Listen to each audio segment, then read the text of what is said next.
Welcome to Muhammad, a Prophet for Our Time, by Karen Armstrong, brought to you by Alia Audio. This audiobook explores one of the best biographies of the Prophet Muhammad, peace be upon him, ever written by a non-Muslim author. Karen Armstrong, a renowned historian and scholar of religion, approaches the life of the Prophet with deep respect, empathy, and scholarly precision.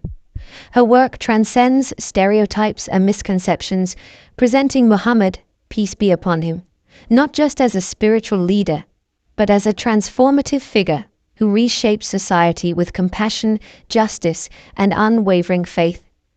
This audiobook invites you to journey through 7th century Arabia, gaining insight into the historical, social, and spiritual challenges faced by the Prophet. Armstrong's thoughtful narrative offers a fresh perspective on his life and mission, emphasizing the timeless relevance of his message in today's world.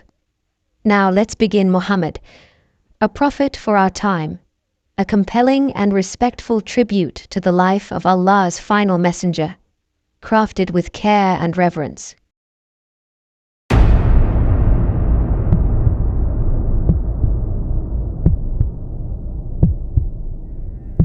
Muhammad was born in the year 570 of the Christian era, and over the following 60 years built a thriving spiritual community, laying the foundations of a religion that changed the course of world history. There is more historical data on his life than on that of the founder of any other major faith, and yet his story is little known. And now, Muhammad. Introduction. The history of a religious tradition is a continuous dialogue between a transcendent reality and current events in the mundane sphere. The faithful scrutinize the sacred past, looking for lessons that speak directly to the conditions of their lives. Most religions have a figurehead, an individual who expresses the ideals of the faith in human form. In contemplating the serenity of the Buddha, Buddhists see the supreme reality of nirvana to which each of them aspires. In Jesus, Christians glimpse the divine presence as a force for goodness and compassion in the world. These paradigmatic personalities shed light on the often dark conditions in which most of us seek salvation in our flawed world. They tell us what a human being can be. Muslims have always understood this. Their scripture, the Quran, gave them a mission: to create a just and decent society in which all members were treated with respect. The political well-being of the Muslim community was, and is, a matter of supreme importance. Like any religious ideal, it is almost insuperably difficult to fulfill, but after each failure, Muslims have tried to get up and begin again. Many Islamic rituals, philosophies, doctrines, sacred texts and shrines are the result of frequently anguished and self-critical contemplation of the political events of Islamic society. The life of the Prophet Muhammad, who lived from about 570 to 632 CE, was as crucial to the unfolding Islamic ideal as it is today. His career revealed the inscrutable God's activity in the world and illustrated the perfect surrender. In Arabic, the word for surrender is Islam, that every human being should make to the divine. Beginning during the Prophet's lifetime, Muslims had to strive to understand the meaning of his life and apply it to their own. A little more than 100 years after Muhammad's death, as Islam continued to spread to new territories and gain converts, Muslim scholars began to compile the great collections of Muhammad's sayings, the ahadith and customary practice, or sunnah, which would form the basis of Muslim law. The sunnah taught Muslims to imitate the way Muhammad spoke, ate, loved, washed, and worshipped, so that in the smallest details of their daily existence they reproduced his life on earth, in the hope that they would acquire his internal disposition of total surrender to God. At the same time, in the 8th and 9th centuries, the first Muslim historians began to write about the life of the Prophet Muhammad. Muhammad ibn Ishaq, who died in 767, Muhammad ibn Umar al-Waqidi, who died in about 820, Muhammad ibn Sa'd, who died in 845, and Abu Jarir at-Tabari, who died in 923.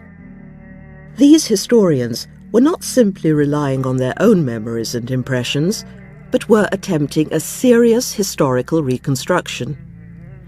They included earlier documents in their narratives, traced oral traditions back to their original source, and though they revered Muhammad as a man of God, they were not entirely uncritical. Largely as a result of their efforts, we know more about Muhammad than about nearly any other founder of a major religious tradition. These early sources are indispensable to any biographer of the Prophet, and I will frequently refer to them in these pages. The work of Muhammad's first biographers would probably not satisfy a modern historian. They were men of their time and often included stories of a miraculous and legendary nature that we would interpret differently today. But they were aware of the complexity of their material. They did not promote one theory or interpretation of events at the expense of others.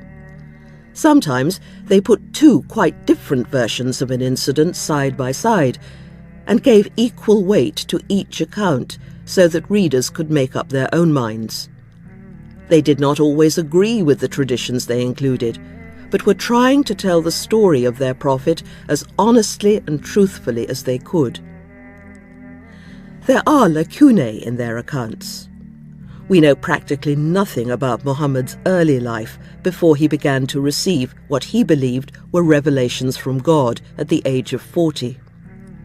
Inevitably, pious legends developed about Muhammad's birth, childhood, and youth, but these clearly have symbolic rather than historical value. There is also very little material about Muhammad's early political career in Mecca. At that time, he was a relatively obscure figure, and nobody thought it worthwhile to make note of his activities. Our main source of information is the scripture that he brought to the Arabs. For some 23 years, from about 610 to his death in 632, Muhammad claimed that he was the recipient of direct messages from God, which were collected into the text that became known as the Quran. It does not contain a straightforward account of Muhammad's life, of course, but came to the Prophet piecemeal, line by line, verse by verse, chapter by chapter. Sometimes the revelations dealt with a particular situation in Mecca or Medina. In the Quran, God answered Muhammad's critics. He reviewed their arguments. He explained the deeper significance of a battle or a conflict within the community. As each new set of verses was revealed to Muhammad, the Muslims learnt it by heart, and those who were literate wrote it down. The first official compilation of the Quran was made in about 650, 20 years after Muhammad's death, and achieved canonical status. The holy word of God, and its authority remains absolute. But Muslims know that it is not always easy to interpret. Its laws were designed for a small community, but a century after their prophet's death, Muslims ruled a vast empire, stretching from the Himalayas to the Pyrenees. Their circumstances were entirely different from those of the Prophet and the first Muslims, and Islam had to change and adapt. The first essays in Muslim history were written to address current perplexities. How could Muslims apply the Prophet's insights and practice to their own times? When the early biographers told the story of his life, They tried to explain some of the passages in the Quran by reproducing the historical context in which these particular revelations had come down to Muhammad. By understanding what had prompted a particular Quranic teaching, they could relate it to their own situation by means of a disciplined process of analogy. The historians and thinkers of the time believed that learning about the Prophet's struggles to make the word of God audible in the 7th century would help them to preserve his spirit in their own. From the very start, writing about the Prophet Muhammad was never a wholly antiquarian pursuit. The process continues today. Some Muslim fundamentalists have based their militant ideology on the life of Muhammad. Muslim extremists believe that he would have condoned and admired their atrocities. Other Muslims are appalled by these claims and point to the extraordinary pluralism of the Quran, which condemns aggression and sees all rightly guided religions as deriving from the one God. We have a long history of Islamophobia in Western culture that dates back to the time of the Crusades. In the 12th century, Christian monks in Europe insisted that Islam was a violent religion of the sword and that Muhammad was a charlatan who imposed his religion on a reluctant world by force of arms. They called him a lecher and a sexual pervert. This distorted version of the Prophet's life became one of the received ideas of the West, and Western people have always found it difficult to see Muhammad in a more objective light. Since the destruction of the World Trade Center on September the 11th, 2001, members of the Christian right in the United States and some sectors of the Western media have continued this tradition of hostility, claiming that Muhammad was irredeemably addicted to war. Some have gone so far as to claim that he was a terrorist and a pedophile. We can no longer afford to indulge this type of bigotry because it is a gift to extremists who can use such statements to prove that the Western world is indeed engaged on a new crusade against the Islamic world. Muhammad was not a man of violence. We must approach his life in a balanced way in order to appreciate his considerable achievements. To cultivate an inaccurate prejudice damages the tolerance, liberality, and compassion that are supposed to characterize Western culture. I was convinced of this 15 years ago, after the fatwa of Ayatollah Khomeini had sentenced Salman Rushdie and his publishers to death because of what was perceived to be a blasphemous portrait of Muhammad in the Satanic Verses. I abhorred the fatwa and believed that Rushdie had a right to publish whatever he chose. But I was disturbed by the way some of Rushdie's liberal supporters segued from a denunciation of the fatwa to an out-and-out condemnation of Islam itself that bore no relation to the facts. It seemed wrong to defend a liberal principle by reviving a medieval prejudice. We appeared to have learned nothing from the tragedy of the 1930s, when this type of bigotry made it possible for Hitler to kill 6 million Jews. But I realized that many Western people had no opportunity to revise their impression of Muhammad, so I decided to write a popular, accessible account of his life to challenge this entrenched view. The result was Muhammad, a biography of the Prophet, which was first published in 1991. But in the wake of September the 11th, we need to focus on other aspects of Muhammad's life. So this is a completely new and entirely different book, which, I hope, will speak more directly to the terrifying realities of our post-September the 11th world. As a paradigmatic personality, Muhammad has important lessons not only for Muslims, but also for Western people. His life was a jihad. As we shall see, this word does not mean holy war. It means struggle. Muhammad literally sweated with the effort to bring peace to war-torn Arabia, and we need people who are prepared to do this today. His life was a tireless campaign against greed, injustice, and arrogance.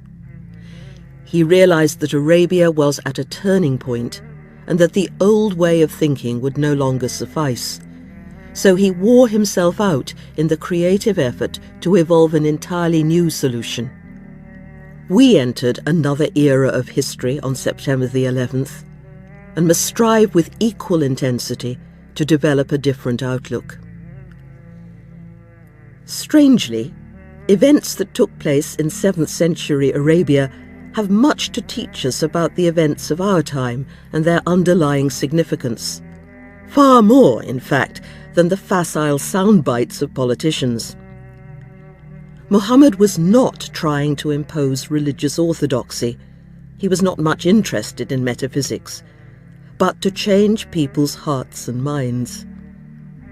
He called the prevailing spirit of his time Jahiliyyah.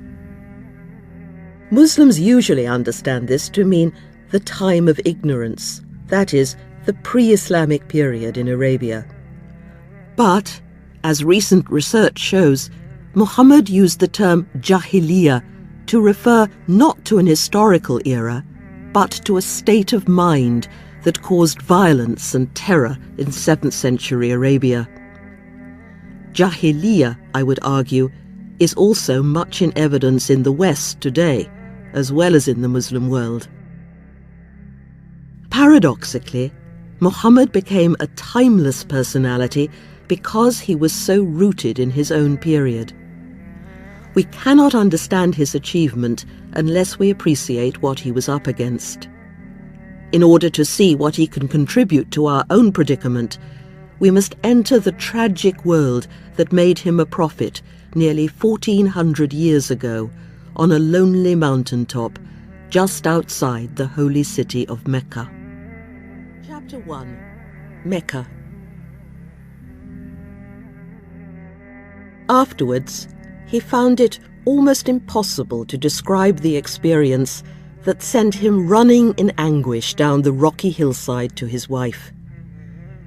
It seemed to him that a devastating presence had burst into the cave where he was sleeping and gripped him in an overpowering embrace, squeezing all the breath from his body. In his terror, Muhammad could only think that he was being attacked by a jinni, one of the fiery spirits who haunted the Arabian steppes and frequently lured travellers from the right path. The jinn also inspired the bards and soothsayers of Arabia. One poet described his poetic vocation as a violent assault. His personal jinni had appeared to him without any warning, thrown him to the ground, and forced the verses from his mouth. So, when Muhammad heard the curt command, "Recite," he immediately assumed that he too had become possessed. "I am no poet," he pleaded. But his assailant simply crushed him again, until, just when he thought he could bear it no more, he heard the first words of a new Arabic scripture pouring, as if unbidden, from his lips. He had this vision during the month of Ramadan, 610 CE.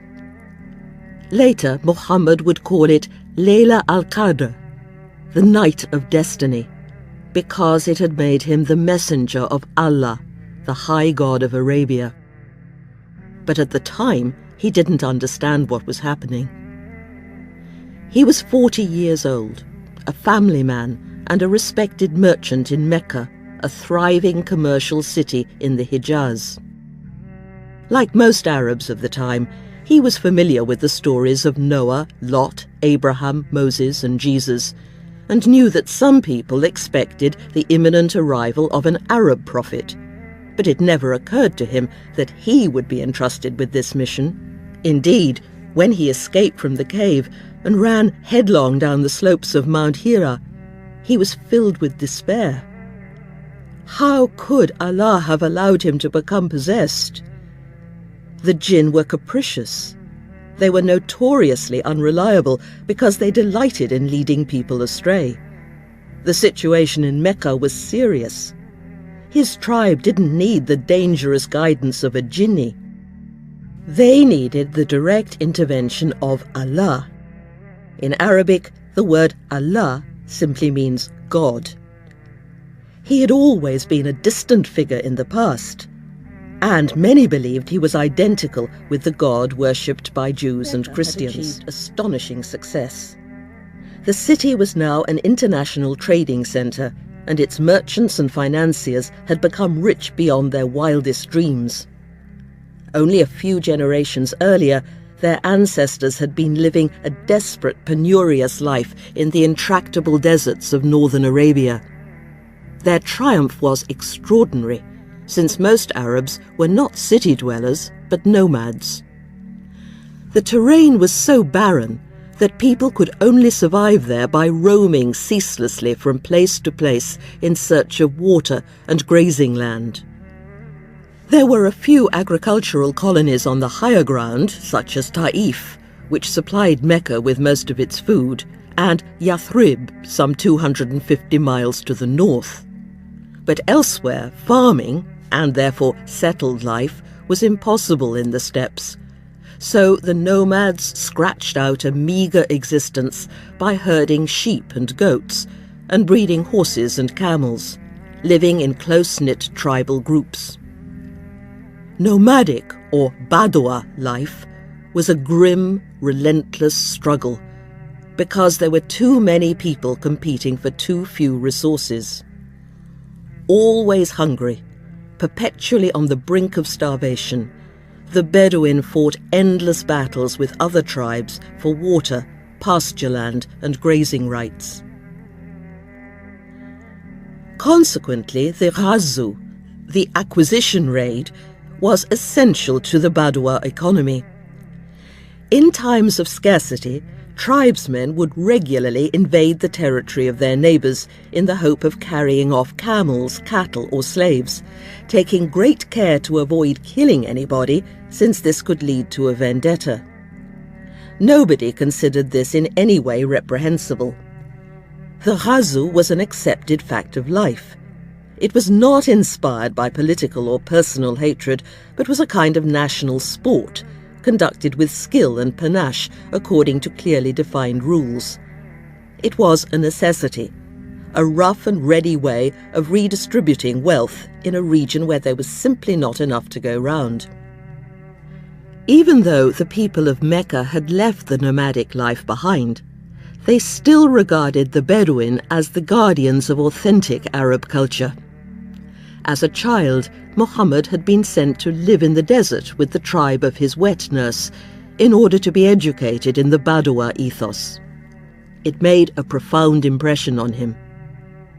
The Bedouin were not very interested in conventional religion. They had no hope of an afterlife and little confidence in their gods, who seemed unable to make any impact on their difficult environment. The tribe, not a deity, was the supreme value, and each member had to subordinate his or her personal needs and desires to the well-being of the group, and fight to the death, if necessary, to ensure its survival. Arabs had little time for speculation about the supernatural, but were focused on this world. Fantasy was useless in the steppes. They needed pragmatic, sober realism.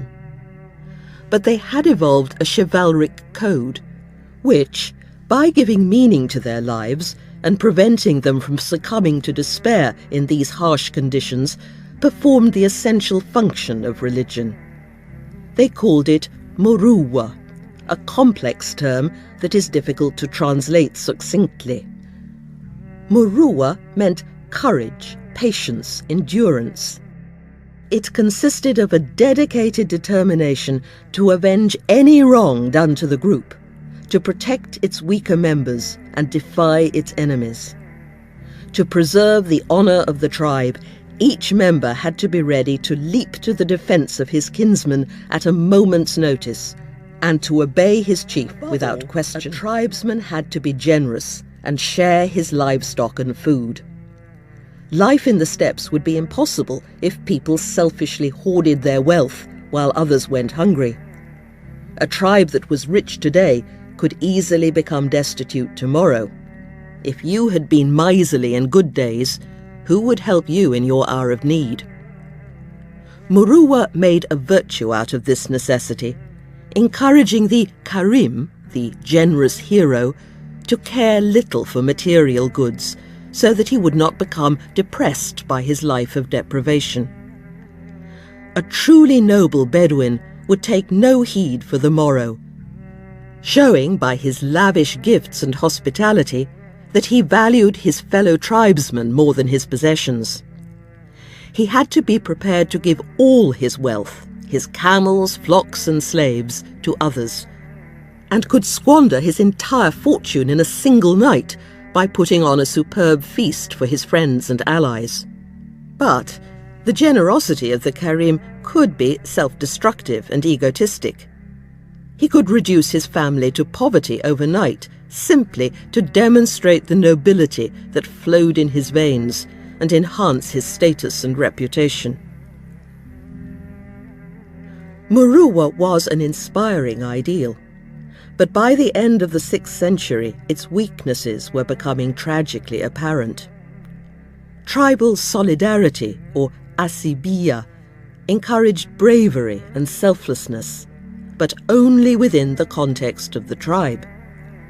There was no concept of universal human rights. A Bedouin felt responsible merely for his blood relatives and confederates. He had no concern for outsiders, whom he regarded as worthless and expendable. If he had to kill them to benefit his own people, he felt no moral anguish and wasted no time in philosophical abstractions or ethical considerations. Since the tribe was the most sacred value, he backed it, right or wrong. "I am of Ghazia," sang one of the poets. "If she be in error, I will be in error, and if Ghazia be guided right, I will go with her."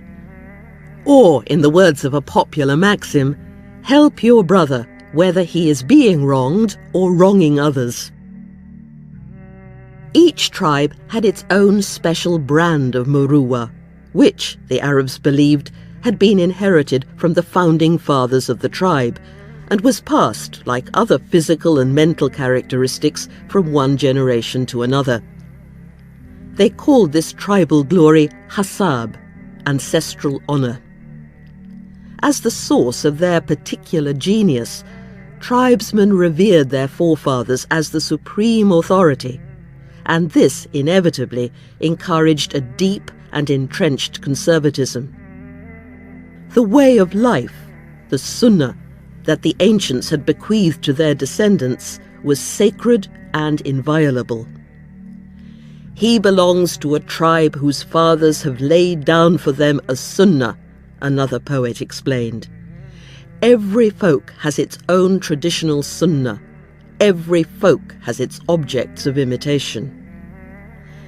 Any deviation, however trivial, from ancestral custom was a great evil. A practice was approved not because of its inherent decency or nobility, but simply because it had been sanctioned long ago by the fathers of the tribe. Could not afford to experiment.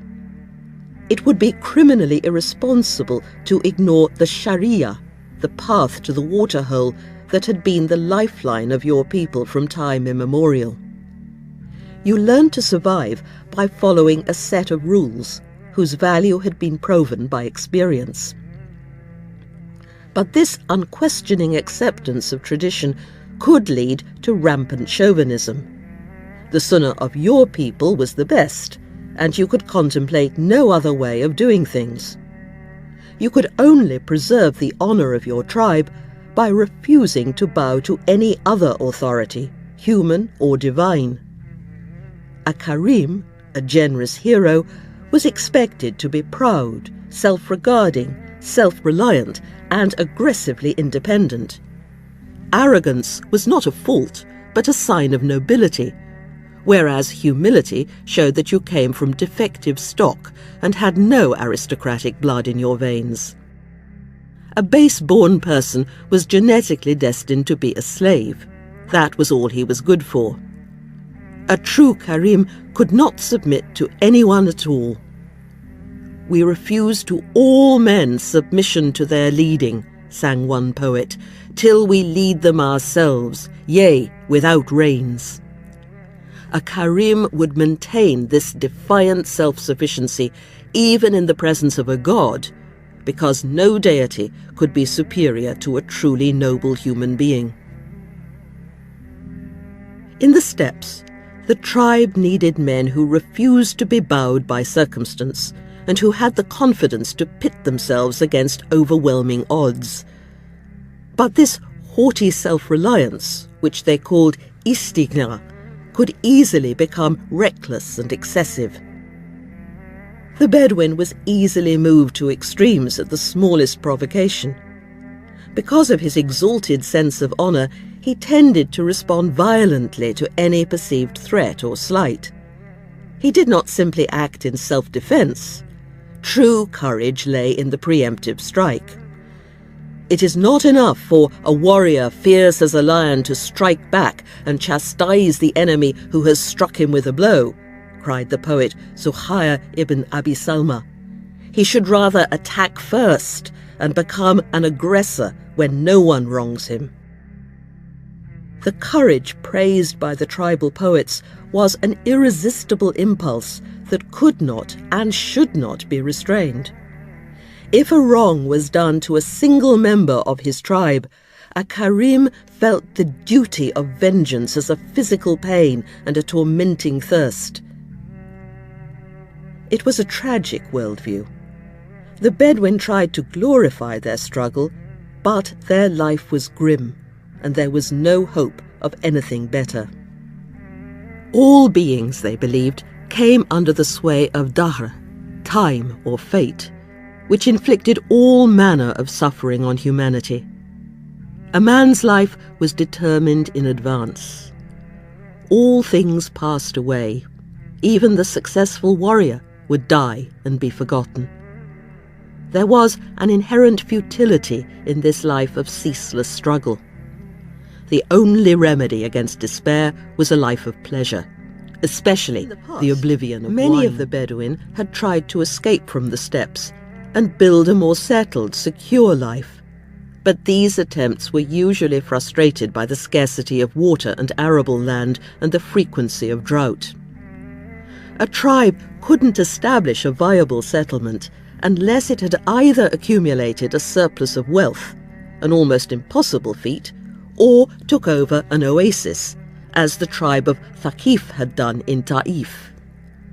The other alternative was to become an intermediary between two or more of the rich civilizations in the region. The tribe of Ghassan, for example, which wintered on the border of the Byzantine Empire, had become clients of the Greeks, converted to Christianity, and formed a buffer state to defend Byzantium against Persia. But during the 6th century, a new opportunity arose as a result of a transport revolution.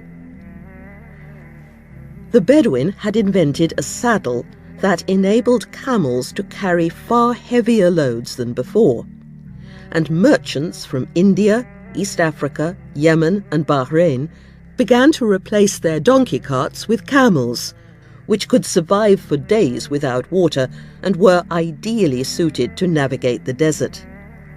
So instead of avoiding Arabia, foreign merchants trading in luxury goods, incense, spices, ivory, cereals, pearls, wood, fabrics and medicines, began to take their caravans by the more direct route to Byzantium and Syria through the steppes, and employed the Bedouin to guard their merchandise, drive the camels, and guide them from one well to another.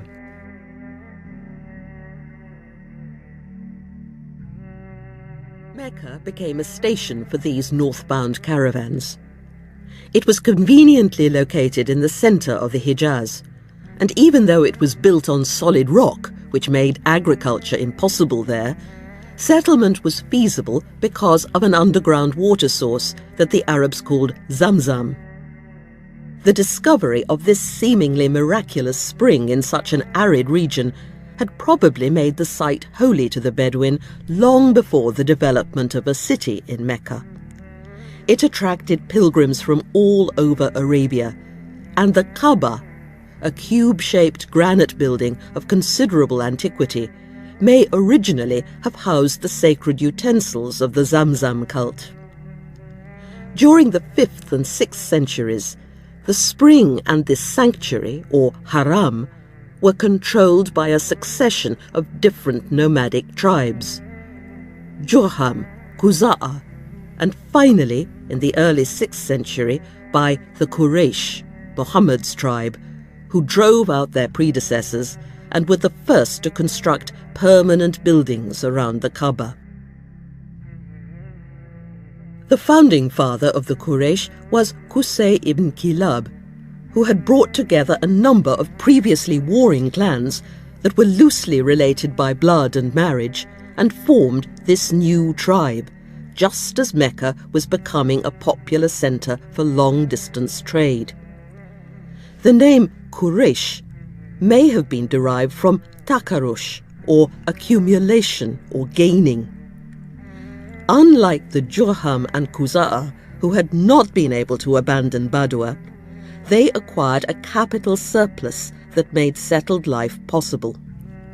First, they managed to secure a monopoly of the north-south trade, so that they alone were allowed to service the foreign caravans.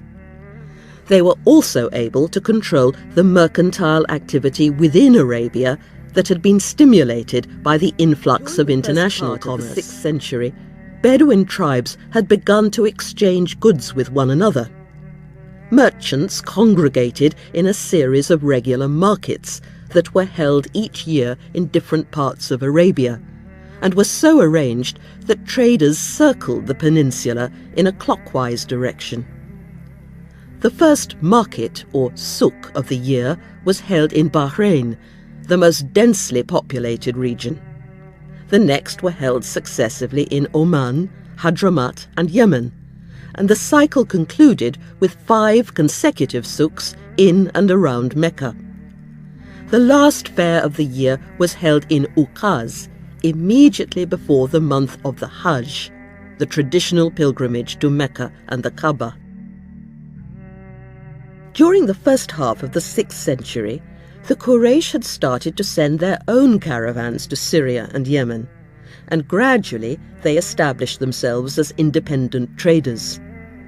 But despite this success, they knew that they were vulnerable.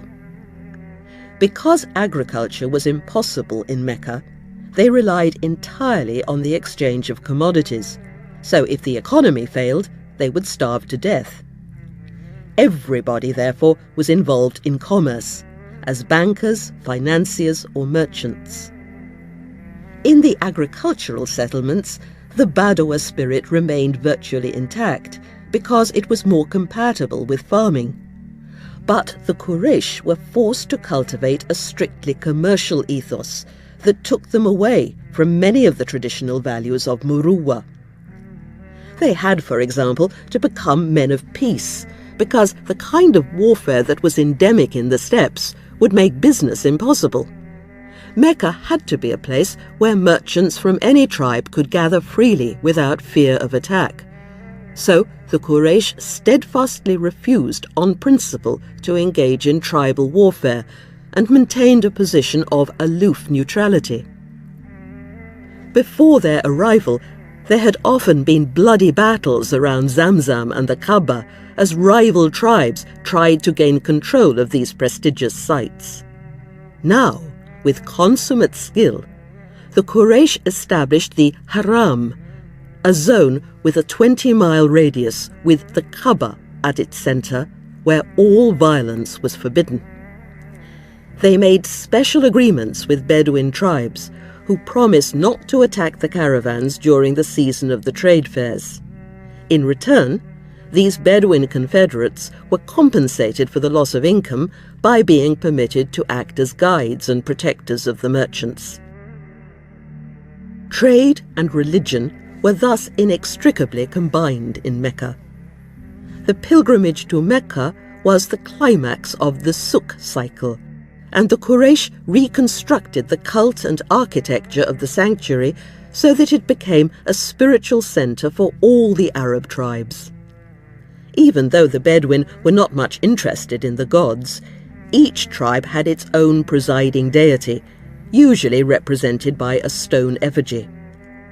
The Quraysh collected the totems of the tribes that belonged to their confederacy and installed them in the Haram, so that the tribesmen could only worship their patronal deities when they visited Mecca. The sanctity of the Kaaba was thus essential to the success and survival of the Quraysh, and their competitors understood this. In order to attract pilgrims and business away from the Quraysh, the governor of Abyssinia and Yemen constructed a rival sanctuary in Sana'a. Then, in 547, he led an army to Mecca to prove that the city was not, after all, immune from warfare. But, it was said, his war elephant fell upon its knees when it reached the outskirts of Mecca and refused to attack the Haram. Impressed by this miracle, the Abyssinians returned home. The Year of the Elephant became a symbol of Mecca's sacred inviolability. But the cult was not simply an empty, cynical exploitation of piety. The rituals of the Hajj also gave the Arab pilgrims a profound experience. As they converged on Mecca at the end of the Suk cycle, there was a sense of achievement and excitement. The caravans were checked by the Quraysh, their camels relieved of their burdens, and after paying a modest fee, the merchants and their servants were free to pay their respects to the Haram. As they made their way through the narrow streets of the suburbs, they uttered ritual cries, announcing their presence to the gods who were awaiting their arrival. After their long trek around the peninsula, this reunion with the sacred symbols of their tribes felt like a homecoming. When they reached the Kaaba, surrounded by the 360 tribal totems, they began to perform the traditional rites in Mecca and its environs, which may originally have been devised to bring on the winter rains. They jogged 7 times between the hills of Safa and Marwa to the east of the Kaaba. They ran in a body to the hollow of Muzdalifah, the home of the thunder god, made an all-night vigil on the plain beside Mount Arafat, 16 miles outside the city. They hurled pebbles at 3 pillars in the valley of Mina, and finally, at the end of their pilgrimage, sacrificed their most valuable female camels, symbols of their wealth, and hence of themselves. The most famous ritual of the Hajj was the Tawaf, 7 circumambulations of the Kaaba in a clockwise direction, a stylized reenactment of the circular trade route around Arabia, which gave the Arabs' mercantile activities a spiritual dimension. The Tawaf became a popular devotional exercise, and citizens and their guests would perform it all the year round. The structure of the Haram acquired an archetypal significance which has been found in the shrines of other cities in the ancient world. The Kaaba, with its 4 corners representing the 4 cardinal directions, symbolized the world. Embedded in its eastern wall was the Black Stone, a piece of basalt of meteoric origin which had once fallen brilliantly from the sky, linking heaven and earth.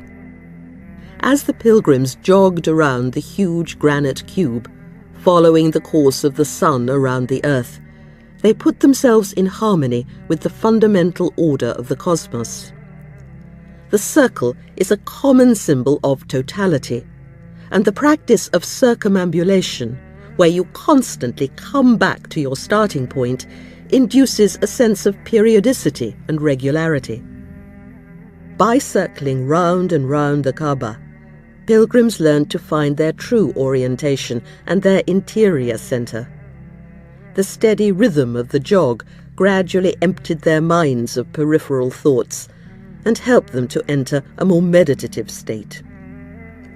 The reformed rites made Mecca the centre of Arabia.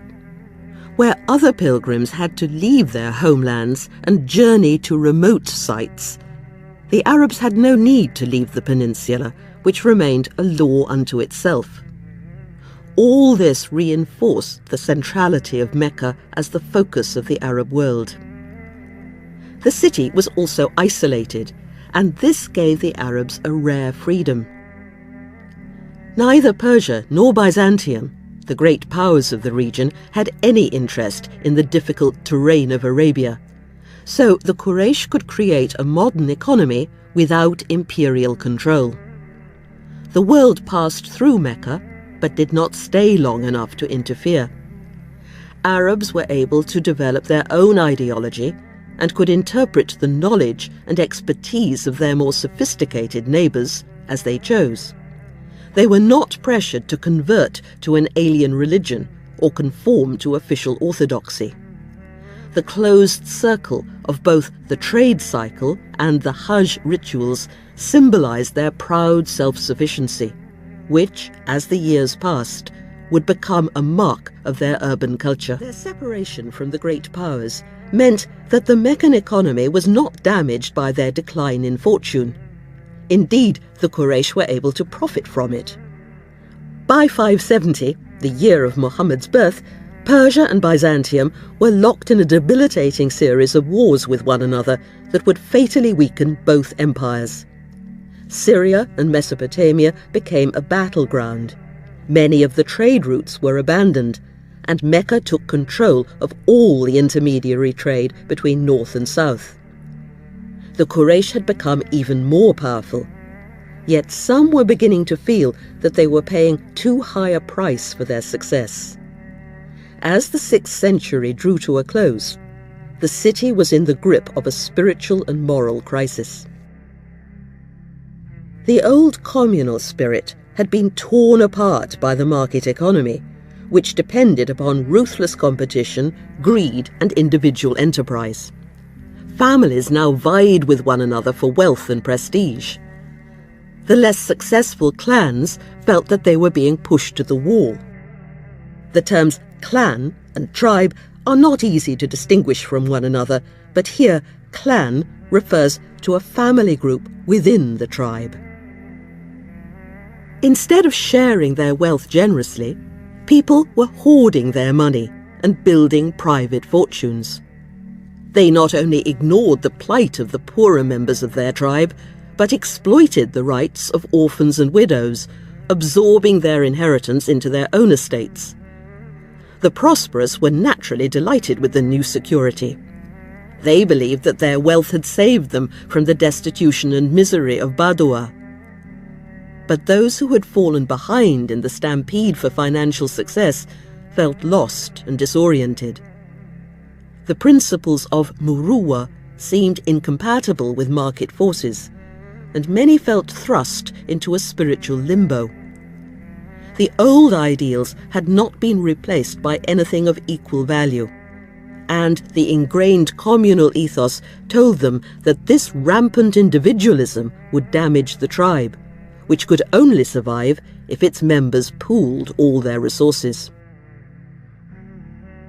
Muhammad was born into the clan of Hashim, one of the most distinguished family groups in Mecca.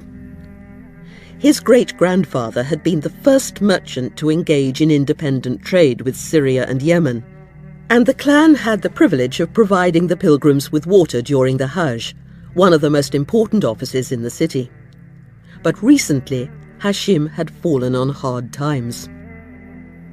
Muhammad's father, Abdullah, died before Muhammad was born, and his mother, Amina, was in such straitened circumstances that, it was said, the only Bedouin woman who was willing to be his wet nurse came from one of the poorest tribes in Arabia.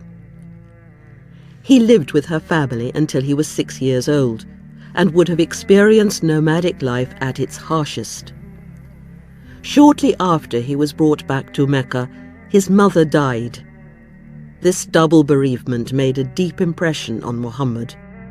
As we shall see, he would always be concerned about the plight of orphans treated by his surviving relatives. First, he lived with his grandfather, Abd al-Muttalib, who had been a highly successful merchant in his prime. The old man made quite a favourite of Muhammad. He liked to have his bed carried outside, where he could lie in the shade of the Kaaba, surrounded by his sons. Muhammad used to sit beside him while his grandfather affectionately stroked his back.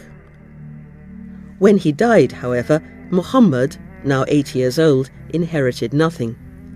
His more powerful relatives controlled the estate, and Muhammad went to live with his uncle Abu Talib, who was now the Sayyid, or chief of Hashim, and greatly respected in Mecca, even though his business was failing.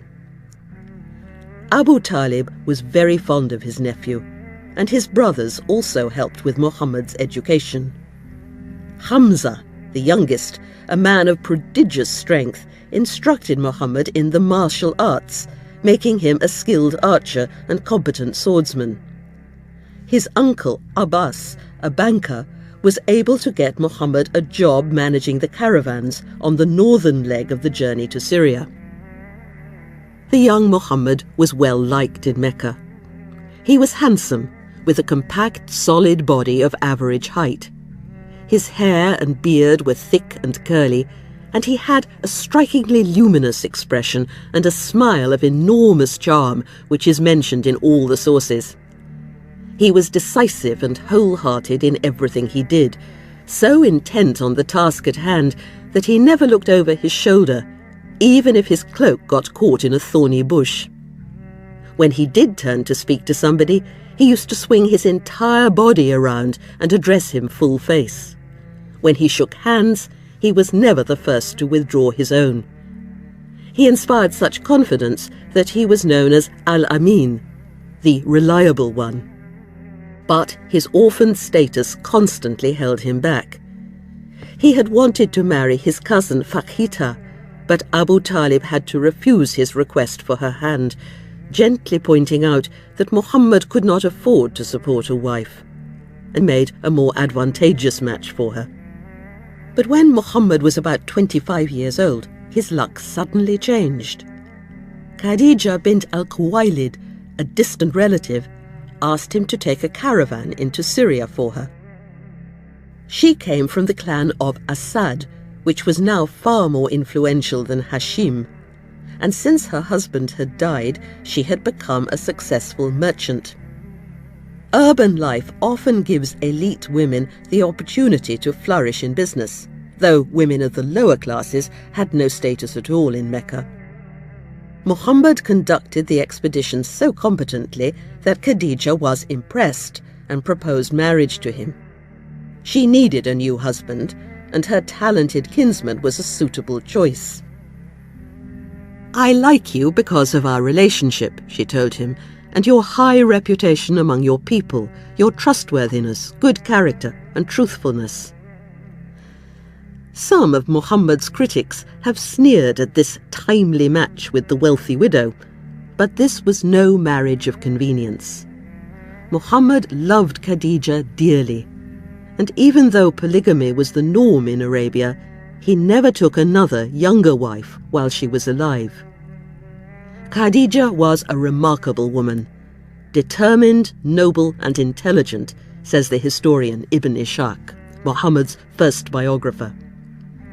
She was the first to recognize her husband's genius, and, perhaps because he had lost his mother at such a young age, he depended upon her emotionally and relied on her advice and support. After her death, he used to infuriate some of his later wives by endlessly singing her praises. Khadija was probably in her late 30s when she married Muhammad and bore him at least 6 children. Their 2 sons, Al-Qasim and Abdullah, died in infancy, but Muhammad adored his daughters, Zainab, Ruqayya, Kulthum, and Fatima.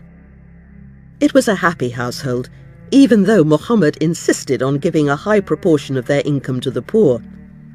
He also brought 2 needy boys into the family.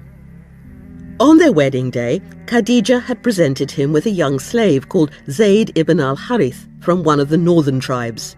He became so attached to his new master that when his family came to Mecca with the money to ransom him, Zayd begged to be allowed to remain with Muhammad, who adopted him and gave him his freedom.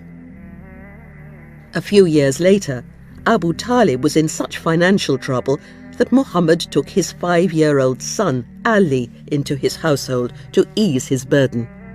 He was devoted to both boys and treated them as his own sons. We know very little about these early years, but from his later career, it is clear that he had accurately diagnosed the malaise that was particularly rife among the younger generation, who felt ill at ease in this aggressive market economy. The Quraysh had introduced class distinctions that were quite alien to the tribal ideal. Almost as soon as they had seized control of Mecca, the wealthier Quraysh had lived beside the Kaaba, while the less prosperous inhabited the suburbs and the mountainous region outside the city. The Quraysh had abandoned the Badawa virtue of generosity and become niggardly, except that they called this shrewd business sense. Some no longer succumbed to the old fatalism because they knew that they had succeeded in turning their fortunes around. They even believed that their wealth could give them some kind of immortality. Others took refuge in a life of hedonism, making a religion out of pleasure. Increasingly, it seemed to Muhammad that the Quraysh had jettisoned the best and retained only the worst aspects of muruwa, the tribal code. The recklessness, arrogance and egotism that were morally destructive and could bring the city to ruin. He was convinced that social reform must be based on a new spiritual solution, or it would remain superficial. He probably realized at some deep level that he had exceptional talent, but what could he do? Nobody would take him seriously, because, despite his marriage to Khadija, he had no real status in the city. There was widespread spiritual restlessness. The settled Arabs, who lived in the towns and agricultural communities of the Hijaz, had developed a different kind of religious vision. They were more interested in gods than the Bedouin, but their rudimentary theism had no strong roots in Arabia. Very few mythical stories were told about the various deities. Allah was the most important god and was revered as the lord of the Kaaba, but he was a remote figure and had very little influence on the people's daily lives. Like the other high gods or sky gods, who were a common feature of ancient religion, Allah had no developed cult and was never depicted in effigy. Everybody knew that Allah had created the world, that he quickened each human embryo in the womb, and that he was the giver of rain. But these remained abstract beliefs. Arabs would sometimes pray to Allah in an emergency, but once the danger had passed, they forgot all about him. Indeed, Allah seemed like an irresponsible absentee father. After he had brought men and women into being, he took no interest in them and abandoned them to their fate. Also worshipped other gods. There was Hubal, a deity represented by a large reddish stone which stood inside the Kaaba. There were 3 goddesses, Alat, Al-Uzza and Manat, who were often called the daughters of Allah or Banat Allah. They were very popular in the settled communities. Represented by large standing stones, their shrines in Ta'if, Nakla and Qudayd were roughly similar to the Meccan Haram. Although they were of lesser rank than Allah, the goddesses were often called his companions or partners, and compared to the beautiful cranes, the garanik, which flew higher than any other bird. Even though they had no shrine in Mecca, the Quraysh loved these goddesses and begged them to mediate on their behalf with the inaccessible Allah. As they jogged around the Kaaba, they would often chant this invocation: Allat, Al-Uzza and Manat, the third, the other. Indeed, these are the exalted cranes, the Garanik. Let us hope for their intercession. This idol worship was a relatively new religious enthusiasm, which had been imported from Syria by one of the Meccan elders who believed that they could bring rain. But we have no idea why, for example, the goddesses were said to be Allah's daughters, especially since Arabs regarded the birth of a daughter as a misfortune and often killed female infants at birth. The gods of Arabia gave their worshippers no moral guidance. Even though they found the rituals spiritually satisfying, some of the Quraysh were beginning to find these stone effigies inadequate symbols of divinity. But what was the alternative? Arabs knew about the monotheistic religions of Judaism and Christianity. Jews had probably lived in Arabia for over a millennium, migrating there after the Babylonian and Roman invasions of Palestine. Jews had been the first to settle in the agricultural colonies of Yathrib and Khaybar in the north. There were Jewish merchants in the towns and Jewish nomads in the steppes. They had retained their religion, formed their own tribes, but had intermarried with the local people and were now practically indistinguishable from Arabs. They spoke Arabic, had Arab names, and organized their society in the same way as their Arab neighbors. Some of the Arabs had become Christians. There were important Christian communities in Yemen and along the frontier with Byzantium. The Meccan merchants had met Christian monks and hermits during their travels and were familiar with the stories of Jesus and the concepts of paradise and the Last Judgment. They called Jews and Christians the Ahil al-Kitab, the people of the book. They admired the notion of a revealed text and wished they had a sacred scripture in their own language. At this time, Arabs did not see Judaism and Christianity as exclusive traditions that were fundamentally different from their own. Indeed, the term Jew or Christian usually referred to tribal affiliation rather than to religious orientation. These faiths were an accepted part of the spiritual landscape of the peninsula and considered quite compatible with Arab spirituality. Because no imperial power was seeking to impose any form of religious orthodoxy, Arabs felt free to adapt what they understood about these traditions to their own needs. Allah, they believed, was the god worshipped by Jews and Christians. So Christian Arabs made the Hajj to the Kaaba, the house of Allah, alongside the pagans. It was said that Adam had built the Kaaba after his expulsion from Eden, and that Noah had rebuilt it after the devastation of the flood. The Quraysh knew that in the Bible the Arabs were said to be the sons of Ishmael, Abraham's oldest son, and that God had commanded Abraham to abandon him with his mother Hagar in the wilderness, promising that he would make their descendants a great people. Later, Abraham had visited Hagar and Ishmael in the desert and had rediscovered the shrine. He and Ishmael had rebuilt it yet again and designed the rites of the Hajj. Everybody knew that Arabs and Jews were kin. As the Jewish historian Josephus, who lived in the 1st century CE, explained, Arabs circumcised their sons at the age of 13 because Ishmael, the founder of their nation, who was born to Abraham of the concubine Hagar, was circumcised at that age. Arabs did not feel it necessary to convert to Judaism or Christianity because they believed that they were already members of the Abrahamic family. In fact, the idea of conversion from one faith to another was alien to the Quraysh, whose vision of religion was essentially pluralistic. Each tribe came to Mecca to worship its own god, which stood in the Haram alongside the house of Allah.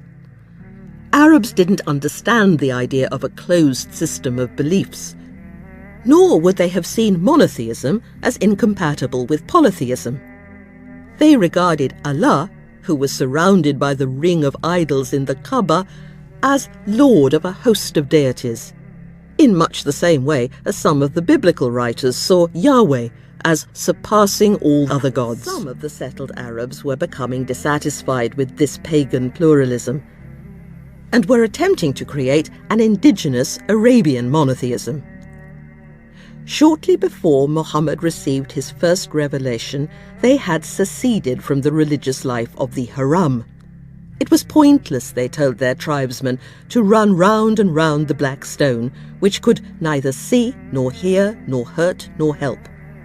Arabs, they believed, had corrupted the religion of their father Abraham, so they were going to seek the Hanifiyya, his pure religion. This was not an organized sect. These Hanifs all despised the worship of the stone effigies and believed that Allah was the only God, but not all interpreted this conviction identically. Some expected that an Arab prophet would come with a divine mission to revive the pristine religion of Abraham. Others thought that this was unnecessary. People could return to the Hanifiyya on their own initiative. Some preached the resurrection of the dead and the Last Judgment. Others converted to Christianity or Judaism as an interim measure until the religion of Abraham was properly established. The Hanifs had little impact on their contemporaries because they were chiefly concerned with their own personal salvation. They had no desire to reform the social or moral life of Arabia, and their theology was essentially negative. Instead of creating something new, they simply withdrew from the mainstream. Indeed, the word Hanif may derive from a root word meaning to turn away from. They had a clearer idea of what they did not want than a positive conception of where they were going. But the movement was a symptom of the spiritual restiveness in Arabia at the beginning of the 7th century, and we know that Muhammad had close links with 3 of the leading Hanifs of Mecca. Ubaydullah ibn Jahsh was his cousin, and Waraka ibn Nawfal was a cousin of Khadija. Both these men became Christians. The nephew of Zayd ibn Amr, who attacked the pagan religion of Mecca so vehemently that he was driven out of the city, became one of Muhammad's most trusted disciples. It seems, therefore, that Muhammad moved in Hanafi circles and may have shared Zayd's yearning for divine guidance. One day, before he had been expelled from Mecca, Zayd had stood beside the Kaaba, inveighing against the corrupt religion of the Haram. But suddenly he broke off. "O Allah," he cried, "if I knew how you wish to be worshipped, I would so worship you, but I do not know."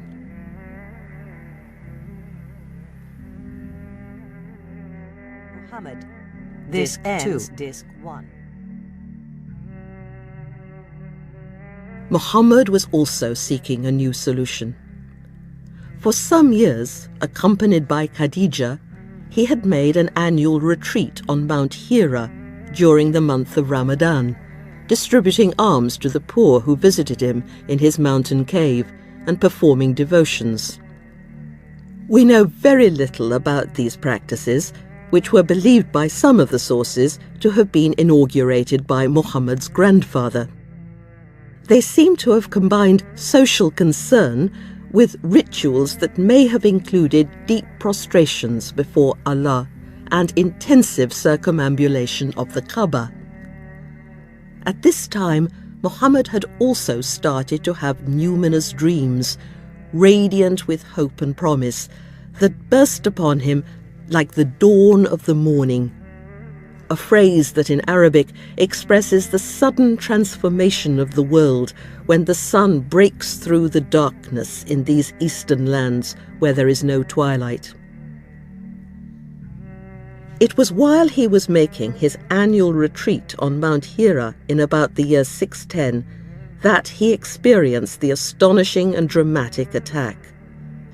The words that were squeezed as if from the depths of his being went to the root of the problem in Mecca. "Recite in the name of your Lord who created, from an embryo created the human. Recite, your Lord is all-giving, who taught by the pen, taught the human what he did not know before. The human being is a tyrant. He thinks his possessions make him secure. To your Lord is the return of everything.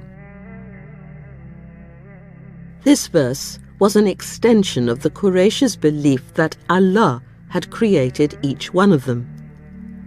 It identified the proud self-sufficiency of the tribal ideal as a delusion, because humans are entirely dependent upon God. Finally, Allah insisted that he was not a distant, absent deity, but wanted to instruct and guide his creatures, so they must come near to him. But instead of approaching God in a spirit of prideful self-sufficiency, they must bow before him like a lowly slave. Touch your head to the earth, God commanded, a posture that would be repugnant to the haughty Quraysh. From the very beginning, Muhammad's religion was diametrically opposed to some of the essential principles of the old tribal ideal. When Muhammad came to himself, he was so horrified to think that after all his spiritual striving, he had simply been visited by a jinni, that he no longer wanted to live. In despair, he fled from the cave and started to climb to the summit of the mountain to fling himself to his death. But there he had another vision. He saw a mighty being that filled the horizon and stood gazing at him, moving neither forward nor backward. He tried to turn away, but, he said afterwards, towards whatever region of the sky I looked, I saw him as before. It was the spirit of revelation, which Muhammad would later call Gabriel. But this was no pretty, naturalistic angel, but a transcendent presence that defied ordinary human and spatial categories. And still unable to comprehend what had happened, Muhammad stumbled down the mountainside to Khadija. By the time he reached her, he was crawling on his hands and knees, shaking convulsively. "Cover me," he cried, as he flung himself into her lap. Khadija wrapped him in a cloak and held him in her arms until his fear abated. She had no doubts at all about the revelation.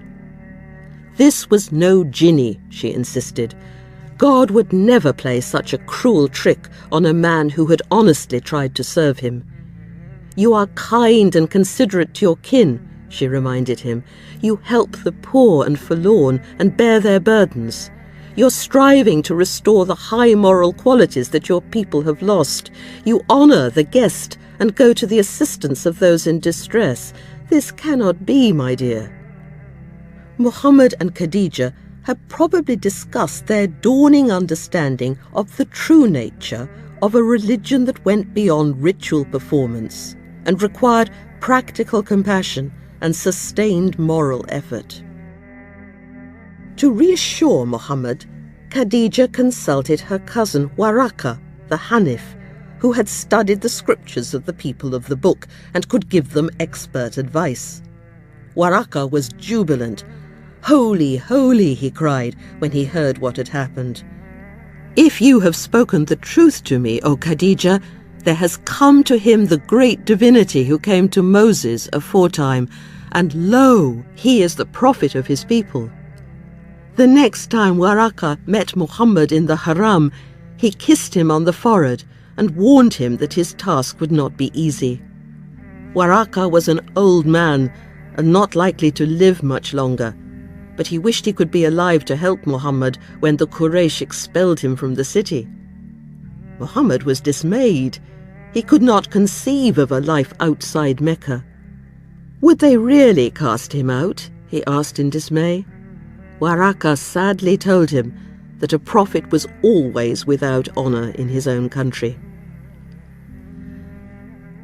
It was a difficult beginning, fraught with fear, anxiety, and the threat of persecution.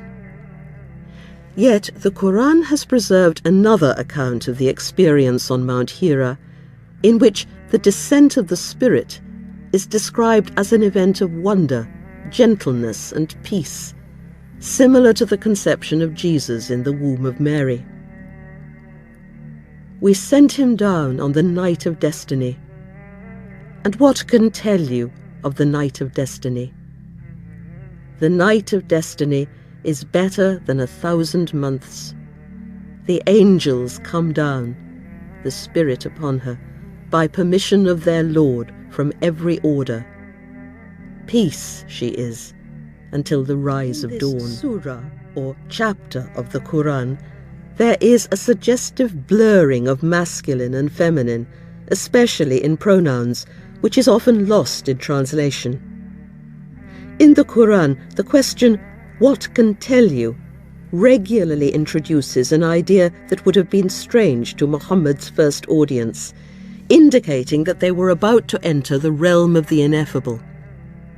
Here, Muhammad has self-effacingly disappeared from the drama of Mount Hira, and the night, Layla, is centre stage, like a woman waiting for her lover. The night of destiny had inaugurated a new era of communion between heaven and earth. The original terror of the divine encounter has been replaced by the peace that filled the darkness as the world waited for daybreak. Muhammad would have understood the German historian Rudolf Otto, who described the sacred as a mystery that was both tremendum and fascinans. It was overpowering, urgent, and terrible, but it also filled human beings with delight, joy, and a sense of swelling harmony and intimate intercourse. Revelation cannot be described in a simple manner, and the complexity of his experience made Muhammad very cautious of telling anybody about it.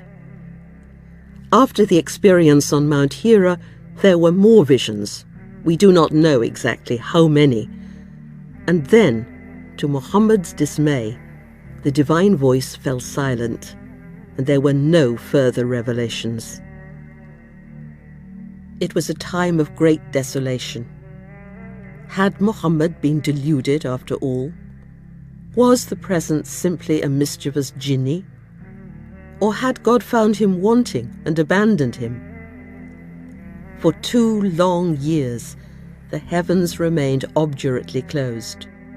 And then, suddenly, the darkness was dispersed in a burst of luminous assurance. By the morning hours, by the night when it is still, your Lord has not abandoned you and does not hate you. What is after will be better than what came before.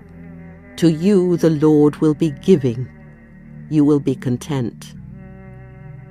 Did he not find you orphaned and give you shelter? Find you lost and guide you? Find you in hunger and provide for you?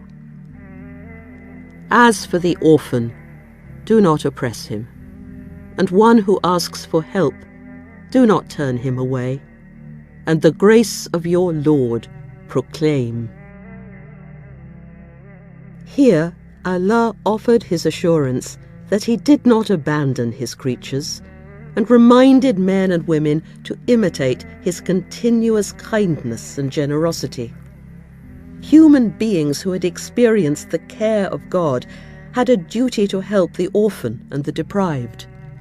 Anybody who had known dereliction, hunger, and oppression must refuse under any circumstances to inflict this pain on others.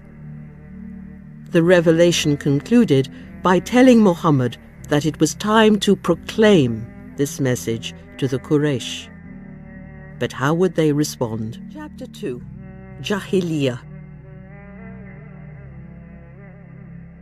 He began quietly, speaking about his revelations to a small band of friends and family members who became enthusiastic and sympathetic disciples, convinced that he was the long-awaited Arab prophet. But Muhammad realized that most of the Quraysh would find it well-nigh impossible to accept this. The messengers of Allah had all been towering figures, founding fathers of society. Some had even worked miracles. How could Muhammad measure up to Moses or Jesus? The Quraysh had watched him growing up. They saw him going about his business in the market, eating and drinking like everybody else. They had jettisoned many old tribal values, but had retained its elitist aristocratic outlook, and would expect God to choose a well-born hero from one of the more distinguished clans, rather than a minor member of Hashim. How would they react when Muhammad told them to abandon their lofty independence in a way that violated the Sunnah, the way of life of their forefathers? Even at this early stage, Muhammad had encountered opposition. Khadija, their daughters, Ali and Zayd, accepted his new status unconditionally. But though his uncle Abu Talib would continue to love and support him, he was deeply pained that Muhammad had the temerity to depart from the absolute authority of their ancestors. He was splitting up the family. Muhammad's cousins, Jafar, the son of Abu Talib, Abdullah and Ubaidullah ibn Jash, and their sister Zainab, all accepted the revelations. But his uncles, Abbas and Hamza, did not, though their wives did. Muhammad's son-in-law, Abu al-As, who had married his daughter Zainab, refused even to consider the new religion. Naturally, this was distressing to Muhammad. Family solidarity was a sacred value, and like any Arab, he respected the elders of his tribe and clan. He expected leadership to come from the top, but it was the younger generation who responded to his message. The revelations had already started to push Muhammad away from the norm. He could not help noticing that many of his followers came from the lower classes. A significant number were women, others freedmen, servants and slaves. Foremost among the slaves was Bilal, an Abyssinian with an extraordinarily loud voice. When the Muslims gathered to pray together in the Haram, Muhammad found himself surrounded by the young men and weak people of the city. Muhammad welcomed them warmly into his little company, but he must have wondered how a movement of such peripheral people could succeed. Indeed, some of the Quraysh elders, who as yet knew nothing of the revelations, had begun to ask him why he was consorting with such riffraff. People were not all down and outs. This technical tribal term denoted inferior tribal status rather than poverty. Muhammad's most zealous follower at this point was his friend Atiq ibn Uthman, who was usually known by his kunya, Abu Bakr. After the birth of their first son, Arabs customarily take an honorary title known as the kunya. Abu Bakr means the father of Bakr. His wife would have been known as Bakr, the mother of Bakr. Abu Bakr was a successful, wealthy merchant, but like Muhammad, he came from a weak clan that had fallen on hard times. Abu Bakr was well-liked and of easy manners, Ibn Ishaq tells us, a kindly, approachable man, especially skilled in the interpretation of dreams. Many of the younger generation, who were disturbed by the aggressive capitalism of Mecca, came to him for advice. Some of the young felt an urgent sense of personal peril, a torpor of depression from which they longed to awake, and a frightening alienation from their parents. The son of an important financier in one of the more powerful clans dreamed that his father was trying to push him into a pit that was filled with fire. Then he had felt two strong hands pulling him to safety and realized at the moment of waking that his savior was Muhammad. Another youth, this one from the prestigious clan of Abd Shams, came to Abu Bakr after dreaming that he had heard a voice crying aloud in the desert, "Sleepers awake," and proclaiming that a prophet had appeared in Mecca. Both these young men became Muslims, but the first kept his new faith a secret from his father for as long as he could. And the latter's conversion greatly displeased the elders of his clan, who were among the most influential men in Mecca. The revelations had brought to light a fault line in the city. Over the years, a worrying divide had opened between young and old, rich and poor, men and women. This was dangerous. The scripture that was being revealed to Muhammad, verse by verse, surah by surah, condemned this kind of inequality. One faction would inevitably suffer at the hands of another. Any society that was divided against itself would be destroyed because it was going against the very nature of things. This was a frightening period. The incessant wars between Persia and Byzantium seemed to herald the end of the old world order, and even within Arabia, tribal warfare had reached chronic proportions. During the last 20 years, the Ghazu, the acquisition raid, which had traditionally been short and sharp, had escalated into long drawn-out military campaigns as a result of unprecedented drought and famine. There was an apocalyptic sense of impending catastrophe.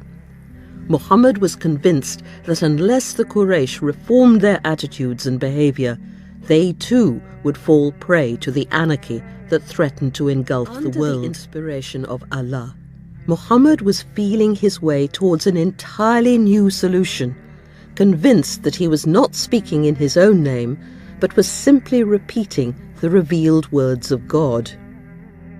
It was a painful, difficult process. He once said, "Never once did I receive a revelation without thinking that my soul had been torn away from me." Sometimes the message was clear. He could almost see and hear Gabriel distinctly. The words seemed to come down to him like a shower of life-giving rain. But often the divine voice was muffled and obscure. Sometimes, he says, it comes unto me like the reverberations of a bell, and that is the hardest upon me. The reverberations abate when I am aware of their message. He had to listen to the undercurrent of events, trying to discover what was really going on. He would grow pale with the effort and cover himself with his cloak as if to shield himself from the divine impact.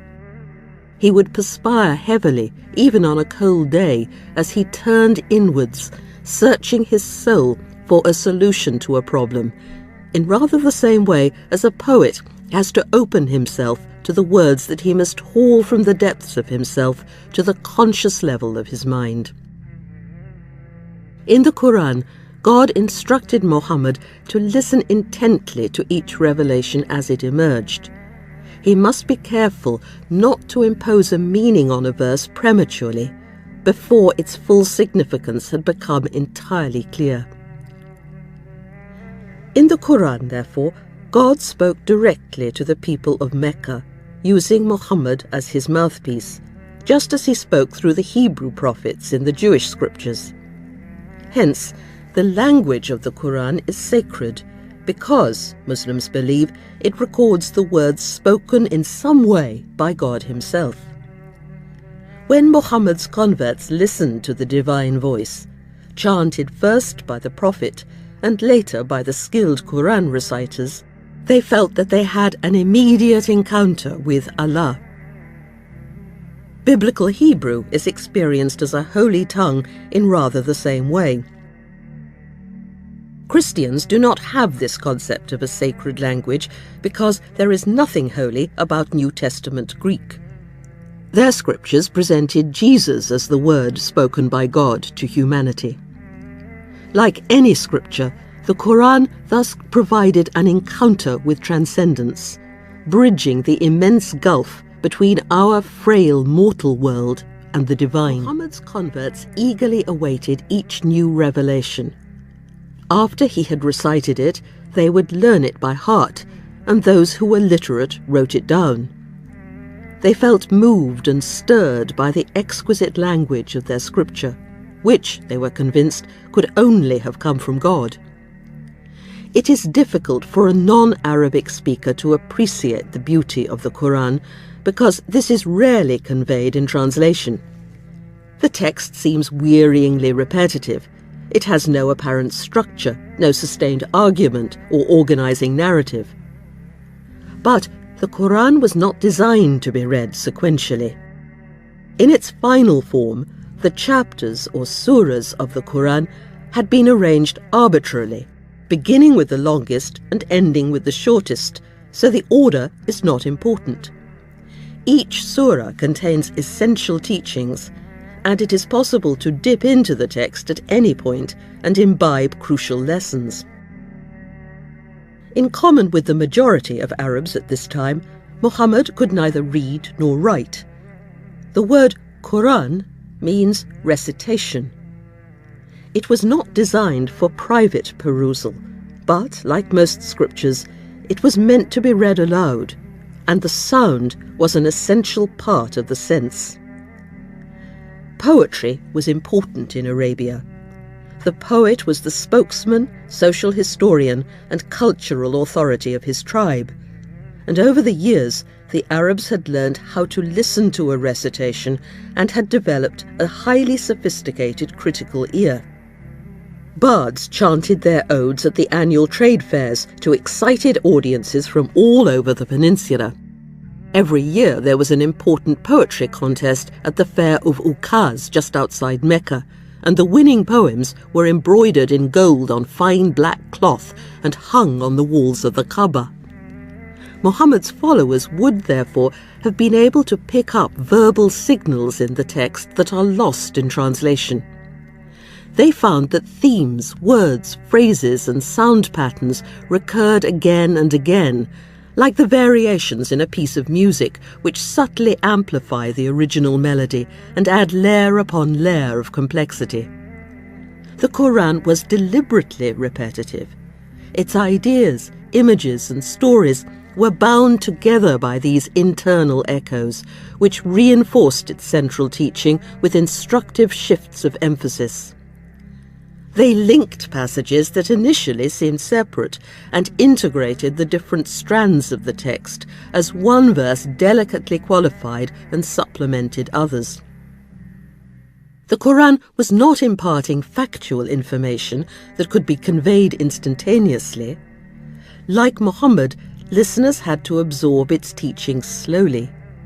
Their understanding would grow more profound and mature over time, and the rich, elusive language and rhythms of the Quran helped them to slow down their mental processes and enter a different mode of consciousness. The American scholar Michael Sells describes what happens when the driver of a hot, crowded bus in Egypt plays a cassette of Quranic recitations. A meditative calm begins to set in.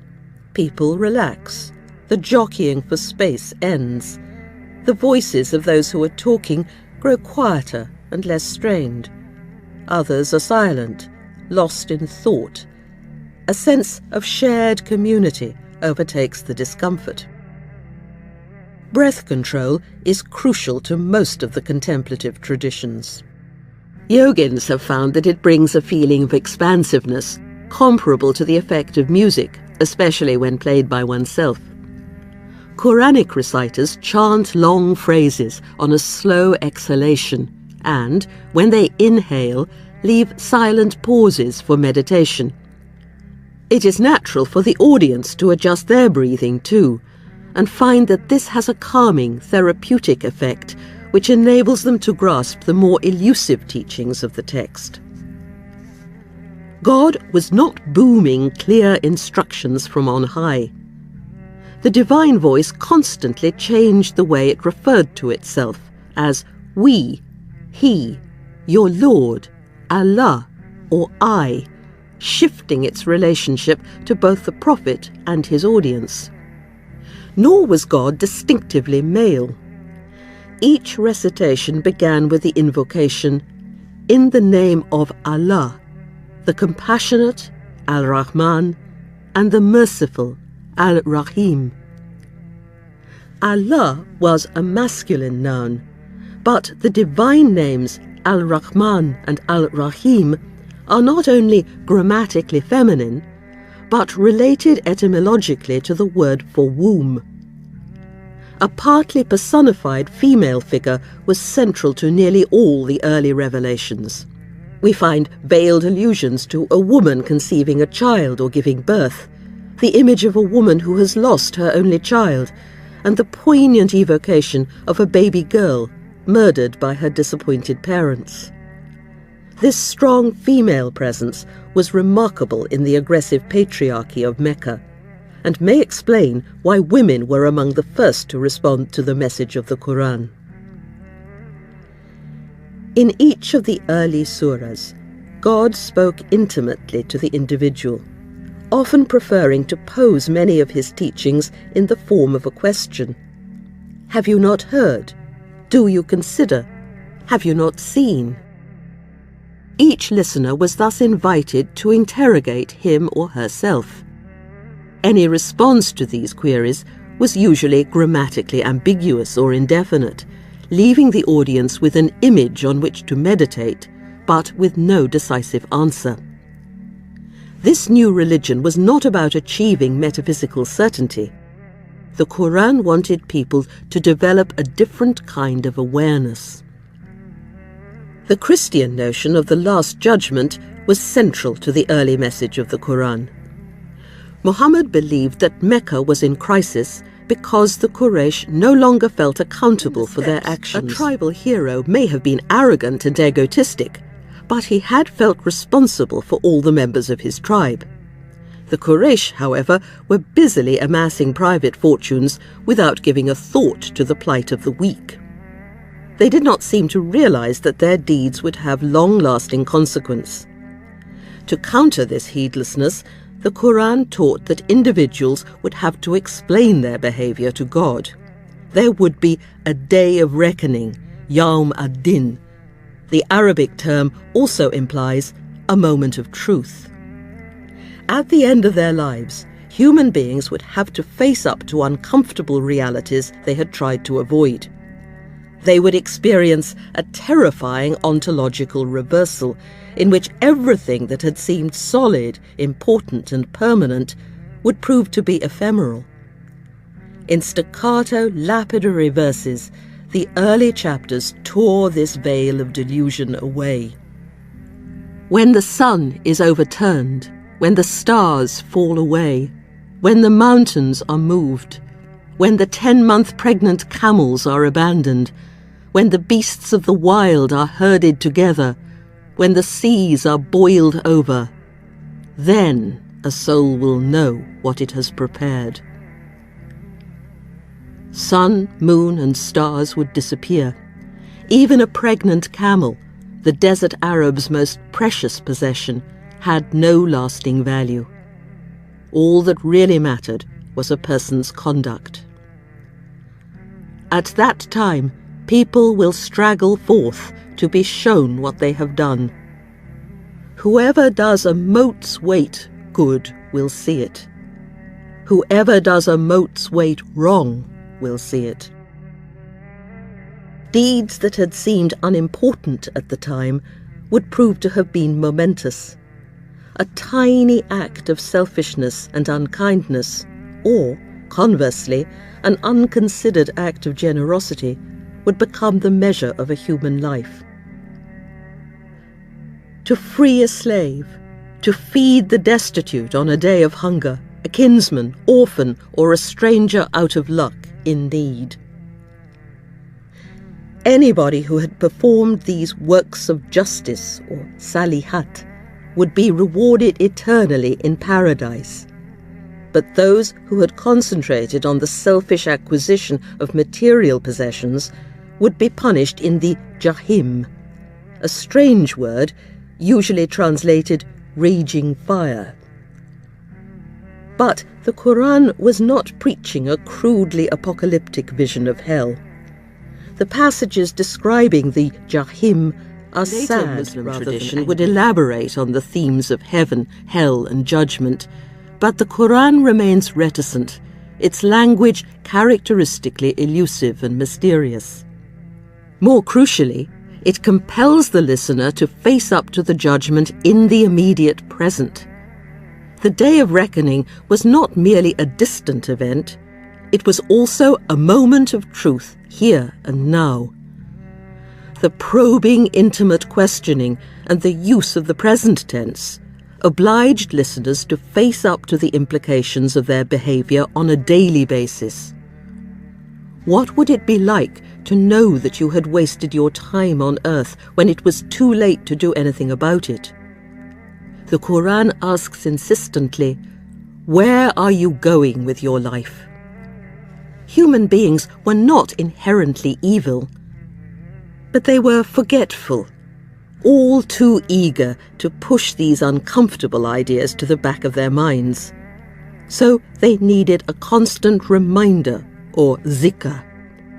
Remind them, God urged Muhammad. All you can do is be a reminder. People must therefore become self-aware, conscious of what they are doing. They must cultivate the virtue of taqwa, a word that is sometimes translated fear, but is better rendered mindfulness. They must be continually on their guard against selfishness, greed, and arrogance. Instead of frightening themselves with the fear of hell, they should meditate on the signs, or ayat, of God's generosity in the natural world and imitate His benevolence. Look at the camel and how it is created. Look at the sky and how it is raised. Look at the mountains and how they are set. Look at the earth and how it is spread. The entire cosmos was a veil which hid the presence of its creator. The succession of day and night, sun and moon, the life-giving rains, and the marvelous construction of the human being were all signs of God's presence. By contemplating these signs in a sustained and disciplined manner, they would become aware of the inexpressible reality behind them and be filled with gratitude. At present, the Quraysh despised the weak. They believed that failure and poverty revealed an inherent lack of nobility, so they felt no obligation towards the poor, the orphan, or the widow. But if they understood their dependence upon Allah at every moment of their lives, they would appreciate their own frailty, and their arrogance would be tempered by awe and wonder. They would lay aside their haughty self-reliance and their proudly cultivated refusal to bow to any creature, human or divine. Muhammad wanted every man, woman, and child in Mecca to develop within themselves the humble thankfulness that should characterize the human condition. Muhammad was not content simply to work for social reform. He believed that without an interior transformation, a purely political program would be superficial. To effect this, he taught his little group the ritual actions that would enable them to cultivate this new attitude. First, they would meet for prayer, or salat. Their devout prostration would be a daily reminder of their true condition. Salat interrupted their ordinary business and helped them to remember that Allah was their first priority. It was very difficult for men and women schooled in the old tribal ethos to grovel like slaves, and many of the Quraysh were offended by this abject posture. But the physical routine of salat symbolized the Islam, the surrender of their entire being to Allah. It taught their bodies at a level deeper than the rational to lay aside the self-regarding impulse to prance and preen arrogantly. A Muslim was a man or a woman who had made this act of submission and was proud to be God's slave. Second, members of the Muslim community the Ummah, were required to give a proportion of their income in alms to the poor. This pure offering, or zakat, took the egotism out of the traditional Bedouin generosity. Instead of exhibiting their reckless, excessive liberality, they made a regular, undramatic contribution to the weaker members of the tribe. The new hero was no longer a person who gave away his entire fortune in a single night, but one who tirelessly practiced the works of justice. At this stage, the new faith was called tazakah, purification. By looking after the poor and needy, freeing slaves, performing small acts of kindness on a daily, hourly basis, the Muslims learned to cloak themselves in the virtue of compassion and would gradually acquire a responsible, caring spirit which imitated the generosity of Allah Himself. If they persevered, they would purge their hearts of pride and selfishness and achieve a spiritual refinement. For 3 years, Muhammad kept a low profile, preaching only to carefully selected people. But, somewhat to his dismay, in 615, Allah instructed him to deliver his message to the whole clan of Hashim. "The task is beyond my strength," he told Ali. But he went ahead and invited 40 elders to a frugal meal. The meagre fare was a message in itself. There was to be no more excessive hospitality. Luxury was not simply a waste of money, but ingratitude, a thankless squandering of Allah's precious bounty. When the elders arrived, they were nonplussed when Ali served them a simple leg of mutton and a cup of milk.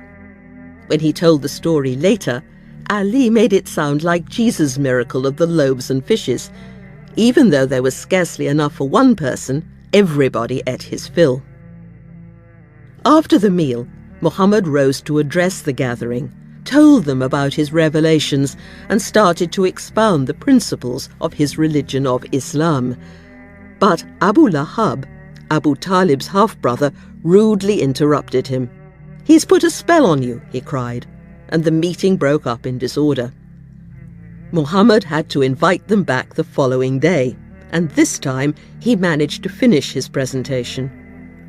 "O sons of Abd al-Muttalib," he ended, "I know of no Arab who has come to his people with a nobler message than mine. God has ordered me to call you to him. So which of you will cooperate with me in this venture as my brother, my executor, and my successor?" There was an awkward silence, and the elders looked at one another in embarrassment. They could all remember Muhammad as a little boy living on the charity of his relatives. How dared he claim to be the prophet of Allah? Even Muhammad's cousin Jafar and his adopted son Zayd were reluctant to speak. But finally Ali, a gawky 13-year-old, could bear it no longer. "O Prophet of God," he cried, "I will be your helper in this matter." Muhammad laid his hand tenderly on the boy's neck. "This is my brother, my executor, and my successor among you," he said. "Hearken to him and obey him." This was too much. The spell was broken, and the elders burst out laughing. "He's ordered you to listen to your son and obey him," they cried derisively to Abu Talib as they stormed out of the house. Undeterred by this humiliating failure, Muhammad continued to preach more widely in the city, but with very little success. Nobody criticized his social message. They knew that the tribal ethos required them to share their wealth with the poorer members of the tribe. It was one thing to be selfish and greedy, but quite another to defend these attitudes. Most people objected to the day of reckoning. This, they argued, was simply an old wives' tale. How could bodies that had rotted away in the earth come to life again? Was Muhammad seriously suggesting that their venerable ancestors would rise from their graves to stand before the Lord of all beings? The Quran replied that nobody could prove that there was no life after death, and that if Allah could create a human being out of a tiny drop of semen, he could easily resurrect a dead body. It also pointed out that the people who poured scorn on the idea of a final reckoning were precisely those who had no intention of changing their oppressive, selfish behavior. When faced with the insistent questioning of the Quran about the ultimate value of their life, they took refuge in denial and levity. But despite their skepticism, most of the Quraysh were content to leave Muhammad alone. They were businessmen who had little taste for ideological debate, and they knew that a serious internal conflict would be bad for trade. In any case, this little band of slaves, angry young men, and failing merchants was no real threat, and their movement would surely peter out. Muhammad himself was anxious to avoid an open rift. He had no desire to damage Mecca, the mother of cities. He knew that some of the Quraysh thought that he wanted to become king, an abhorrent idea to the Arabs, who were deeply suspicious of monarchy. But Muhammad had no political ambitions. As if to reassure his critics, God told him firmly that he must not aspire to public office. He was simply a nadir, a messenger with a warning, and should approach the Quraysh humbly, avoid provocation, and be careful not to attack their gods. This is what the great prophets had done in the past. A prophet had to be altruistic. He must not trumpet his own opinions egotistically or trample on the sensibilities of others, but should always put the welfare of the community first. A prophet was first and foremost a Muslim, one of those who have surrendered themselves unto Allah. In his desire to avoid a serious dispute, Muhammad did not, at this stage, emphasize the monotheistic content of his message. Like the Hanifs, he was convinced that Allah was the only God, but he did not at first condemn the worship of the stone idols around the Kaaba or the cult of the three goddesses, the Garanik. Like most of the great religious sages, he was not much interested in orthodoxy. Metaphysical speculation tended to make people quarrelsome and could be divisive. It was more important to practice the works of justice than to insist on a theological position that would offend many of the people he was trying to win over. But tension was growing. In 616, some of the Quraysh attacked the Muslims while they were performing their ritual prayers in one of the glens outside the city. The incident shocked everybody in Mecca, and both sides desperately tried to reach a modus vivendi. This may have led to the notorious incident of the so-called Satanic Verses. The episode is recounted by only 2 of Muhammad's early biographers, and some scholars believe it to be apocryphal, though it is hard to see why anybody would make it up. Both historians emphasize the desire for reconciliation in the city at this time. Ibn Sa'd starts his account by saying that in his desire to avoid an irrevocable breach with the Quraysh, Muhammad sat down by himself, wishing that nothing be revealed to him that would drive them away.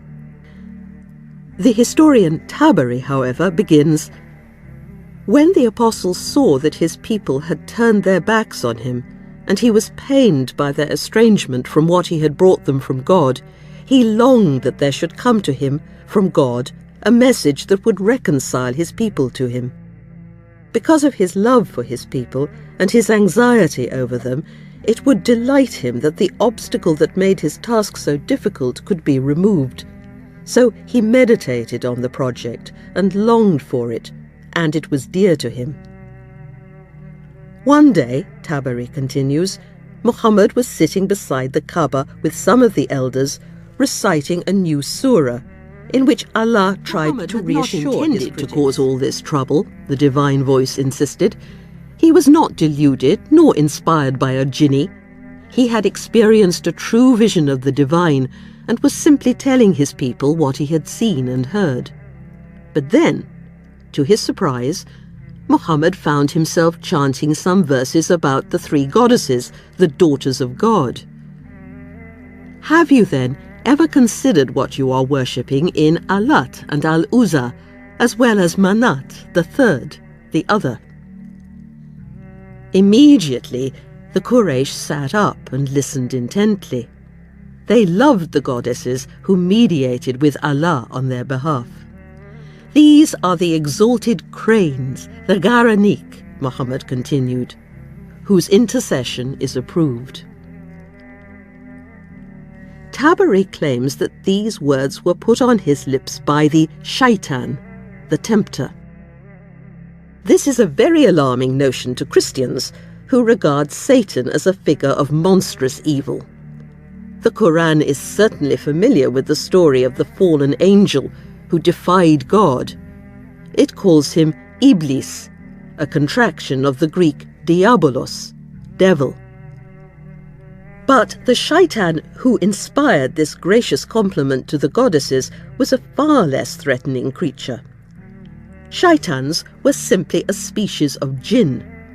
They were tempters who suggested the empty, facile and self-indulgent yearnings that deflected humans from the right path. Like all jinn, the shaitans were ubiquitous, mischievous and dangerous, but not on a par with the devil. Muhammad had been longing for peace with the Quraysh. He knew how devoted they were to the goddesses, and may have thought that if he could find a way of incorporating the Garanik, the goddesses, into his religion, they might look more kindly on his message. When he recited the rogue verses, it was his own desire talking, not Allah, and the endorsement of the goddesses proved to be a mistake. Like any other Arab, he naturally attributed his error to a shaitan, not implied that the three daughters of God were on the same level as Allah. They were simply intermediaries, like the angels, whose intercession is approved in the same surah. Jews and Christians have always found such mediators compatible with their monotheism. The new verses seemed a truly propitious gesture, and their effect on the Quraysh was electrifying. As soon as Muhammad had finished his recitation, he prostrated himself in prayer. And, to his astonishment, the Quraysh elders knelt down beside him, humbly pressing their foreheads to the ground. The news spread like wildfire through the city. Muhammad has spoken of our gods in splendid fashion.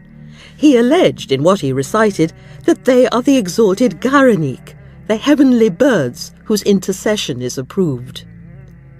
The crisis was over. The elders told Muhammad, "We know that Allah kills and gives life, creates and preserves.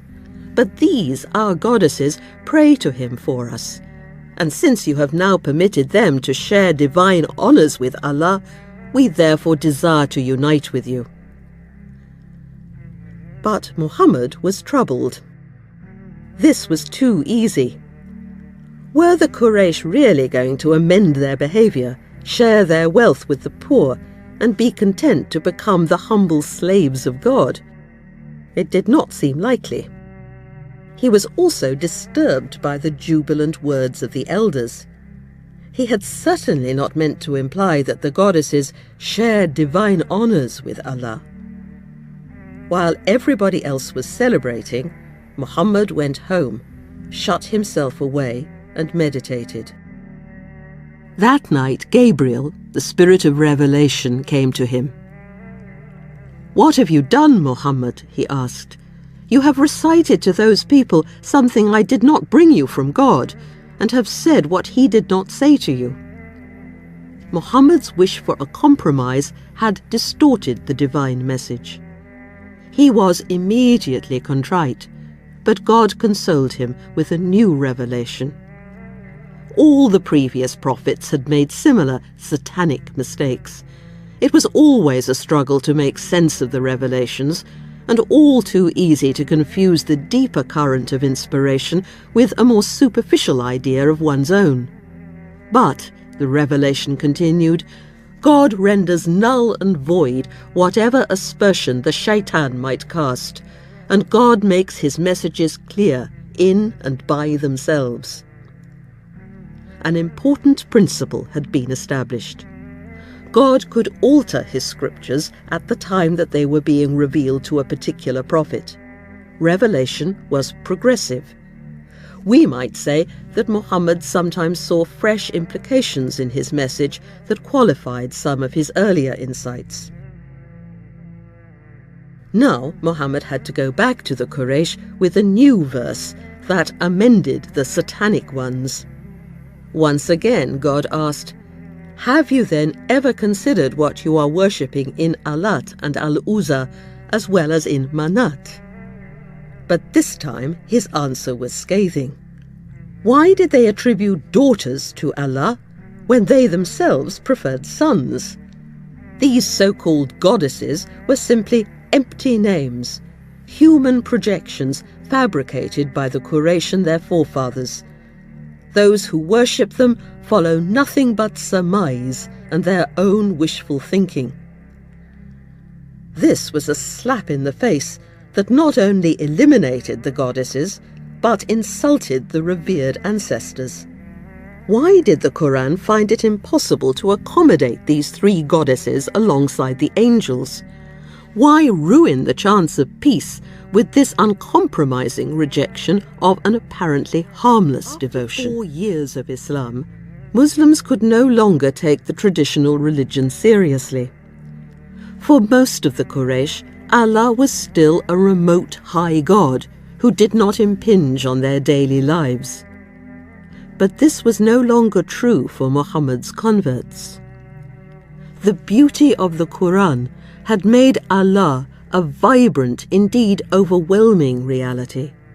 The Quran says that when they listen to their scripture, a chill creeps over the skins of those who fear their Lord, and after a while their skins and hearts soften at the remembrance of God.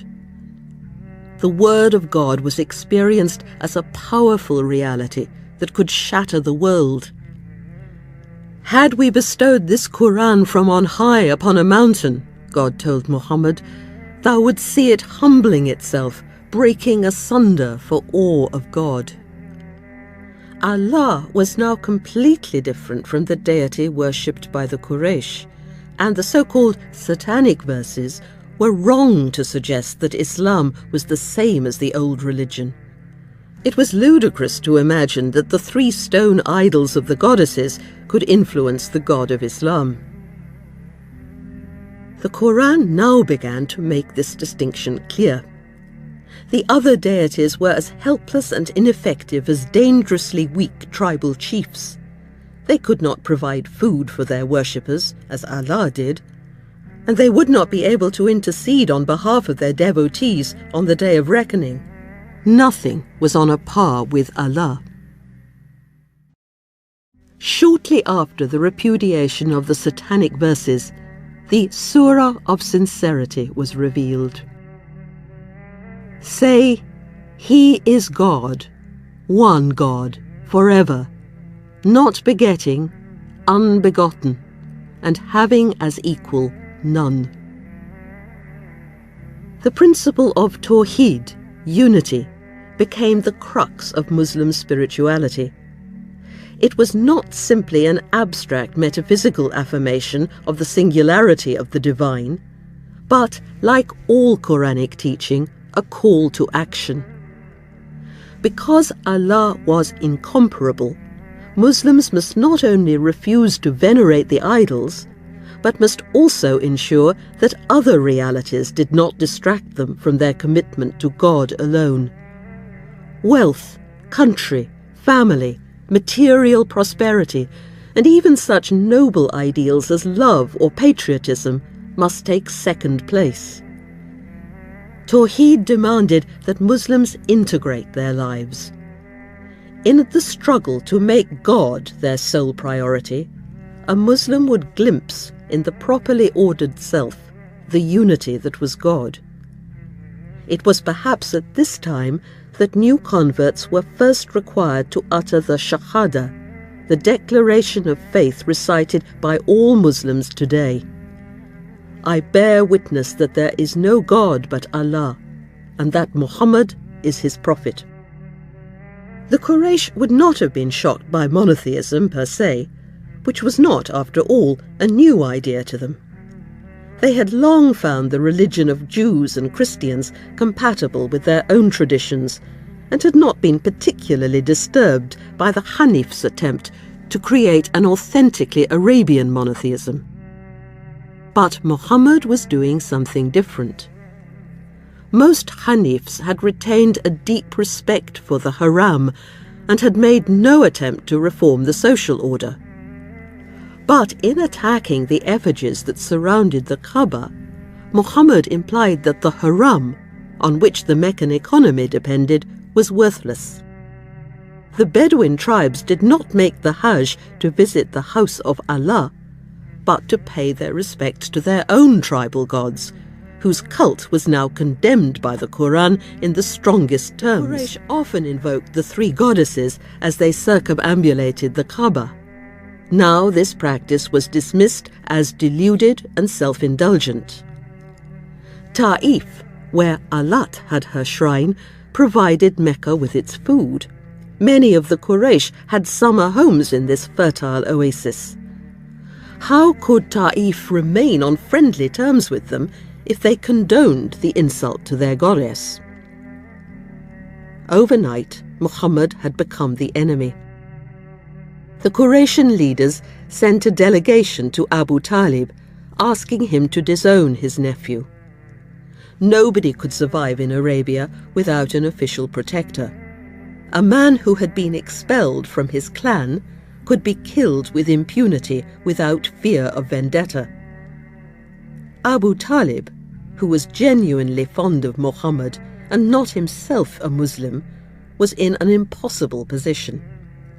He tried to temporize, but the Quraysh returned with an ultimatum. By God, we cannot endure that our fathers should be reviled, our customs mocked, and our gods insulted, they cried. Until you rid us of him, we will fight the pair of you until one side perishes. Abu Talib summoned Muhammad, begging him to stop this subversive preaching. Spare me and yourself, he pleaded. Do not put upon me a burden greater than I can bear.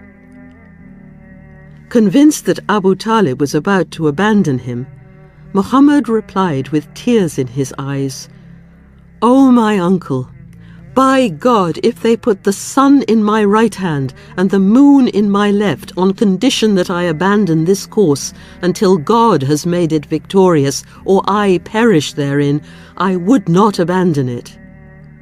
He then broke down and left the room, weeping bitterly. His uncle called him back. "Go and say what you please, for by God I will never give you up on any account." For a while, Muhammad was safe. As long as Abu Talib remained his patron and could make this protection effective, nobody dared touch him. Abu Talib was a gifted poet, and he now wrote passionate verses denouncing the clans who had deserted Hashim in its hour of need. The clan of Al-Muttalib responded by declaring their solidarity with Hashim, but this good news was followed by a fateful defection. Abu Lahab, Abu Talib's half-brother, had opposed Muhammad and his revelations from the start. But to prevent a schism within the clan, he had betrothed two of his sons to Muhammad's daughters, Ruqayya and Kulthum. Now he forced his sons to repudiate the women. The elegant young Muslim aristocrat Uthman ibn Affan, however, had long admired Ruqayya, one of the most beautiful girls in Mecca, and could now ask Muhammad for her hand. The Quraysh elders, especially those who had lost family members to Islam, now mounted a furious offensive against Muhammad. They would ostentatiously turn their backs whenever they heard Muslims praising Allah as the one and only divine being, and aggressively demonstrate their joy when the other deities were invoked. They demanded that everybody remain faithful to the traditional faith. It was the only decent thing to do. All this talk of revelation was outrageous. Muhammad had made the whole thing up. Why should he alone of all the Quraysh have received a divine message? Muhammad was mad. He had been led astray by a jinni. He was a sorcerer who lured young people away from their father's sunnah, their way of life, by magic arts. When he was asked to validate his claims by working a miracle, as Moses or Jesus had done, he admitted that he was an ordinary mortal like themselves. The leaders of the opposition included some of the most powerful clan chiefs in Mecca. Foremost among them were Abu al-Hakam, an irascible, ambitious man who seemed deeply disturbed by Islam. The elderly, corpulent Umayyah ibn Khalaf and the highly intelligent Abu Sufyan, who had been a personal friend of Muhammad, together with his father-in-law, Utbah ibn Rabi'ah, and his brother. As yet, Suhail ibn Amr, chief of Amir, a devout man who, like Muhammad, had made an annual retreat on Mount Hira, had not yet made up his mind, and Muhammad hoped to win him over. Some of the most able young men in Mecca were also virulently hostile to Islam. The warriors Amr ibn al-As and Khalid ibn al-Walid, and, most zealous of all, Umar ibn al-Khattab, the nephew of Abu al-Hakam, who was fanatically devoted to the old religion. While the other chiefs were proceeding cautiously against Muhammad, Umar was ready for more extreme methods. Muhammad had now given up hope of converting the Meccan establishment and realized that he must concentrate on the disaffected poorer people who were eager for his message. This was an important turning point, which is recorded poignantly in the Quran. Muhammad had been so absorbed in a discussion with some of the Meccan grandees that he impatiently frowned and turned away when a blind man approached him with a question. God reproved Muhammad severely. A prophet must approach all members of the community with the same respect. He must move beyond the aristocratic ethos of Muruwa. The Quran was for rich and poor alike. In brushing the blind man aside as though he did not matter, Muhammad had behaved like a kafir. The word kafir is often translated unbeliever, but this is extremely misleading. Muhammad had no quarrel with the beliefs of Abu al-Hakam and Abu Sufyan. In fact, much of their theology was quite correct. They believed without question, for example, that Allah was the creator of the world and the Lord of the Kaaba. The trouble was that they did not translate their beliefs into action. They were impervious to the true meaning of the signs of God's benevolence in his creation, which required human beings to imitate him in all their dealings. Instead of despising and oppressing vulnerable people, they should behave like Allah and spread over them the wings of tenderness. Fear derives from a root word meaning ingratitude. It implies a discourteous refusal of something that is offered with great kindness and generosity. When God had revealed himself to the people of Mecca, some of them had, as it were, spat contemptuously in his face. The Quran does not berate the kafirun for their lack of religious conviction, but for their arrogance. They are haughty and supercilious. They imagine that they are superior to the poorer, humbler people of Mecca, whom they consider second-class citizens and therefore worthy of contempt. Instead of realizing their utter dependence upon God, they still regard themselves as self-reliant and refuse to bow to Allah or anybody else. The kafirun are bursting with self-importance. They strut around haughtily, addressing others in an offensive, braying manner, and fly into a violent rage if they think that their honor has been impugned. They are so convinced that their way of life is better than anybody else's that they are particularly incensed by any criticism of their traditional lifestyle. They sneer at Allah's revelation, perversely distorting the sense of the Quran simply to display their cleverness. They were unable even to consider anything new. Their hearts were veiled, rusted over, sealed and locked.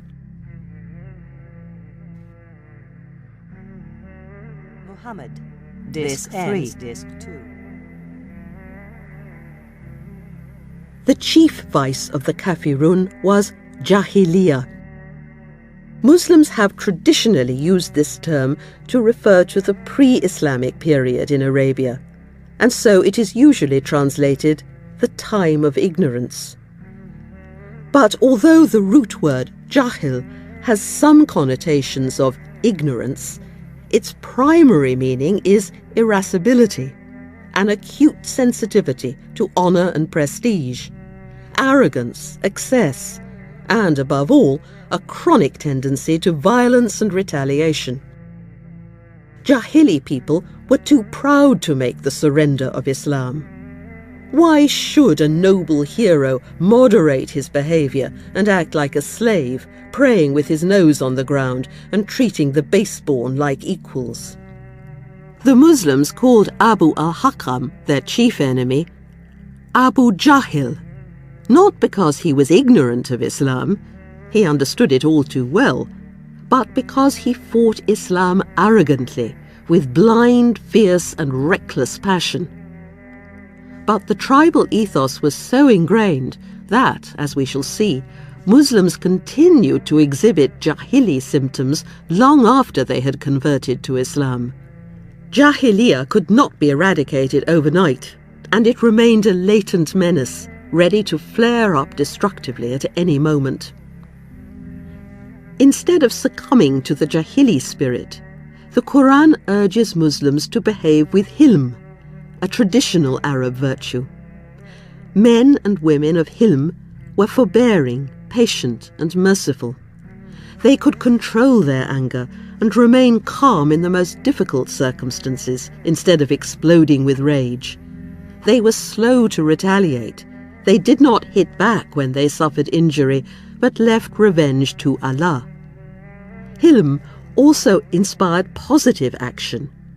If they practiced hilm, Muslims would look after the weak and disadvantaged, liberate their slaves, counsel each other to patience and compassion, and feed the destitute, even when they were hungry themselves.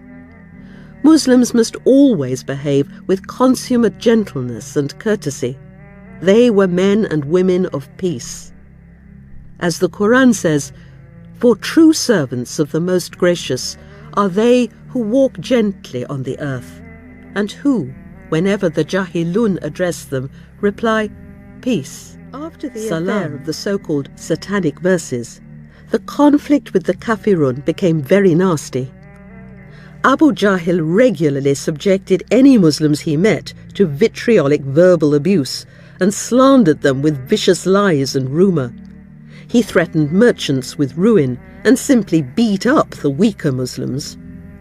The Kafirun could not hurt Muslims who had strong protectors, but they could attack slaves and those who lacked adequate tribal patronage.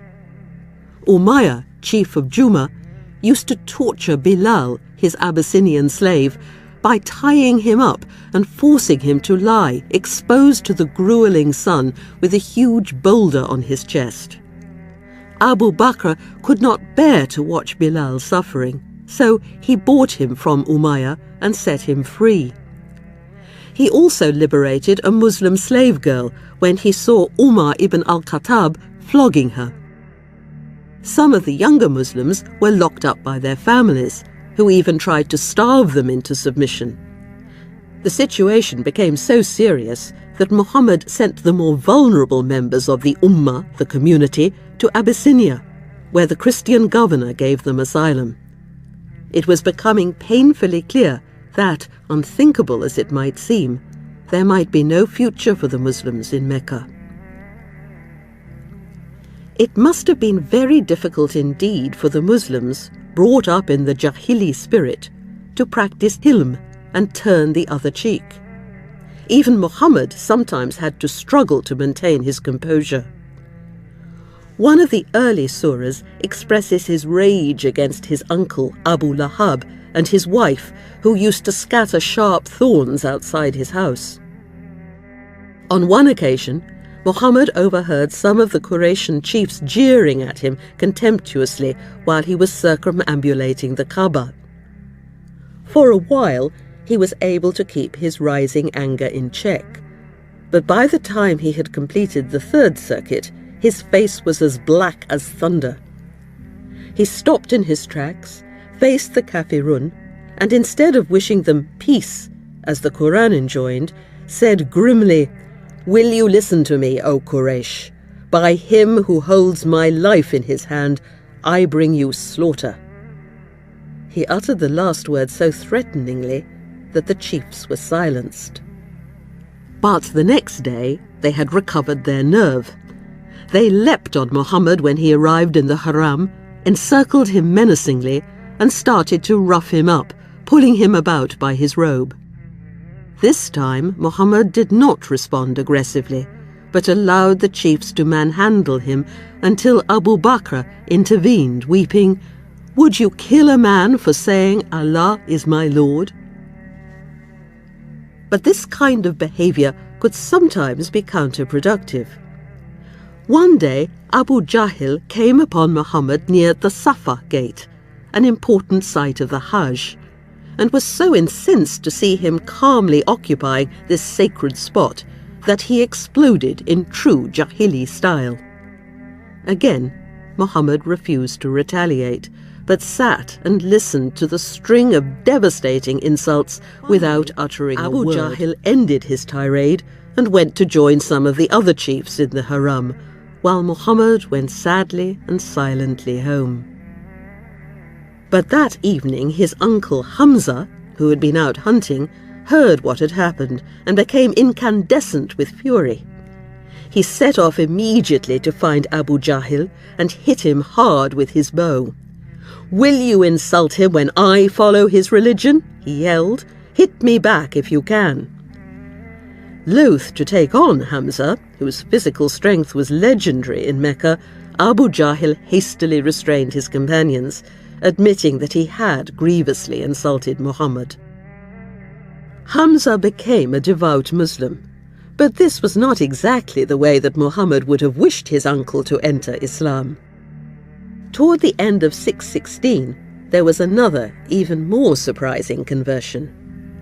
Omar ibn al-Khattab had decided that it was time to kill Muhammad, and strode through the streets of Mecca, sword in hand, toward a house at the foot of Mount Safa, where he heard that the Prophet was spending the afternoon. He didn't know that his sister Fatima and her husband had secretly become Muslims. Thinking that Omar was safely out of the way, they had invited one of the few literate Muslims to come and recite the latest surah. But on his way to Mount Safa, Omar was intercepted by another Muslim, who, fearing for Muhammad's life, informed Omar that his own sister had converted to Islam. Omar rushed home and was horrified to hear the words of the Quran issuing from an upstairs window. "What is this balderdash?" he roared as he burst into the room. The reciter fled in terror, dropping the manuscript in his haste, while Omar threw his sister to the ground. But when he saw that she was bleeding, he felt ashamed, picked up the manuscript, and began to read the surah. Omar was one of the judges of the poetry competition in Ukaz, and realized at once that he was looking at something unique. This was quite different from a conventional Arabic ode. "How fine and noble is this speech!" he exclaimed with wonder. And immediately the beauty of the Quran diffused his rage and touched a core of receptivity deeply buried within him. Yet again, he grabbed his sword and ran through the street to the house where Muhammad was. "What has brought you, son of Khattab?" asked the Prophet. "I have come to you to believe in God and his apostle and what he has brought from God," Omar replied. Muhammad gave thanks so loudly that everybody in the house, who had dived for cover as soon as they saw Omar, came out of hiding, scarcely able to believe what had happened. Historian Ibn Ishaq has recorded another, less dramatic but equally significant version of Omar's conversion.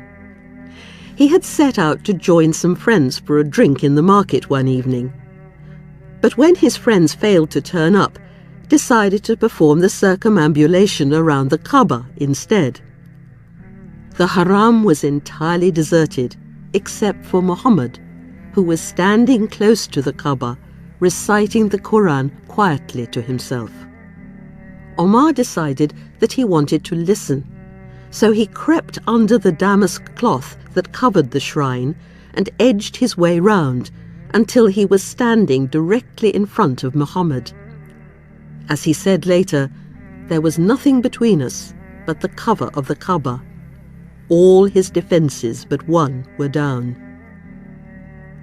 Then the power of the Quran did its work. When I heard the Quran, Omar said, my heart was softened and I wept, and Islam entered into me. Omar's conversion was a bitter blow to the opposition, but because he was protected by his clan, there was nothing that they could do to hurt him. Abu Jahil now imposed a boycott on the clans of Hashim and Al-Muttalib. Nobody could marry into them or trade with them. They could not even sell them food. All the members of Hashim and Al-Muttalib, Muslim and non-Muslim alike, moved into Abu Talib's street, which became a little ghetto. When Muhammad's household arrived, Abu Lahab and his family moved out and took up residence in the district of Abd Shams. The purpose of the boycott was not to starve the two clans, but to bring home to them the consequence of removing themselves from the tribe. If Muhammad wanted to withdraw from the religious life of Mecca, he could not continue to benefit from the economy. The ban collapsed after 3 years. It was especially unpopular among those who had relatives in Hashim or Al-Muttalib and could not, in good conscience, allow them to go hungry. Muslims like Abu Bakr and Omar, who did not belong to the proscribed clans, sent provisions whenever they could. One Meccan regularly loaded a camel with supplies, led it to Abu Talib Street under cover of night, gave the beast a thwack on its hind quarters, and sent it lumbering down the alley. On one occasion, Abu Jahil accosted one of Khadija's nephews, who was making his way to the ghetto with a bag of flour. There was soon a fierce argument. Another Qurayshi joined in, disgusted that Abu Jahil was preventing a man from taking food to his aunt, and gave him a huge blow with a camel's jaw that knocked him to the ground. During this ban, the Quran reminded the Muslims that other prophets, Joseph, Noah, Jonah, Moses, and Jesus, had also warned their people to reform their behavior, and when they had refused, their societies had collapsed because they were not acting in accordance with the fundamental principles of the universe. Unlike animals, fish, or plants, which are natural Muslims since they submit instinctively to these basic laws, human beings have free will. When they oppress the weak and refuse to share their wealth fairly with the poor, this violation of God's law is as unnatural as though a fish were to try to live on dry land. Disaster was inevitable. But the Quran continued to urge Muslims to be patient and not to seize this opportunity for a personal vendetta against their enemies. Some of the Quraysh, too, were anxious for the imposition of the ban. A small delegation had approached Muhammad, led by a venerable elder who was too close to death to be personally threatened by the Prophet. He suggested a compromise. The whole city could worship Allah one year and the other gods the next. But Muhammad could not accept this offer. Instead, the Surah Al-Kafirun proposed peaceful coexistence. You Kafirun, who reject the faith. I do not worship what you worship, and you do not worship what I worship. I am not a worshipper of what you worship. You are not a worshipper of what I worship. A reckoning, a din, for you, and a reckoning for me. People worship different things. There must be, as the Quran says, no coercion in matters of faith. Din meant reckoning, but also religion, way of life, or moral law. Each individual had his or her own din, and there was no need for force or compulsion. In the end, blood loyalty led to the end of the boycott. 4 of the Quraysh establishment who had relatives in Hashim and al-Muttalib solemnly requested an end to the ban, and despite the angry protests of Abu Jahl, the other chiefs agreed.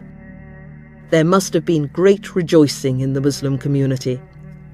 When they heard the news, some of the emigrants came home from Abyssinia, convinced that the worst was over. But they had been too optimistic. Early in 619, Khadija died.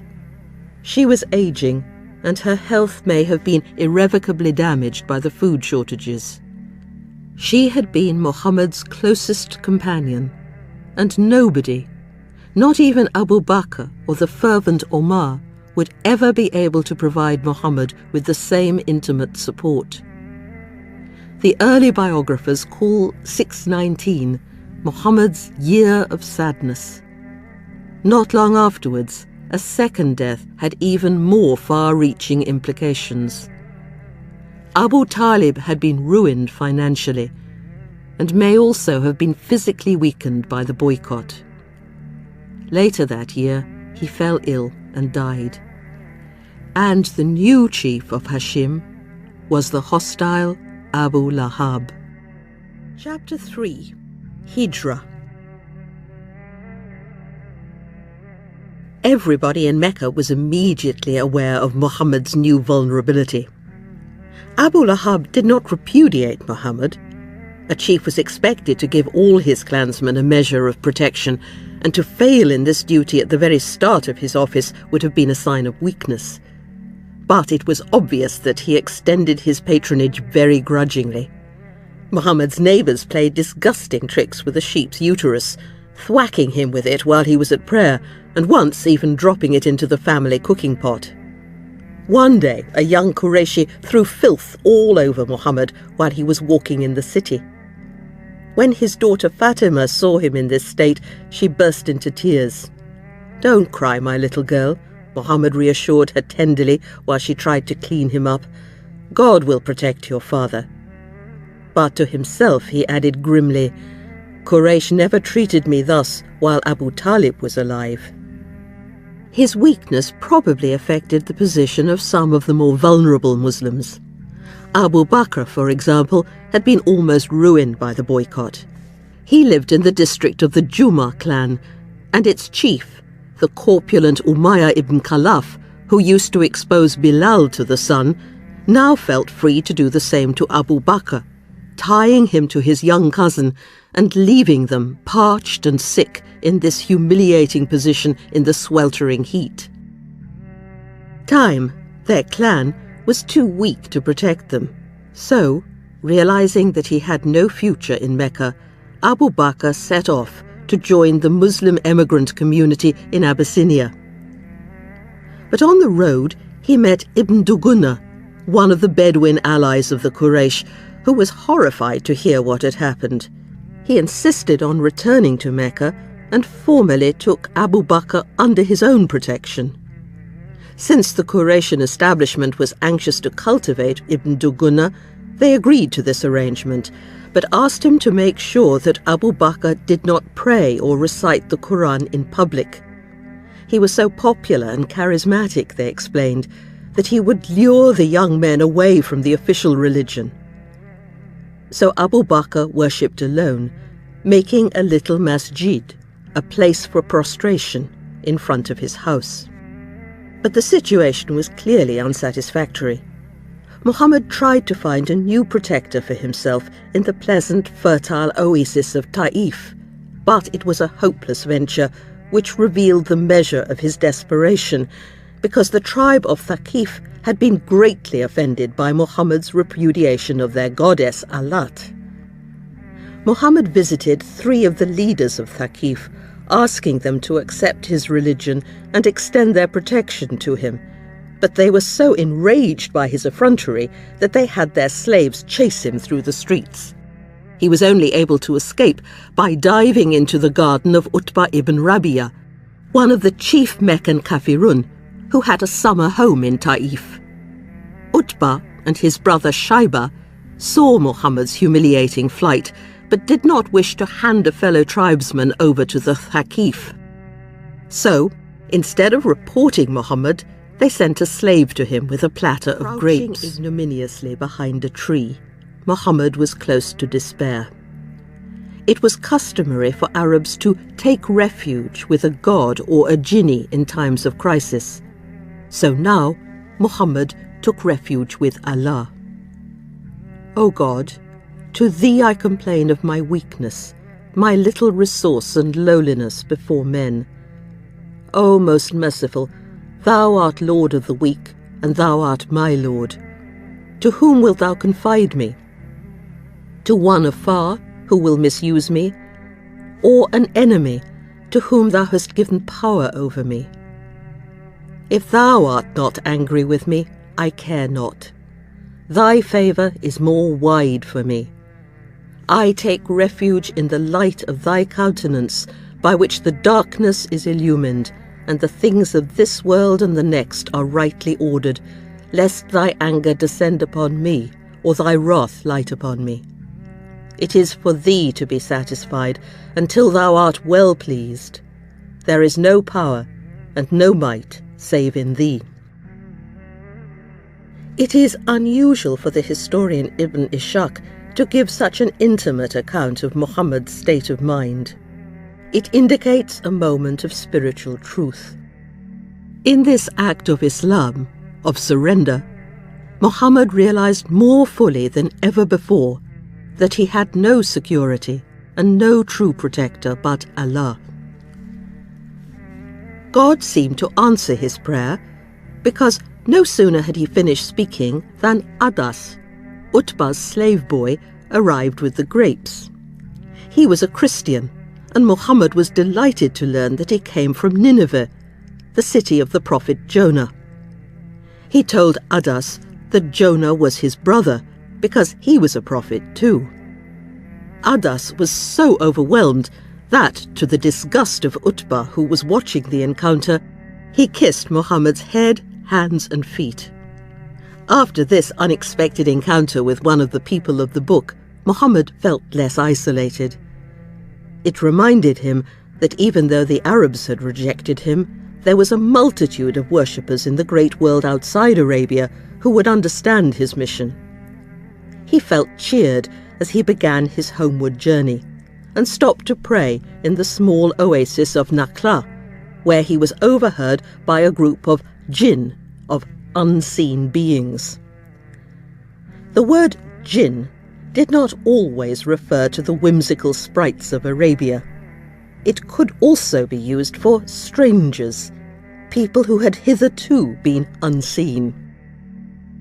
The Quran indicates that the travellers, who lurked out of sight in Nakhla, listening to Muhammad's recitation, may have been Jews. They were so overcome by the beauty and felicity of the Arabic scripture that when they returned home, they told their people that they had heard a revelation bestowed from on high after that of Moses, which confirmed the truth of the Torah and would guide human beings to the right path. Muhammad's horizons were beginning to expand. He had been certain that he had been sent simply as a warner, a nadhir to his own tribe, and that Islam was only for the people of Mecca. But now he was beginning to look further afield to the people of the book, who had received earlier revelations. Despite the confidence that this gave him, he was now desperate. once the Kafirun had learned of his attempt to find support in Ta'if, his position would be even more precarious. So, before entering Mecca, he sent word to 3 clan chiefs asking for their patronage. 2 refused, but the 3rd, Mutim, chief of Naufal, who had been one of those who had campaigned to end the boycott, promised to protect Muhammad, and he was now able to return home. But this could not be a long-term solution. Somehow, Muhammad had to win over the Quraysh. In 619, he began to preach to the pilgrims and merchants who attended the trade fairs that culminated in the Hajj. Perhaps, like Abu Bakr, he would find a Bedouin protector. And if the Quraysh establishment saw that he was respected by their Bedouin confederates, they might learn to accommodate him. But the Bedouin pilgrims were hostile and insulting. The last thing they wanted was a religion that preached submission and humility. Muhammad must have felt that he had come to the end of his resources. He was still grieving for Khadija. His position in Mecca was desperately precarious, and after preaching for 7 years, he had made no real headway. Yet, at this low point of his career, he had the greatest personal mystical experience of his life. He had been visiting one of his cousins, who lived near the Haram, so he decided to spend the night in prayer beside the Kaaba, as he loved to do. Eventually, he went to sleep for a while in the enclosed area to the northwest of the shrine, which housed the tombs of Ishmael and Hagar. Then, it seemed to him that he was awakened by Gabriel and conveyed miraculously to Jerusalem, the holy city of the Jews and Christians, an experience that may have been recorded by this oblique verse of the Quran.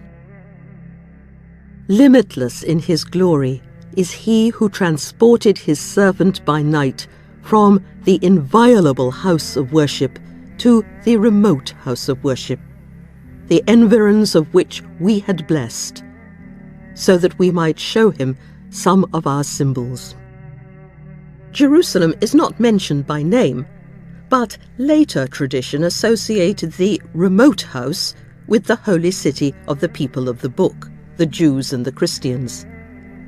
According to the historian Tabari, Muhammad told his companions that he had once been taken by the angels Gabriel and Michael to meet his fathers, Adam in the first heaven and Abraham in the 7th, and that he also saw his brothers, Jesus, Enoch, Aaron, Moses, and Joseph. The Quran also claimed that Muhammad had a vision beside the Lot tree, which marked the limit of human knowledge. He saw it descending another time, at the Lot tree of the furthest limit. There was the garden of sanctuary, when something came down over the Lot tree, enfolding. His gaze did not turn aside, nor go too far. He had seen the sight of his Lord, great signs. The Quran is reticent about this vision. He saw only God's signs and symbols, not God himself, and later mystics emphasized the paradox of this transcendent insight in which Muhammad both saw and did not see the divine essence. Muslims began to piece together these fragmentary references to create a coherent narrative. Influenced perhaps by the stories told by Jewish mystics of their ascent through the 7 heavens to the throne of God, they imagined their prophet making a similar spiritual flight. The first account of this night journey, Isra, is found in the 8th century biography by Ibn Ishaq. In this extended story, Gabriel lifted the prophet onto a heavenly steed, and together they flew through the night to Jerusalem, where they alighted on the site of the ancient Jewish temple, the remote house of the Quran. There they were greeted by Abraham, Moses, Jesus, and all the great prophets of the past, who welcomed Muhammad into their fellowship and invited him to preach to them. Afterwards, the prophets all prayed together. Then a ladder was brought, and Muhammad and Gabriel climbed to the first of the 7 heavens and began their ascent to the divine throne. At each stage, Muhammad met and conversed with some of the greatest of the prophets.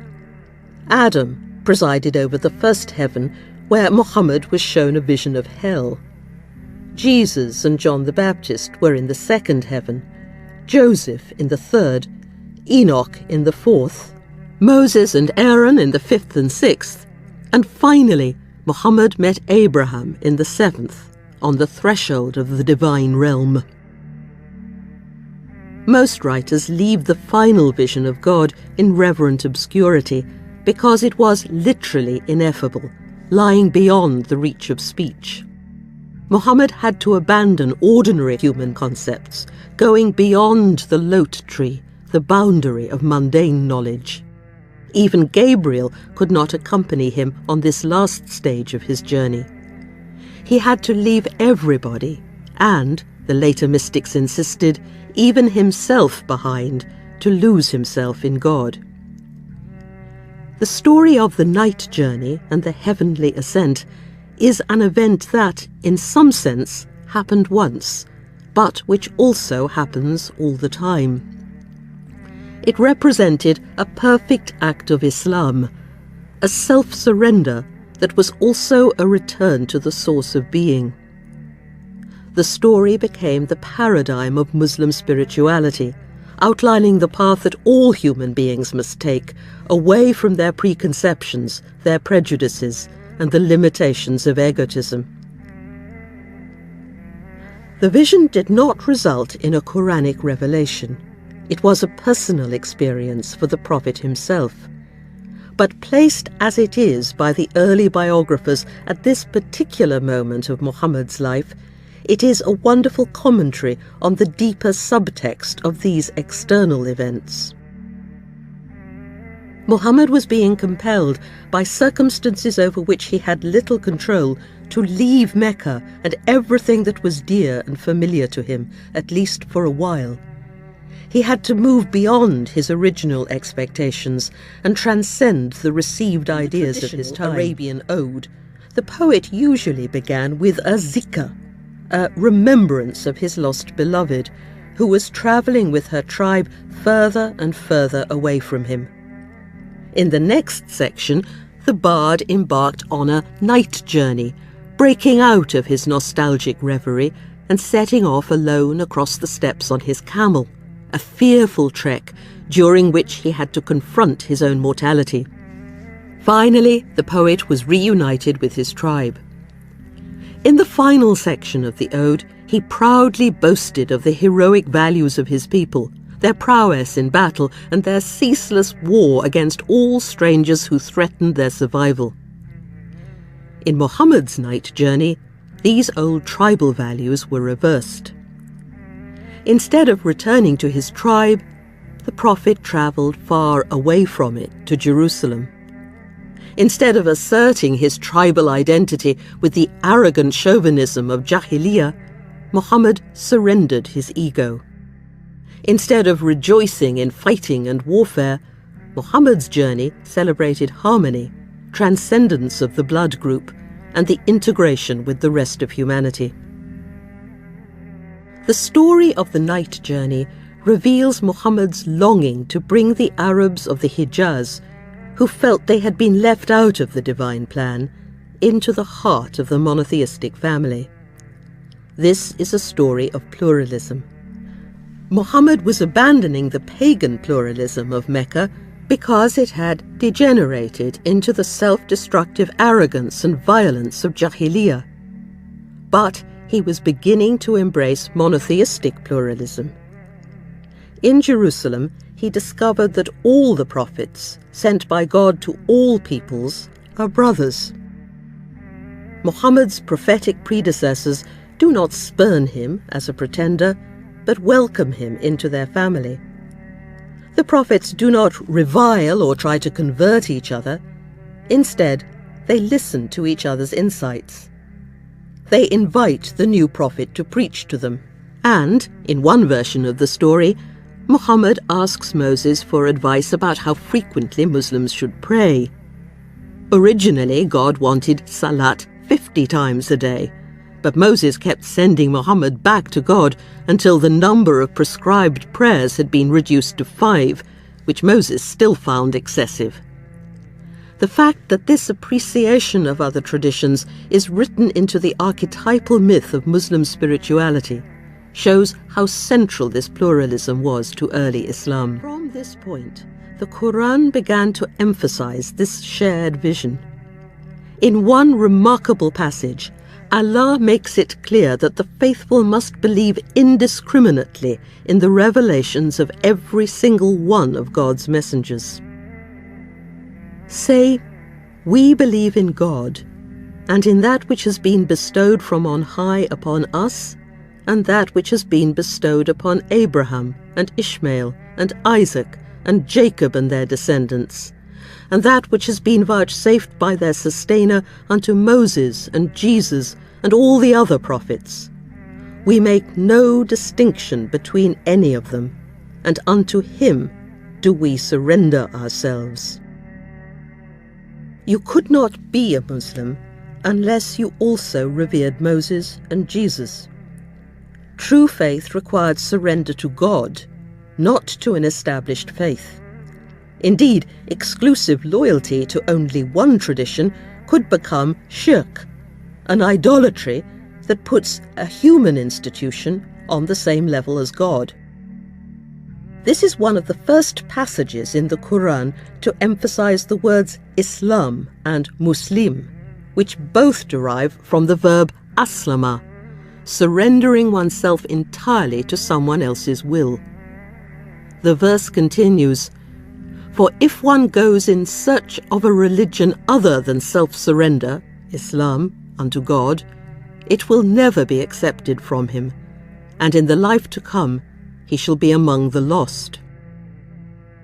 This verse is often quoted to prove that the Quran claims that Islam is the one true faith and that only Muslims will be saved. But Islam was not yet the official name for Muhammad's religion, and when this verse is read correctly in its pluralistic context, it clearly means the exact opposite. The Quran depicts one prophet handing on the revelation to another. The message passes from Abraham to Ishmael and Isaac to Moses, and so on, in a continuous narrative. The Quran is simply a confirmation of the previous scriptures, and the Torah, the Gospel, and the Quran are simply moments in God's continuous self-disclosure.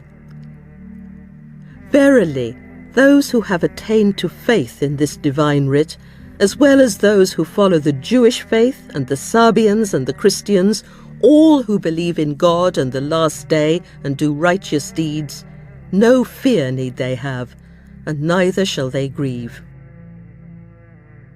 There was no thought of forcing everybody into the Muslim Ummah, the Muslim community.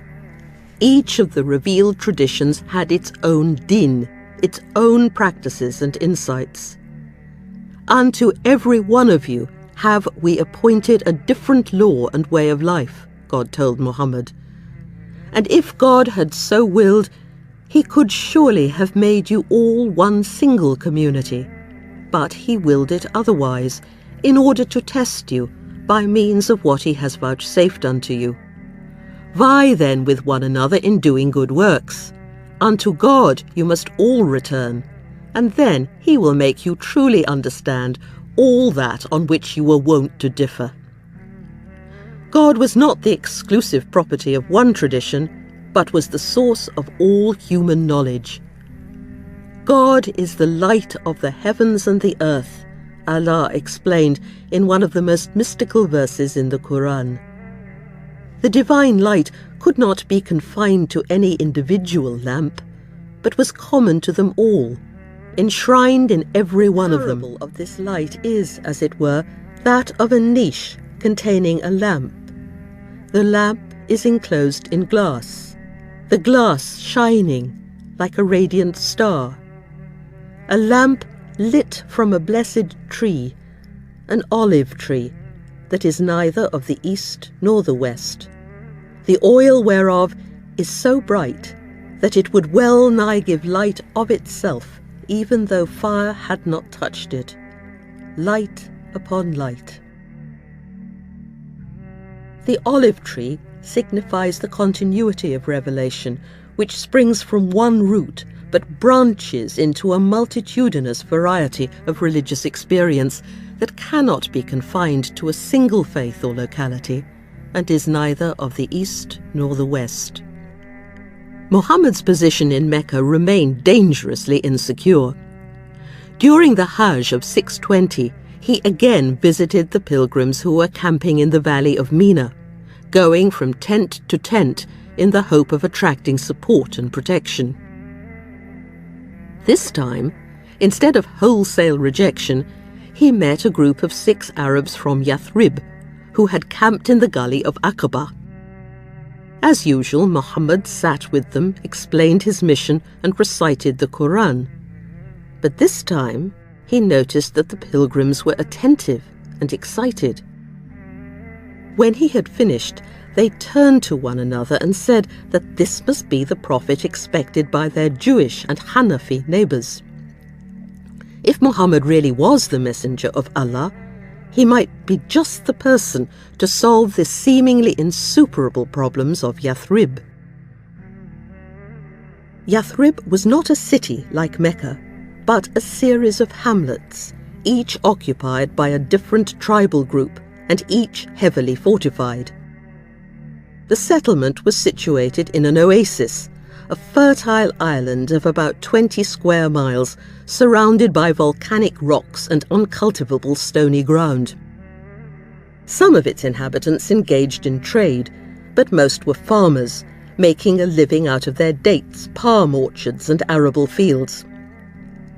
Unlike the Quraysh, they were not wholly dependent upon commerce and had retained more of the old Bedouin values, including, unfortunately, an entrenched hostility to other tribal groups. As a result, the oasis was engulfed in an escalating series of apparently unstoppable wars. The area had originally been cultivated by pioneering Jewish settlers, and by the 6th century there were about 20 Jewish tribes in Yathrib, many of whose members may have been Arabs who had assimilated to Judaism. They preserved a separate religious identity, but otherwise were almost indistinguishable from their pagan neighbors.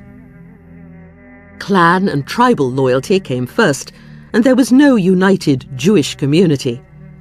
The Jewish tribes formed separate allegiances with Arab groups and were often at war with one another. Their date crop had made them rich, but they were also skilled jewelers, manufacturers of weapons, and craftsmen. The 5 largest Jewish clans, Thalaba, Hudl, Quraiza, Nadir, and Kainuka, the last of which controlled the only market in Yathrib, had achieved an almost complete monopoly of the economy that they had pioneered. During the 6th century, the Arab tribe of the Bani Qayla had emigrated from South Arabia and settled in the oasis alongside the Jews. They then formed 2 distinct clans, Aus and Khazraj, which eventually became 2 separate tribes. Gradually, the Arabs acquired their own land, built their own fortresses, and by the early 7th century were in a slightly stronger position than the Jews. But despite the inevitable competition over resources, Jews and pagans were able to coexist.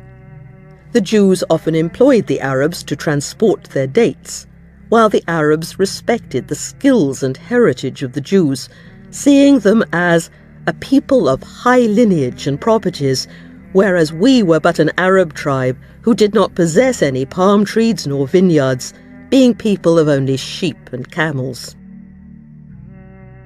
But by the time of the pilgrims' meeting with Muhammad in 620, the situation had deteriorated. The ingrained tribal rivalry had surfaced, and Aus and Khazraj were now engaged in a bloody conflict with one another. The Jewish clans had become involved in their struggle, Nadir and Qurayza supporting Aus, while Kainuka was allied to Khazraj. By 617 there was stalemate. Neither side could gain ascendancy. Everybody was exhausted by the violence. At certain key moments, Abdullah ibn Ubay, a chief of Khazraj, had stood aloof from the fighting and thus acquired a reputation for impartiality. Some saw him as a possible king or supreme chief who could enforce law and order. But the Arabs were averse to monarchy, and this type of experiment had never worked well in the peninsula. The Aus were naturally reluctant to hand the leadership to a member of Khazraj, while the other chiefs of Khazraj were equally unwilling to relinquish their power to Ibn Ubay. The 6 pilgrims immediately realized that as the spokesman of Allah, Muhammad would be a far more effective arbitrator, or hakam, than Ibn Ubay. They had no problems with his religious message, because for some time the Arabs of Yathrib had been drifting towards monotheism. The Aus and Khazraj had long felt inferior to the Jews because they had no scripture of their own, and the pilgrims were thrilled to hear that God had finally sent a prophet to the Arabs. They made their formal surrender to God on the spot with high hopes. "We have left our people, for no tribe is so divided by hatred and rancor as they. Perhaps God will unite them through you. So let us go to them and invite them to this religion of yours. And if God unites them in it, then no man will be mightier than you." But they admitted that they had little influence in the oasis and needed to consult their chiefs and wise men. If he was to be an effective arbitrator, it was essential that he have wide support. They promised to report back to Muhammad in a year's time. It was a decisive moment. Circumstances had forced Muhammad to look beyond Mecca, and even to entertain the extraordinary idea of abandoning his tribe to take up permanent residence with another. While awaiting developments in Yathrib, Muhammad made some changes in his household. He needed a wife, and it was suggested that he should marry Sauda, the cousin and sister-in-law of Suhail, the devout pagan chief of the Quraysh clan of Amir. She had been married to one of the Muslims who had migrated to Abyssinia in 616, but was now a widow, and this was a good match for her. Abu Bakr was also anxious to forge a closer link with the Prophet, and proposed that he should marry his daughter Aisha, who was then 6 years old. Aisha was formally betrothed to Muhammad in a ceremony at which the little girl was not present. In later years, she recalled that the first inkling she had of her new status was when her mother explained to her that she could no longer play in the streets, but must invite her friends into the family home. Muhammad's harem has excited a good deal of prurient and ill-natured speculation in the West. But in Arabia, where polygamy was more common than the monogamous marriage that Muhammad had enjoyed with Khadija, it would have been commonplace. These marriages were not romantic or sexual love affairs, but were undertaken largely for practical ends. Sauda seems to have been a rather homely woman who was past her first youth, but she could take care of Muhammad's domestic needs.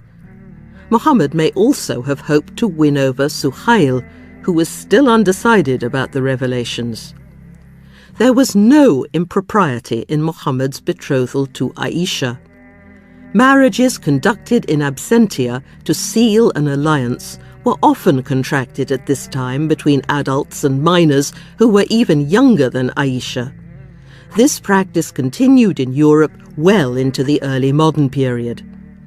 There was no question of consummating the marriage until Aisha reached puberty, when she would have been married off like any other girl. Muhammad's marriages usually had a political aim. He was starting to establish an entirely different kind of clan, based on ideology rather than kinship.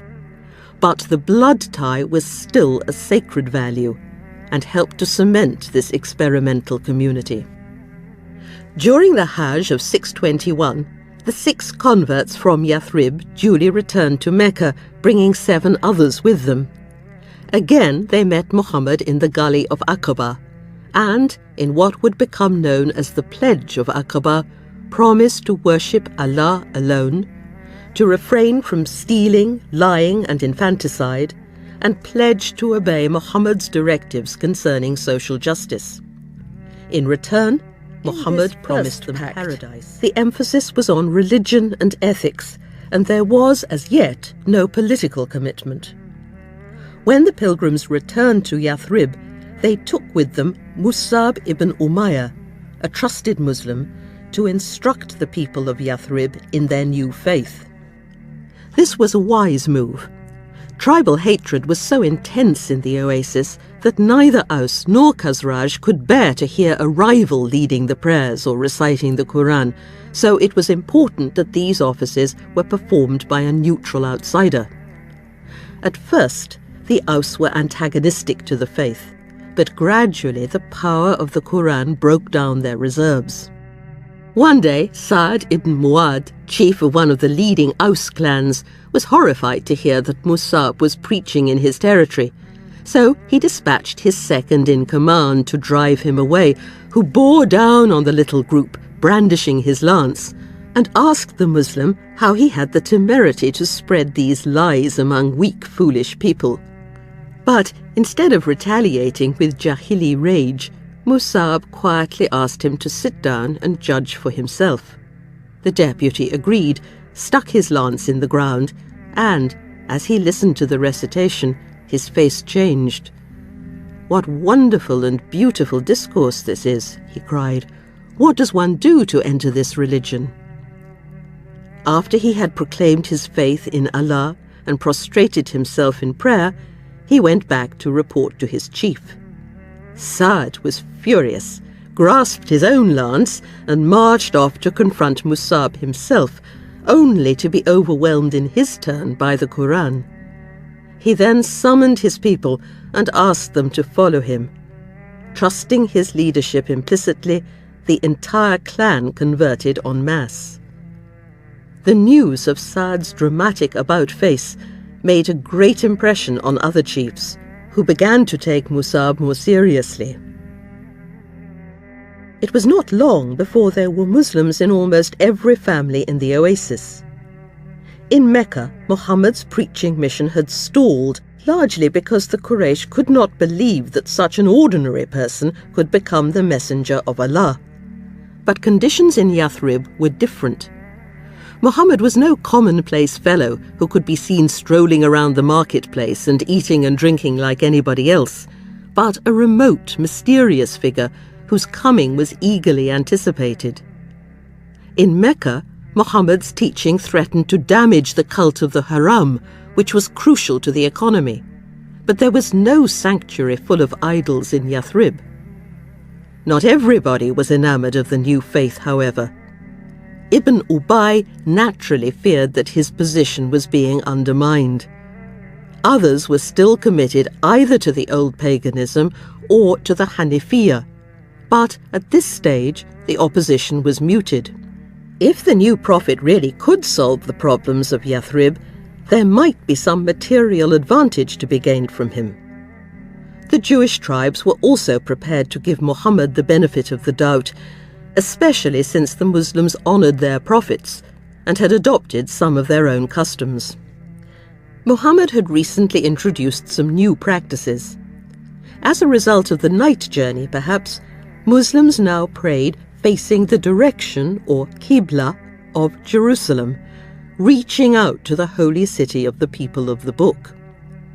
Muhammad had also instructed Musab to hold a special prayer meeting on Friday afternoon, while the Jews were preparing for their Sabbath, and to fast with the Jews on Yom Kippur.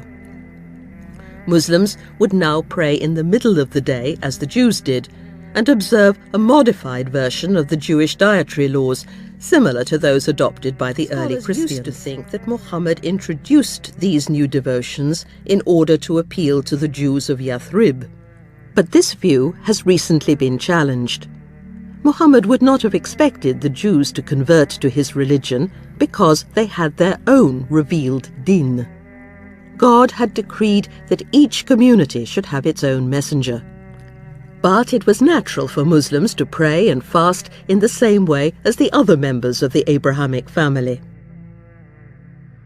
In 622, a large party of pilgrims left Yathrib for the Hajj.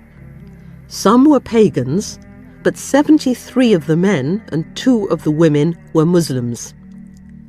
Yet again, Muhammad went out to greet them at Aqaba, but this time the meeting took place at dead of night. On this occasion, there was a sense of menace and of bridges being irrevocably burned. The Quran speaks of the scheming of the Quraysh.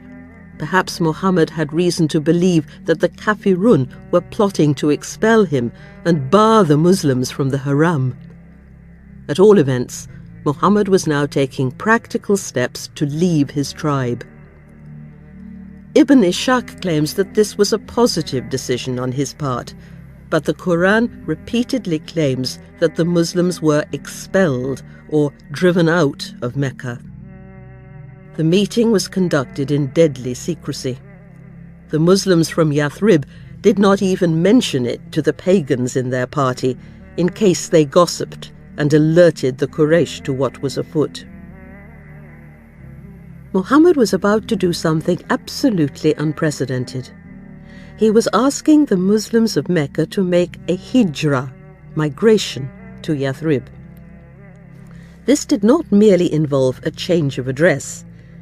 The Muslims were about to abandon their kinsfolk and accept the permanent protection of strangers. In Arabia, where the tribe was the most sacred value of all, this amounted to blasphemy. It was far more shocking than the Quranic rejection of the goddesses. There had always been a system of confederation whereby an individual or an entire group could become honorary members of another tribe. But these were usually temporary arrangements and had never entailed alienation from one's own people. The very word hijrah suggests a painful severance. The root hijjah has been translated, "He cut himself off from friendly or loving communication or intercourse. He ceased to associate with them." Henceforth, the Muslims who made the hijrah to Yathrib would be called the muhajira, the emigrants. This traumatic dislocation was central to their new identity. The Muslims of Yathrib were also embarking on a dangerous experiment. Even if a foreigner was adopted by a tribe, he always remained a zalim, an outsider, a word which carried the connotation base, ignoble, evil. Poets described the zalim as a useless, superfluous accretion. Tribal loyalty was experienced as burning love of kinsfolk and harsh contempt for the alien. Anybody who put a despised zalim before his own people invited passionate scorn and revulsion. But now the Aus and Khazraj were about to swear allegiance to the Qurayshi, Muhammad, and promising to give protection and military help to a large group of outsiders who would inevitably put a strain on the limited resources of the oasis.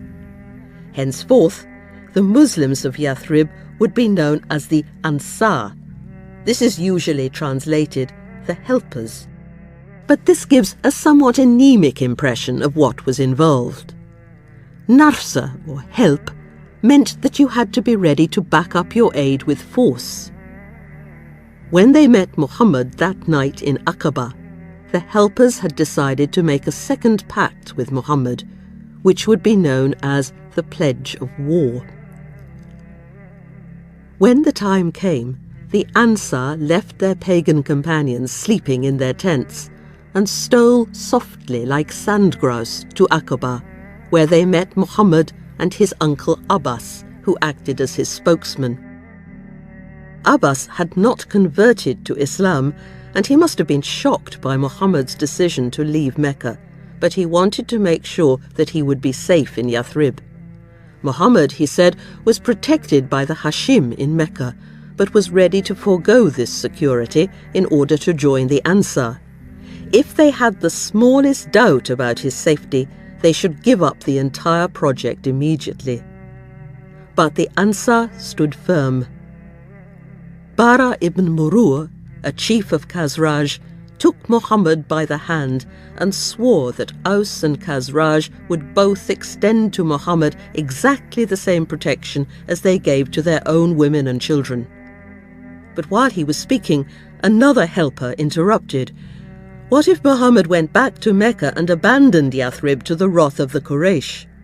Muhammad smiled and replied, I am of you, and you are of me. I will war against them that war against you, and be at peace with those who are at peace with you. And so the Ansar made this solemn oath.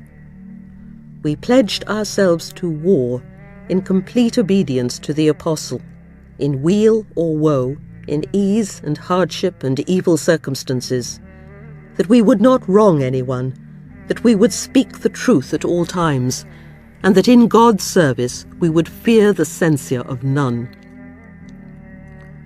The pact was couched in tribal terminology and concentrated on mutual defence. There was as yet no thought of a single united community. Aus, Khazraj and Quraysh would still operate separately. Muhammad would not go to Yathrib as head of state, but simply as the Hakam, the arbitrator of disputes between Aus and Khazraj, and as the chief of the emigrants from Mecca. The Ansar would be ruled by 12 overseers from the various clans. Great strides in Yathrib. After a single year, the Muslim community there was almost as large as the beleaguered Ummah in Mecca. The fact remained that even after the Hijrah, the Muslims would remain a tiny minority in the oasis, dwarfed in size by the aloof appraising pagans, Hanifs and Jews. The pledge of war marked a major expansion of Islam. The new religion had spread to other tribal groups, but it had not yet transcended the tribal ethos. The Hijrah was a risky enterprise, an irrevocable, frightening step. Nobody knew how it would work out, because nothing quite like it had ever happened in Arabia before. After the Hajj, the Ansar returned to Yathrib to await the arrival of the Muslim fugitives. The Quran now adopted the Aramaic name that the Jews gave to the settlement of Yathrib. Medinta, the city. Yathrib was about to become Al-Madinat, the city of the Prophet. In Mecca, Muhammad began to persuade Muslims to make the Hijrah, but he did not command it. Anybody who felt it to be beyond his or her strength was free to remain behind. But during July and August 622, about 70 Muslims set off with their families to Medina, where they were lodged in the houses of the Ansar until they could set up their own homes. The Quraysh do not seem to have made a concerted effort to detain them, though some women and children were forcibly prevented from leaving, and one man was carted back in triumph tied to his camel. For their part, the Muslims were careful not to draw attention to their flight, and usually agreed to meet up outside the city limits and to travel in small, unobtrusive groups. Omar left with his family. Uthman ibn Affan and Ruqayya made the journey with Zayd and Hamza, but Muhammad and Abu Bakr stayed behind until nearly everybody had left. But it was not long before this major defection left disturbing gaps in the city, revealing the open wound that Muhammad had inflicted on his tribe. The big houses in the middle of Mecca looked desolate and portentous to passers-by, doors blowing to and fro, empty of inhabitants. In August, shortly before he was due to leave, Mutim, Muhammad's Meccan protector, died.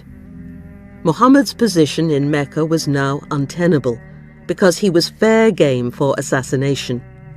There was a special meeting to discuss his fate in the assembly, from which Abu Lahab pointedly absented himself. Some of the elders simply wanted to throw Muhammad out of Mecca, but they were overruled by those who felt that to allow him to join these unprincipled renegades in Yathrib would be dangerous. Abu Jahl came up with a plan. Each clan would select a strong and well-protected young man. Collectively, they would represent the entire tribe and would kill Muhammad together. There would be no vendetta because the Hashim could not take on the whole of Quraysh. A band of carefully chosen youths gathered outside Muhammad's home, but were disturbed to hear the voices of Sauda and some of the Prophet's daughters through the window. It would be shameful to kill a man in the presence of his women, so they decided to wait until he left the house the following morning. One of them peered in and saw a figure lying in bed, wrapped in Muhammad's cloak. Unbeknownst to them, Muhammad had already escaped through a back window, leaving Ali lying apparently asleep wearing his clothes. When Ali strolled outside the next morning, the young men realized that they had been tricked, and the Quraysh offered a reward of 100 camel mares to anybody who would bring Muhammad back, dead or alive. By this time, Muhammad and Abu Bakr were hiding in a mountain cave just outside the city. They stayed there for 3 days, and from time to time their supporters slipped out to bring them news and provisions.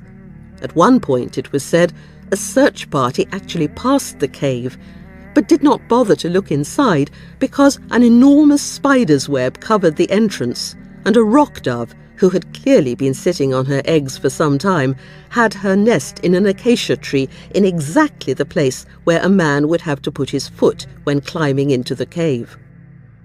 All the while, Muhammad experienced a deep calm and a strong sense of God's presence. The Quran recalls how he comforted Abu Bakr. "Grieve not, verily God is with us."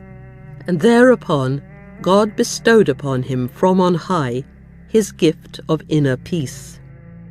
Increasingly, the Quran would insist that when Muslims found themselves in frightening or disturbing circumstances, they should be serene and tranquil, and should never fall prey to the impetuous rage and vengeful fury of Jahiliyyah.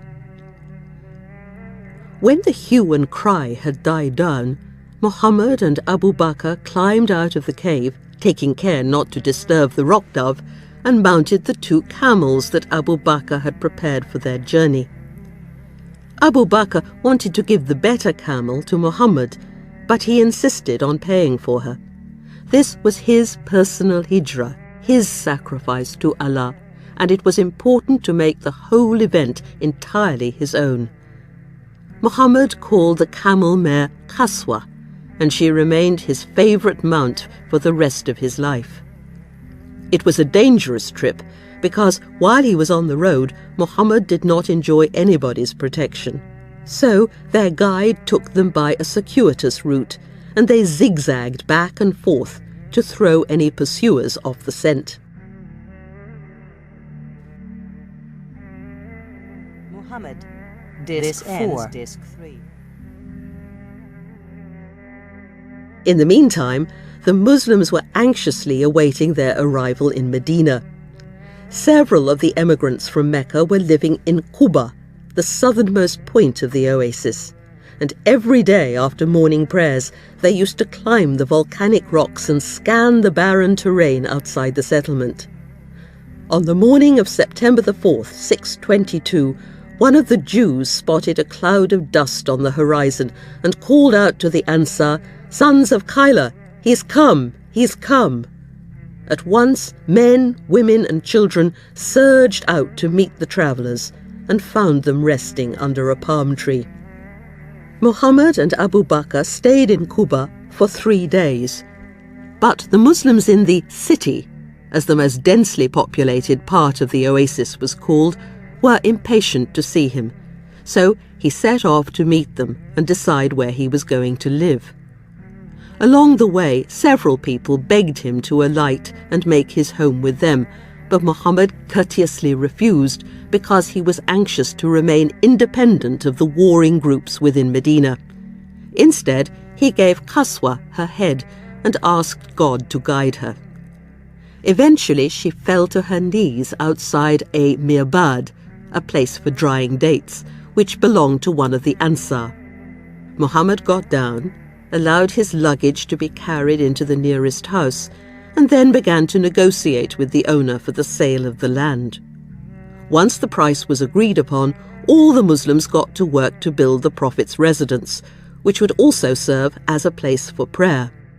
This was hard for the emigrants because the Quraysh were not used to manual labour, and the stylish Uthman found the work particularly grueling. The first Muslim building was not imposing, but it became the model for all future mosques. It was primarily a masjid, a place of prostration, an open space roomy enough for the entire community to perform the prayer together, and it expressed the austerity of the early Islamic ideal. The roof was supported by tree trunks, and there was no elaborate pulpit. Muhammad stood on a simple stool to address the congregation. Muhammad and his wives lived in little huts round the edge of the big courtyard in front of the mosque. This was a place for public and political meetings. The poor of Medina were also invited to congregate there for alms, food and care. This humble building in Medina expressed the ideal of Tawheed, unity. Muhammad wanted to show that the sexual, the sacred and the domestic could, and indeed must, be integrated. Similarly, politics, welfare and the ordering of social life must be brought into the ambit of holiness. In housing his wives within a stone's throw of the mosque, Muhammad was tacitly proclaiming that there must be no distinction between public and private life, and no discrimination between the sexes. Holiness in Islam was inclusive rather than exclusive. If they wished, Jews and Christians could worship in the mosque because they too were part of God's family. Completed in April 623, about 7 months after the Hijrah. In the northern wall, a stone marked the Qibla, the direction of prayer, orienting the people towards Jerusalem. At first, there was no official summons to Salat, the ritual prayer, but this was obviously unsatisfactory as everybody came at different times. Muhammad thought of using a ram's horn like the Jews or a wooden clapper like the local Christians, but one of the emigrants had an important dream. A man clad in a green cloak had told him that somebody with a loud, resonant voice should announce the service, crying, "Allahu Akbar, God is greater," as a reminder of the Muslims' first priority. Muhammad liked the idea, and Bilal, the former Abyssinian slave with the big voice, was an obvious choice. Every morning he climbed to the top of the tallest house in the vicinity of the mosque and sat on the rooftop waiting for dawn. Then he would stretch out his arms, and before beginning the call would pray, "O God, I praise thee, and ask thy help for Quraysh, that they may accept thy religion." The Muslims may have changed their Qibla, the direction of their prayer, to Jerusalem, but they had not forgotten Mecca. When Muhammad learned that many of the emigrants were deeply homesick, he prayed, "Lord, make us love this town as much as you made us love Mecca, and even more so." The immense uprooting of the Hijrah meant that even though they still used the old tribal terminology, the Muslims had to create an entirely different type of community. One of the first things Muhammad did was set up a system of brothering, whereby each Meccan was assigned an Ansar brother to help Muslims to bond across the lines of kinship. The political separation of emigrants and helpers was soon dropped. When the first of the 12 Ansari overseers died, Muhammad simply took over his position. The Muslims were gradually creating a neo-tribe, which interpreted the old kinship relationships differently. Those who had made the hijrah were to regard themselves as distinct from the Muslims who remained behind in Mecca, even though they all belonged to the same blood group. Whatever their tribe or clan, Muslims must never fight one another. Emigrants and helpers must become as solidly united as any conventional tribe. Like the tribe, the Ummah, the community, was one community to the exclusion of all men, and would make confederates of non-Muslim allies in the usual way. As chieftain of the Ummah, Muhammad could now implement his moral and social reforms in a way that had been impossible in Mecca. His goal was to create a society of hilm, of mercy and forbearance. Those who kept the faith, the mu'min, were not simply believers. Their faith must be expressed in practical actions. They must pray, share their wealth, and in matters that concerned the community, consult among themselves to preserve the unity of the Ummah. If attacked, they could defend themselves, but instead of lashing out in the old uncontrolled Jahili way, they must always be prepared to forgive an injury. Automatic, vengeful retaliation, the cardinal duty of the tribe, could be a great evil. Hence, whoever pardons his foe and makes peace, his reward rests with God, the Quran insisted tirelessly. If one is patient in adversity and forgives, this, behold, is indeed something to set one's heart upon. Transformation could not be achieved overnight, because the old spirit of Jahiliyyah still lurked in Muslim hearts. Shortly after the Hijrah, one of the pagan Arabs noticed a crowd of Muslims, which included members of both Aus and Khazraj, chatting together amicably as though their tribes had never been sworn enemies. He was furious. Clearly Islam was making them soft and feeble. He ordered a young Jewish man to sit near the group and recite poems that reminded them of the old bitter feuds. It was not long before the ingrained tribal chauvinism flared up, and the Muslims were soon at one another's throats. Muhammad hurried to the scene in great distress. "Are you still tempted by the call of Jahiliyyah when I am here among you?" he demanded, "when God has guided you, honoured you, and cut off thereby the bond of Jahiliyyah from you, delivered you from a state of defiant ingratitude, and made you friends of each other?"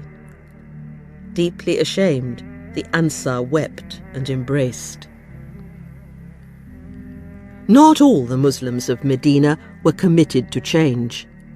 Some had embraced Islam purely for material gain, and they were sitting on the fence, waiting to see how this new venture would turn out. The Quran called these people the waverers or the hypocrites, munafiqun, because they were not sincere and kept changing their minds. When they were with devout Muslims, they cried, "We believe as you believe." But in the company of other doubters, they assured them, "Verily, we are with you, we were only mocking."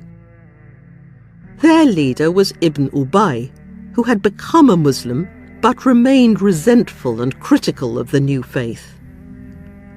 Muhammad always behaved respectfully to him and allowed him to address the community every week during the Friday prayers, but from time to time his buried hostility came to the surface. "Don't be hard on him," one of the helpers begged Muhammad after a particularly unpleasant incident, "for before God sent you to us, we were making a diadem to crown him, and by God, he thinks you have robbed him of a kingdom." Some of the Jews were also becoming hostile to the newcomers. Muhammad did not expect them to convert to Islam, and their quarrel with him was not primarily religious, but political and economic. The Jews' position in the oasis had deteriorated, and if Muhammad succeeded in uniting Aus and Khazraj, they would have no chance of regaining their former supremacy. Hence, 3 of the larger Jewish tribes thought it wiser to support Ibn Ubay and the pagan Arabs in the oasis, who remained opposed to Muhammad. The early Muslim historians tell us that they mounted a scholarly polemic against the theology of the Quran, but this probably reflected Jewish-Muslim debate during the 8th and 9th centuries. The Jews of 7th century Medina had only a limited knowledge of Torah and Talmud, were not strictly observant, and most were used to seeing their faith as a variant of Arabian religion. The idea of an Arabian prophet was not a strange idea to them. They had a prophet of their own called Ibn Sayyad, who, like Muhammad, wrapped himself in a cloak, recited inspired verses, and claimed to be the apostle of God. Rabbinical debates, the Muslims probably encountered a good deal of populist religious chauvinism in Medina. Ibn Ishaq tells us that when they came to the mosque, some of the Jews would laugh and scoff at the Quran. Many Jews were friendly, and Muhammad probably learned a great deal from them. But some of the people of the book had ideas that he found very strange indeed. The idea of an exclusive religion was alien to Muhammad. He hated sectarian quarrels and was offended by the idea of a chosen people, or the conviction that only Jews or Christians could get to paradise. He was also bewildered to learn that some Christians believed that God was a Trinity and that Jesus was the Son of Allah. But he remained convinced that these peculiar notions were the heretical deviations of a deluded minority. The Quran reminded Muslims that many of the people of the book were upright people who recite God's messages throughout the night and prostrate themselves before him. They believe in God and the last day, and enjoin the doing of what is right and forbid the doing of what is wrong, and vie with one another in doing God's works, and these are among the righteous. Muslims must remember that every community had its own specially revealed religion, so they must not take part in these pointless squabbles. If the people of the book attack their faith, Muslims must behave with hilm and courteously reply, "God knows best what you are doing." To avoid this sterile controversy, Muhammad, like the Hanifs, decided to return to the religion of Abraham, who was neither a Jew nor a Christian, because he had lived long before either the Torah or the Gospel. After the Hijrah, the Quran started to apply the words Hanif and Hanifiyya to the Muslims and Islam, but gave these words a new interpretation. For Muhammad, Hanifiyya simply meant total submission to God. This had been the original, unadulterated message of the prophets before it had been corrupted by sectarian chauvinism. Abraham, for example, had not belonged to an exclusive cult. He had simply been a Muslim, one who surrendered himself, and a Hanif, a man of pure faith. When Abraham and Ishmael had rebuilt the Kaaba together, they had not developed an exclusive theology, but had simply wanted to give their lives entirely to Allah. "O our Sustainer," they had prayed, "make us surrender ourselves unto Thee, and show us our ways of worship." Muslims had been driven out of Mecca because of religious intolerance, so they must avoid all exclusivity.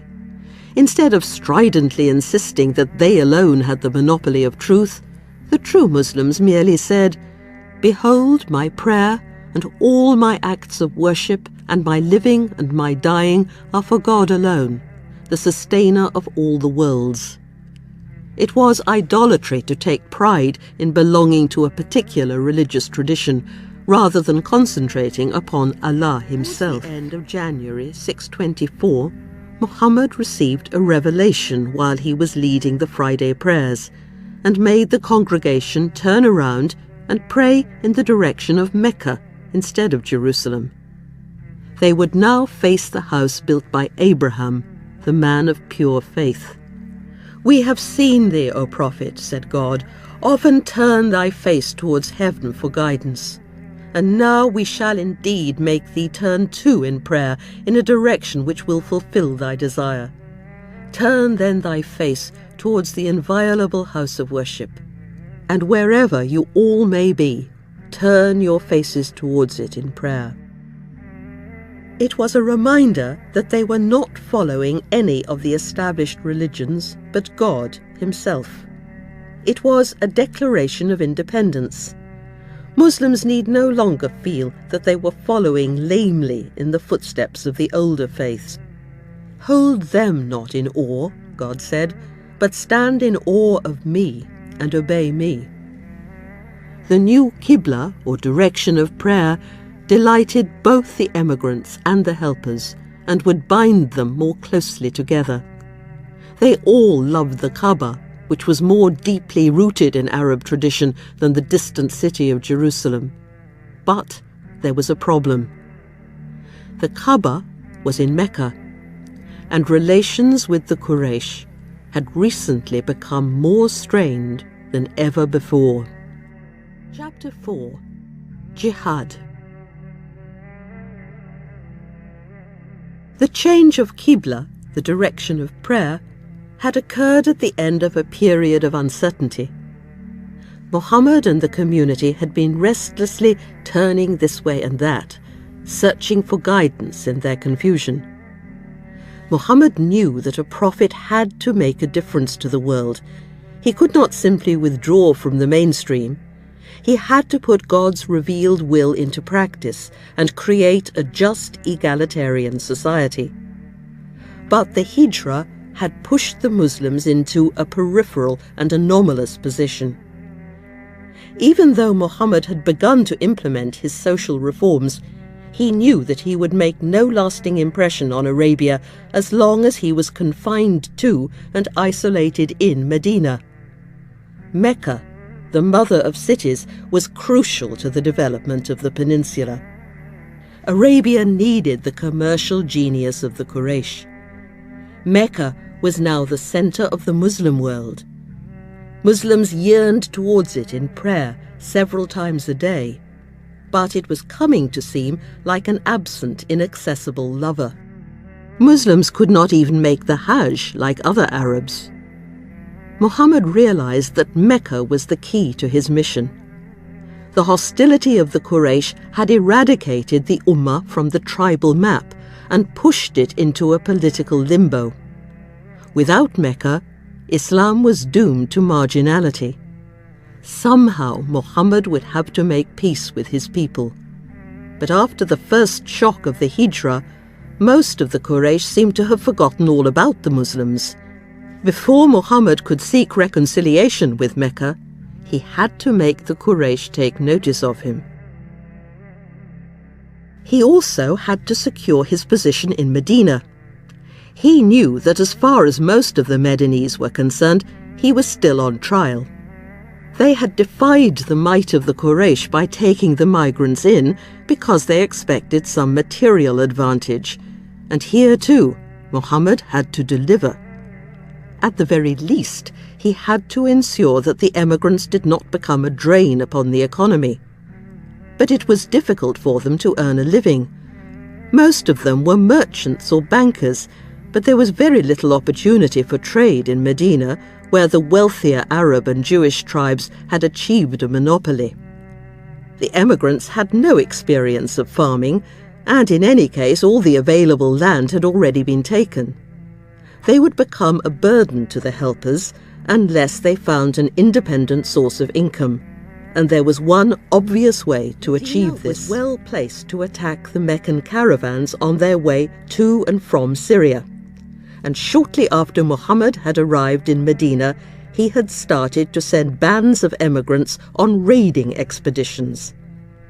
Their aim was not to shed blood, but to secure an income by capturing camels, merchandise and prisoners who could be held for ransom.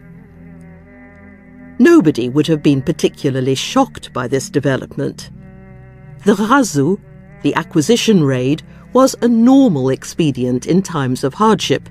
though some of the Arabs would have been surprised by the Muslims' temerity in taking on the mighty Quraysh, especially as they were clearly inexperienced warriors.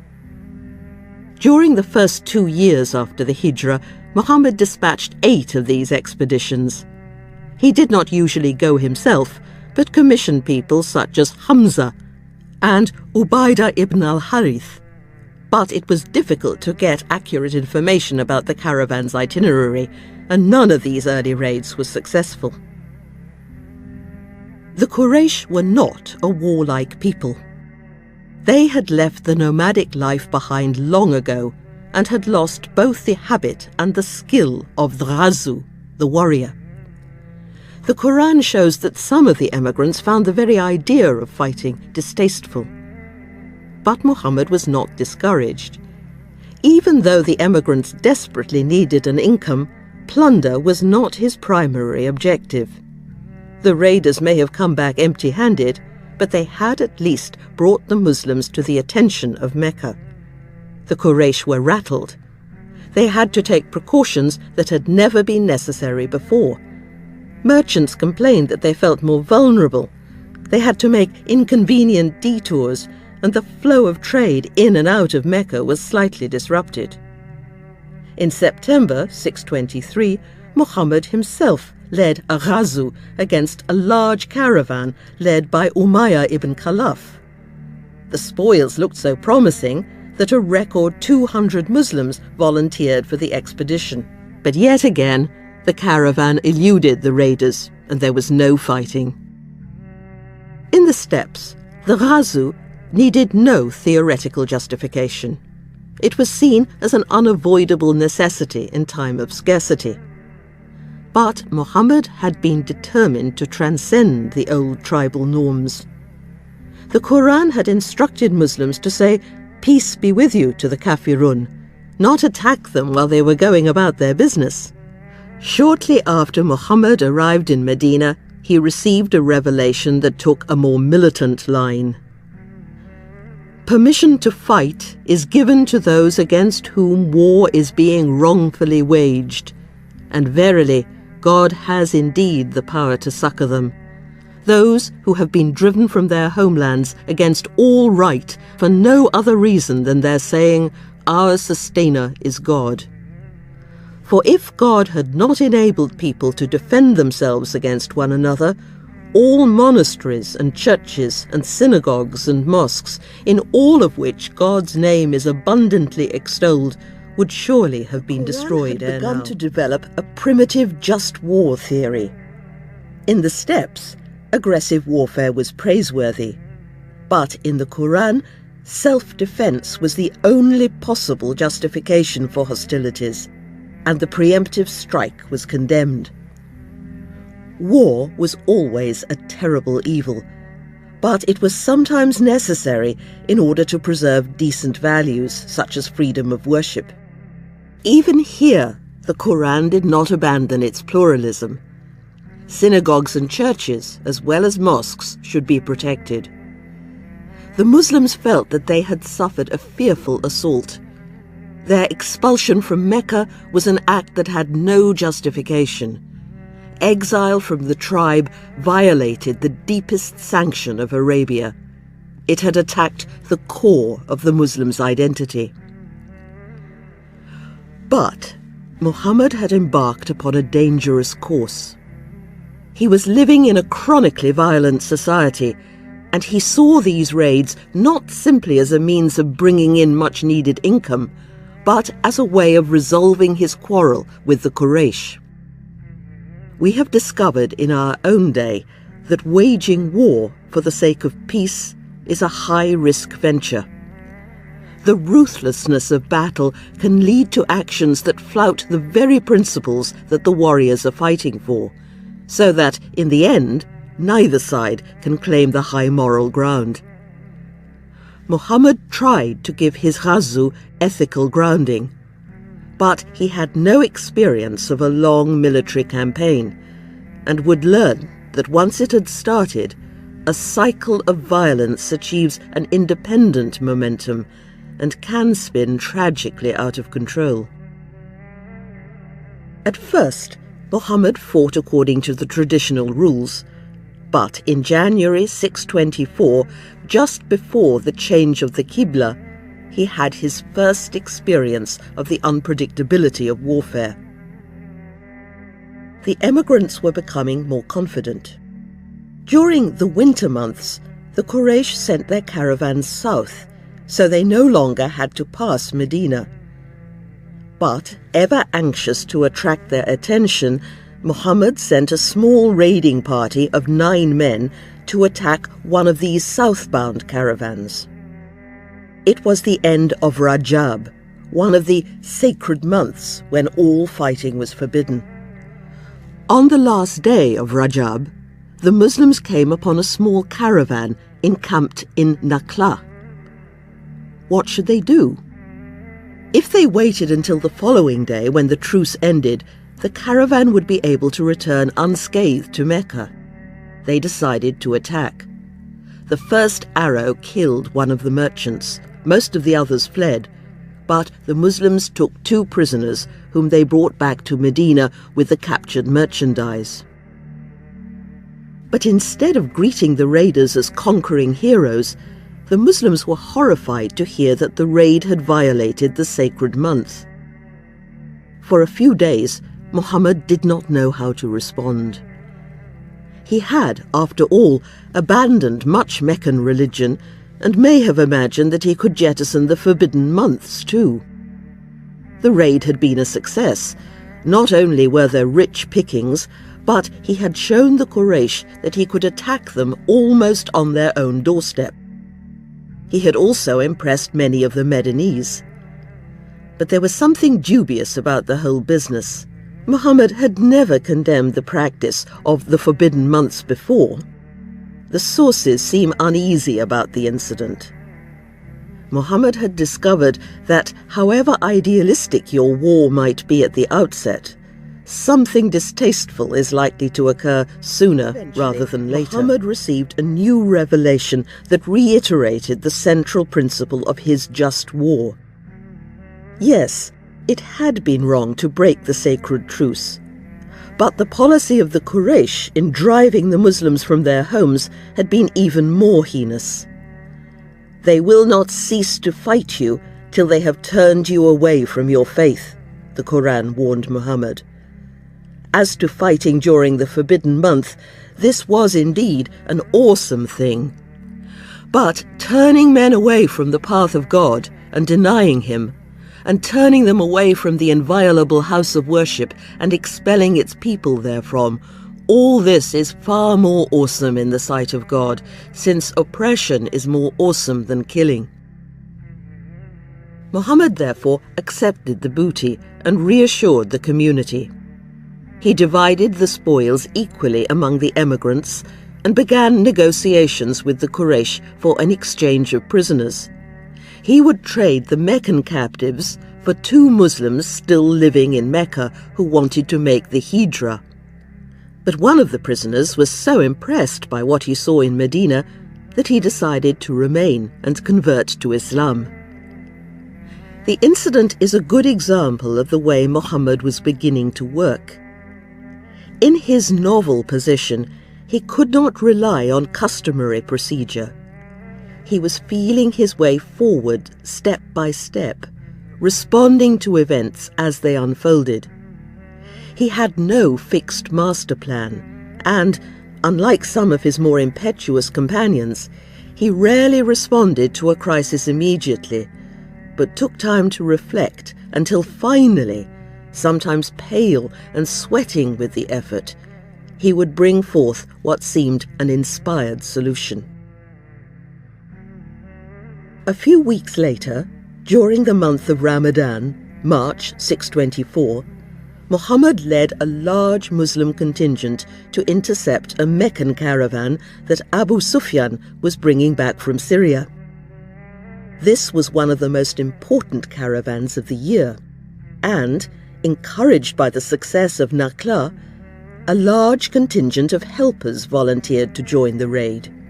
About 314 Muslims set out from Medina and rode to the well of Badr, near the Red Sea coast, where they hoped to ambush the caravan. This expedition would be one of the most formative events in the early history of Islam, but at the outset it seemed just another ghazu, and several of the most committed Muslims stayed at home, including Uthman ibn Affan, whose wife Ruqayya, the Prophet's daughter, was dangerously ill. At first, it looked as though the caravan would, as usual, escape. Abu Sufyan got wind of the Muslims' plan, and instead of taking his usual route across the Hijaz, he turned sharply away from the coast and dispatched a local tribesman to Mecca to get help. The Quraysh were incensed at Muhammad's insolence, which they regarded as a slur on their honor, and all the leading men were determined to rescue the caravan. Abu Jahl, of course, was eager for the fray. The obese Umayyah ibn Khalaf was crammed into his armor, and even members of Muhammad's own family rode out against him, convinced that this time he had gone too far. Abu Lahab was sick, but two of Abu Talib's sons, his uncle Abbas and Khadija's nephew Hakim, joined the 1,000 men who rode out of Mecca that night and took the road to Badr. Abu Sufyan had managed to elude the Muslims and taken the caravan beyond their reach. He sent word that the merchandise was safe and that the army should turn back. The sources make it clear that when it came to the point, many of the Quraysh were reluctant to fight their kinsmen. But Abu Jahl would have none of this. "By Allah," he cried, "we will not go back until we have been to Badr. We will spend 3 days there, slaughter camels, and feast and drink wine, and the girls shall play for us. The Arabs will hear that we have come and will respect us in the future." But these defiant words show that even Abu Jahl did not expect a battle. He had little conception of the horror of war, which he seemed to envisage as a kind of party, complete with dancing girls. The Quraysh was so far removed from the steppes that warfare had become a chivalric sport that would enhance the prestige of Mecca. There was a very different spirit in the Muslim camp. After the trauma and terror of the Hijra, the emigrants could not view the situation in such a confident, carefree light. As soon as Muhammad learnt that the Meccan army was approaching, he consulted the other chiefs. The Muslims were vastly outnumbered. They had expected an ordinary raid, not a full-scale battle, which was a very different matter. Muhammad was not the commander-in-chief. He could not command obedience, but the men decided to fight it out. As Sa'd ibn Mu'adh said on behalf of the helpers, "We have given you our word and agreement to hear and obey.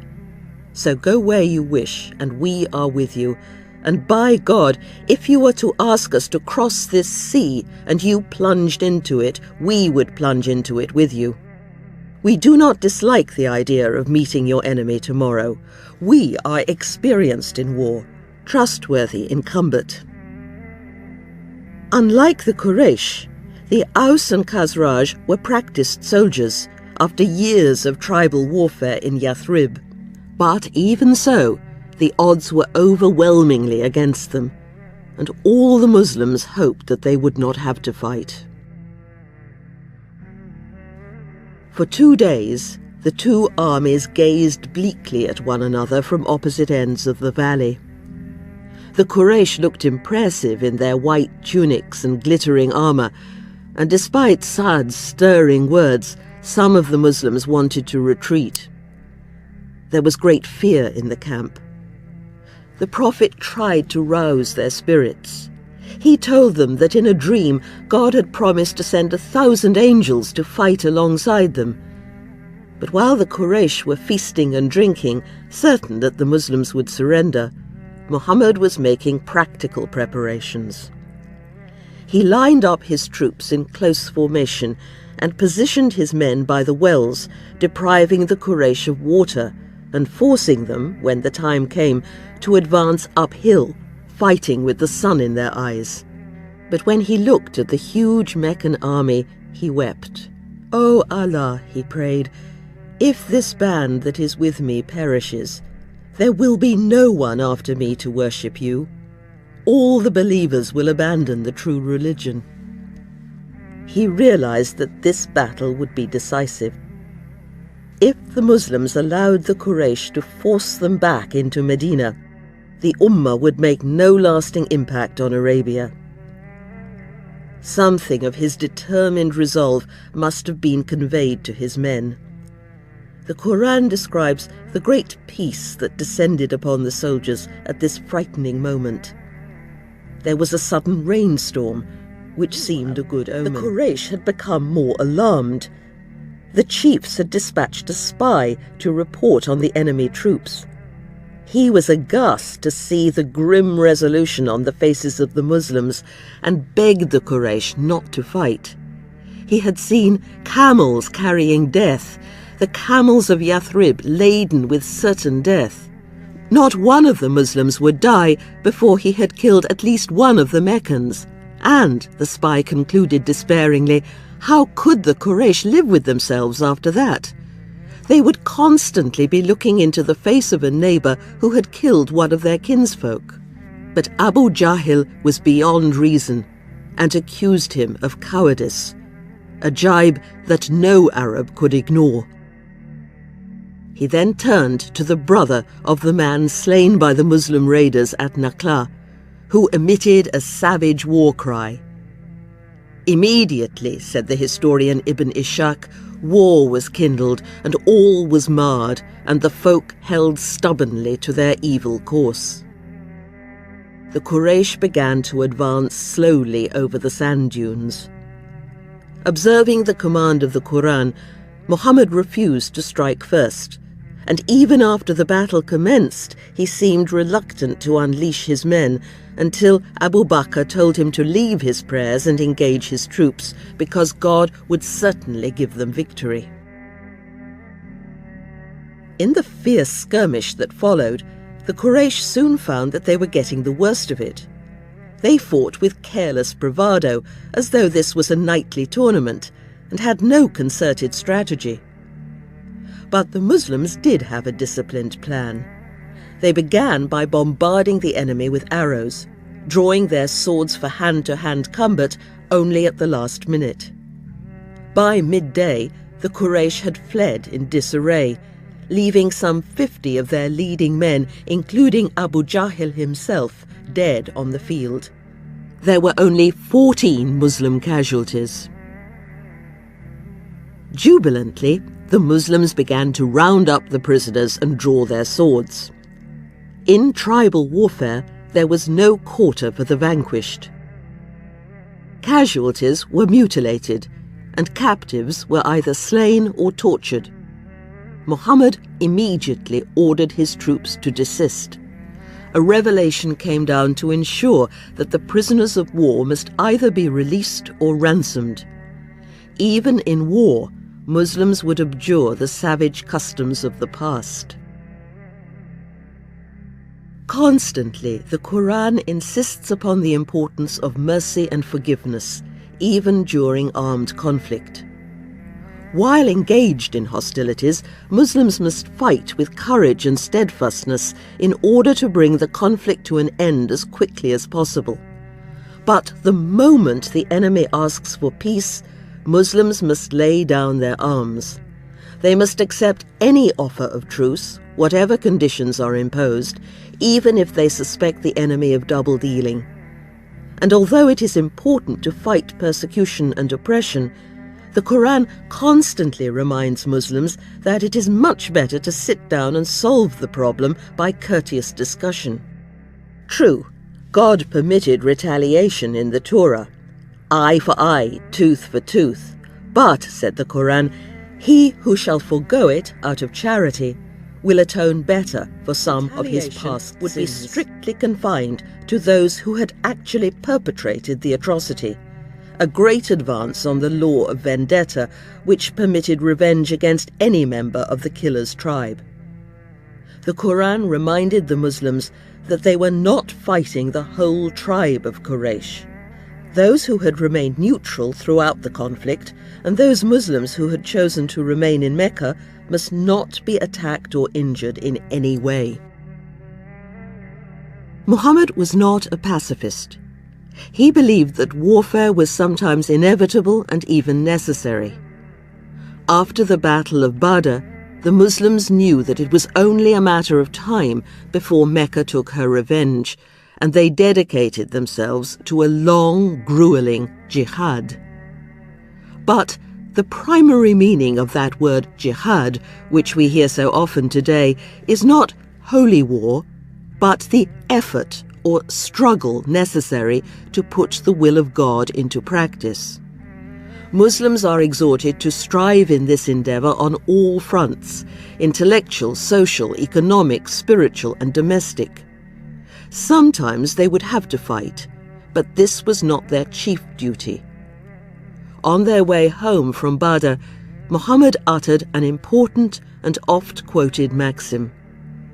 We are returning from the lesser jihad, the battle, and going to the greater jihad, the immeasurably more important and difficult struggle to reform their own society and their own hearts. Badr had given Muhammad a far higher profile in the oasis. As they prepared for the inevitable Quraysh riposte, a covenant was drawn up between the Prophet and the Arab and Jewish tribes of Medina, who agreed to live peaceably beside the Muslims and promised not to make a separate treaty with Mecca. All the inhabitants were required to defend the oasis against attack. The new constitution was careful to guarantee the religious freedom of the Jewish clans, but expected them to provide aid to whosoever wars against the people of this document. Muhammad needed to know who was on his side, and some of those who were unwilling to accept the terms of the treaty left the oasis. They included several of the Hanifs, whose devotion to the Kaaba required them to remain loyal to the Quraysh. Muhammad was still a controversial figure, but as a result of his victory at Badr, some of the Bedouin tribes were willing to become allies of Medina in the forthcoming struggle. There were also changes in Muhammad's family life. On his return from Badr, he learned that his daughter Ruqayya had died. Uthman was sincerely grieved, but was glad to accept the hand of his late wife's sister, Kulthum, and retain his close relationship with the Prophet.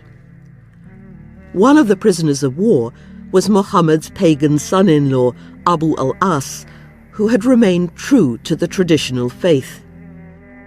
His wife Zainab, who was still living in Mecca, sent the ransom money to Medina, together with a silver bracelet that had belonged to Khadija. Muhammad recognized it at once and became momentarily distraught with sorrow. He let Abu al-As go free without taking the ransom, hoping that this would encourage him to accept Islam. He refused conversion, but sadly agreed to the Prophet's request that he send Zainab and their little daughter Umama to him in Medina, because life would now be impossible for them in Mecca for Muhammad's youngest daughter, Fatima, to be married, and Muhammad gave her to Ali. The couple set up house near the mosque. Muhammad also took a new wife, Umar's daughter Hafsa, who had been recently widowed. She was beautiful and accomplished, and at the time of her marriage to the Prophet was about 18 years old. Like her father, she could read and write, but she also had Umar's quick temper. Aisha was happy to welcome her into the household. Aisha would be jealous of Muhammad's other wives, but the growing bond between their fathers made these two girls firm friends. They particularly enjoyed ganging up together against the stolid, unimaginative Sauda. Aisha may by this time have moved into the apartment that had been prepared for her in the mosque, though Tabari says that because of her youth she was allowed to remain for a while longer in her parents' house. Muhammad was an indulgent husband. He insisted that his wives live frugally in their tiny, sparse huts, but he always helped them with the household chores and looked after his own personal needs, mending and patching his clothes, cobbling his shoes, and tending to the family goats. With Aisha particularly, he was able to unwind, challenging her to foot races and the like. She had a sharp tongue and was by no means a shy or submissive wife, but she liked to spoil Muhammad, anointing his hair with his favourite perfume and drinking from the same cup. One day, while they were sitting together, the Prophet busily repairing his sandals, she saw his face light up at a passing thought. Watching him for a moment, she complimented him on his bright, happy expression, and Muhammad got up and kissed her forehead, saying, "O Aisha, may Allah reward you well. I am not the source of joy to you that you are to me." Muhammad lived cheek by jowl with his family and companions and saw no opposition between his public and private life. It was possible for his wives to hear every word that was spoken in the mosque from their apartments. The emigrants had immediately noticed that the women of Medina were different, less rigorously controlled than in Mecca, and soon found that their own wives were picking up the free and easy ways of the Medinese women. Omar was furious when his wife started to answer him back instead of meekly accepting his reproaches, and when he rebuked her, she simply replied that the Prophet allowed his wives to argue with him. Trouble was brewing. Muhammad's deliberate conflation of public and private was a blow to male supremacy, which can only exist if this distinction is maintained. After the euphoria of victory had faded, Muhammad found that even though his prestige had increased in Arabia as a whole, the fear of an imminent Meccan attack was swelling the opposition party in Medina. Ibn Ubay and his supporters were backed by three of the largest Jewish tribes, Nadir, Qurayza and Kainuka, who depended upon their commercial links with the Quraysh and wanted no part in any war against Mecca. A third column was opening up in the oasis. About 10 weeks after Badr, Abu Sufyan led a token ghazu of 200 men to the fields outside Medina, and under cover of night slipped into the territory of Nadir, where he was entertained by its chief, Salam ibn Mishkan, who, according to Ibn Ishaq, gave him secret information about the Muslims. Muhammad's scouts kept him informed of these developments. These three Jewish tribes were clearly a security risk. They had large armies and were experienced soldiers. If a Meccan army were to camp south of Medina, where Nadir and Qurayza had their territories, it would be easy for them to join forces with the Quraysh and breach the city's defences. If the Quraysh decided to attack from the north, which would be their best option, Nadir and Qurayza could attack the Muslims from the south. But a more urgent concern was Kainuka, the wealthiest of the Jewish tribes and former allies of Ibn Ubay, who controlled the market in the centre of Medina. The Muslims had established a little market of their own and, for religious reasons, did not charge interest. Taking this as a direct challenge, the Kainuka decided to break their agreement with the Prophet and join the opposition. Muhammad visited their district and asked them in the name of their common religion to keep the peace. They listened in mutinous silence and then replied, "O Muhammad, you seem to think that we are your people. Do not deceive yourself because you have encountered a tribe at Badr with no knowledge of war and got the better of them. For by Allah, if we fight you, you will find that we are real men." Muhammad withdrew and grimly awaited developments. A few days later, fighting broke out in the market of Kainuka when one of the Jewish goldsmiths insulted a Muslim woman. As the Hakam, Muhammad was called in to arbitrate, but the chiefs of Kainuka refused to accept his judgment, barricaded themselves into their fortress, and called upon their Arab allies for aid. Kainuka had an army of 700 men, and had their allies responded, they would certainly have defeated and probably eliminated the Muslim community. But the Arabs remained staunchly behind the Prophet, and Ibn Ubay found that he was powerless to help his old confederates. For 2 weeks, the Kainuka were forced to surrender unconditionally. Muhammad would have been expected to massacre the men and sell the women and children into slavery, the traditional punishment meted out to traitors. But he acceded to Ibn Ubay's plea for clemency and spared them, provided that the whole tribe left Medina immediately. Kainuka were ready to go. They had taken a gamble, but had underestimated Muhammad's new popularity. Neither their Arab allies nor the other Jews protested. Tribes had often been driven out of the oasis during the internecine wars before the Hijra, so this expulsion was part of a process that had started long before Muhammad's arrival. Bloodshed was avoided, but Muhammad was caught in a tragic moral dilemma. The justification for the jihad against the Quraysh had been the Muslims' exclusion from their native city, which was condemned by the Quran as a great evil. Now, trapped in the aggressive conventions of Arabia, he was compelled to eject another people from their homeland. The people of Medina anxiously waited for the inevitable Meccan attack. Since Abu Jahl had been killed at Badr, and Abu Lahab had died shortly afterwards, Abu Sufyan was now the leading chieftain of the Quraysh and a far more formidable opponent. In the late summer, a contingent of Muslim raiders captured a large Meccan caravan. Abu Jahl would have retaliated immediately, but Abu Sufyan did not allow this defeat to interfere with his long-term objectives. He simply intensified his preparations, building up a large confederacy of Bedouin allies.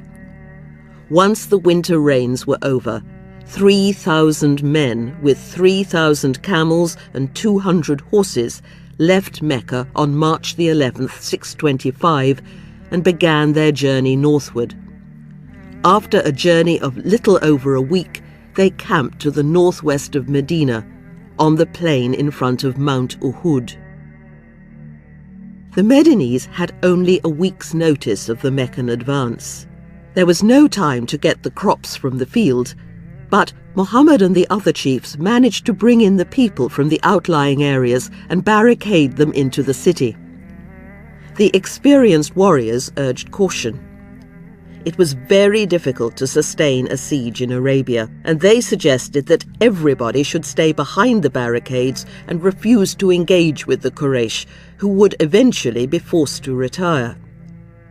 But after the victory at Badr, the younger generation wanted action and managed to carry the day. Muhammad, who was not the supreme commander, had to bow to this disastrous decision. The main Jewish tribes refused to fight, and Ibn Ubay withdrew his men from the army, so on the following morning, Muhammad faced the Quraysh outnumbered 3-1. As the two armies began their advance, Abu Sufyan's wife Hind marched behind the Meccans with the other women, singing war songs and beating their tambourines. The Muslims were routed almost immediately with a brilliant charge by the Meccan cavalry. Muhammad was knocked senseless, and word spread that he had been killed. He had only been stunned. But the Quraysh did not bother to check the rumour and failed to follow up their advantage. The Muslim survivors were thus able to retreat in fairly good order.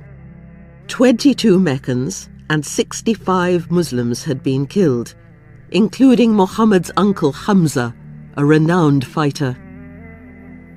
The Quraysh ran onto the battlefield and mutilated the corpses. One of them cut out Hamza's liver and carried the gruesome trophy to Hind, who ate a morsel of it to avenge her brother, who had died by Hamza's hand at Badr. She then cut off his nose, ears and genitals, urging the other women to follow her example, and to the disgust of some of their Bedouin allies, they left the field sporting grisly bracelets, pendants and collars. Before his army moved off, Abu Sufyan heard the disappointing news that Muhammad had not, after all, been among the casualties. "Next year at Badr," he cried as a parting challenge. "Yes," one of the Muslims shouted on Muhammad's behalf, "it is an appointment between us." The Muslim defeat could have been worse. Had the Quraysh followed up their charge, they could have destroyed the Muslim community. But the psychological impact of Uhud was catastrophic. When Muhammad returned home after the battle, sick and shaken, he heard loud lamentation outside the mosque. It was the wives of the helpers mourning their dead. The Muslims fiercely resented Ibn Ubay's refusal to fight. When he rose to speak in the mosque on the following Friday, one of the helpers grabbed him and told him to keep his mouth shut. He strode from the mosque in fury and refused to ask for Muhammad's forgiveness. Hitherto, the hypocrites, as the Quran calls Ibn Ubay's supporters, had been wavering, waiting to see how things would turn out. Now they became openly hostile. Muhammad's victory at Badr, they claimed, had been a flash in the pan. He had brought death and destruction to Medina. Each of the Muslim dead had left wives and daughters without protectors. After the defeat, a revelation came to Muhammad, giving Muslims permission to take 4 wives. Muslims must remember that God had created men and women from a single living entity, so that both sexes were equally precious in his sight. Hence, render unto the orphans their possessions, and do not substitute bad things of your own for the good things that belong to them, and do not consume their possessions together with your own. This, verily, is a great crime. And if you have reason to fear that you may not act equitably towards orphans, then marry from among other women such as are lawful to you, even 2 or 3 or 4. But if you have reason to fear that you might not be able to treat them with equal fairness, then only 1, or from among those whom you rightfully possess. This will make it more likely that you will not deviate from the right course. The institution of polygamy has been much criticized as the source of considerable suffering for Muslim women. But at the time of this revelation, it constituted a social advance. In the pre-Islamic period, both men and women were allowed several spouses. After marriage, a woman remained at the home of her family and was visited by all her husbands. It was, in effect, a form of licensed prostitution. Paternity was therefore uncertain, so children were usually identified as the descendants of their mothers. Men did not need to provide for their wives and took no responsibility for their offspring. But Arabia was in transition. The new spirit of individualism in the peninsula meant that men were becoming more interested in their own children and were more assertive about personal property and wanted their sons to inherit their wealth. The Quran encouraged this trend toward a more patriarchal society. Muhammad endorsed it by taking his wives into his own household and providing for them, and the verses instituting polygamy take it for granted that Muslim men will do the same. But the Quran was also aware of a social problem that this new revelation sought to redress. In the pre-Islamic period, a woman could not own property. Any wealth that came her way belonged to her family and was administered by her male relatives.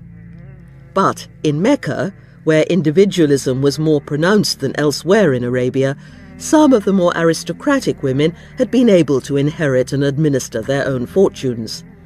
Khadija was a case in point. But this was still rare in Mecca and almost unheard of in Medina. Most men found the idea that women could inherit and manage their property quite ludicrous. Women had no individual rights. How could they? Apart from a few notable exceptions, they did nothing to contribute to the economy. And because they took no part in the ghazu, they brought no wealth to the community. Traditionally, women were considered part of a man's estate. After his death, his wives and daughters passed to his male heirs, who often kept them unmarried and impoverished in order to control their inheritance. The Quranic institution of polygamy was a piece of social legislation. It was designed not to gratify the male sexual appetite, but to correct the injustices done to widows, orphans, and other female dependents who were especially vulnerable. All too often, unscrupulous people seized everything and left the weaker members of the family with nothing. They were often sexually abused by their male guardians or converted into a financial asset by being sold into slavery. Ibn Ubay, for example, forced his women slaves into prostitution and pocketed the proceeds. The Quran bluntly refutes this behavior and takes it for granted that a woman has an inalienable right to her inheritance. Polygamy was designed to ensure that unprotected women would be decently married, and to abolish the old, loose, irresponsible liaisons. Men could have only 4 wives and must treat them equitably. It was an unjustifiably wicked act to devour their property. The Quran was attempting to give women a legal status that most Western women would not enjoy until the 19th century. The emancipation of women was a project dear to the Prophet's heart, but it was resolutely opposed by many of the men in the Ummah, including some of his closest companions. In a society of scarcity, it took courage and compassion to take financial responsibility for 4 women and their children. Muslims must have confidence that God would provide. Marry the spouseless among you, and your slaves and handmaidens that are righteous. If they are poor, God will enrich them of his bounty. God is all-embracing, all-knowing. After Uhud, he took another wife, providing a home for Zainab bint Khuzaimah, a widow whose husband had died at Badr. She was also the daughter of the Bedouin chief of the tribe of Amir, and so the match forged a new political alliance. An apartment was built for her beside the mosque, and she joined the other wives, her sisters as they called each other, Sauda, Aisha and Hafsa, there. The Prophet did not regard his women as chattel. They were his companions, just like the men. He usually took one of his wives along on a military campaign and disappointed his commanders by spending the whole of every evening in their tent instead of bonding with his men. In the camp, the women did not remain meekly secluded, but walked around freely, taking an interest in everything that was going on. This type of freedom had been common for elite women in pre-Islamic Arabia, but it infuriated Umar. "Your boldness borders on insolence," he yelled when he came one day upon Aisha strolling along the front lines. "What if disaster overtakes us? What if there is a defeat and people are taken captive?" Muhammad's domestic arrangements gave his wives a new access to politics, and they seemed quite at home in this sphere. It would not be long before other women began to feel similarly empowered, and his enemies would use this women's movement to discredit the Prophet. Muhammad had to recover the prestige he had lost at Uhud. He could not risk another open confrontation with the Quraysh, but nor could he afford to show his weakness. 2 incidents in the summer of 625 showed how vulnerable he was. 2 of the Bedouin tribes of Najd, a region to the west of Medina, had asked for instruction in Islam, so Muhammad sent 6 of his ablest men. During their journey, they were attacked by one of the chiefs of Qudayd, the city of the goddess Manat, whose cult had been condemned by the Quran. 3 of the Muslims were killed, the others taken prisoner. 1 was stoned to death when he tried to escape, and the other 2 were sold as slaves in Mecca and afterwards taken outside the sanctuary and crucified. Muhammad, Disc 5, Disc 4. At about the same time, Muhammad's new father-in-law, Abu Bara, chief of the Bedouin tribe of Amir, asked for help against warring factions in his own tribe. 40 Muslims were dispatched, and nearly all of them were massacred just outside Amir's territory by members of the tribe of Sulaim.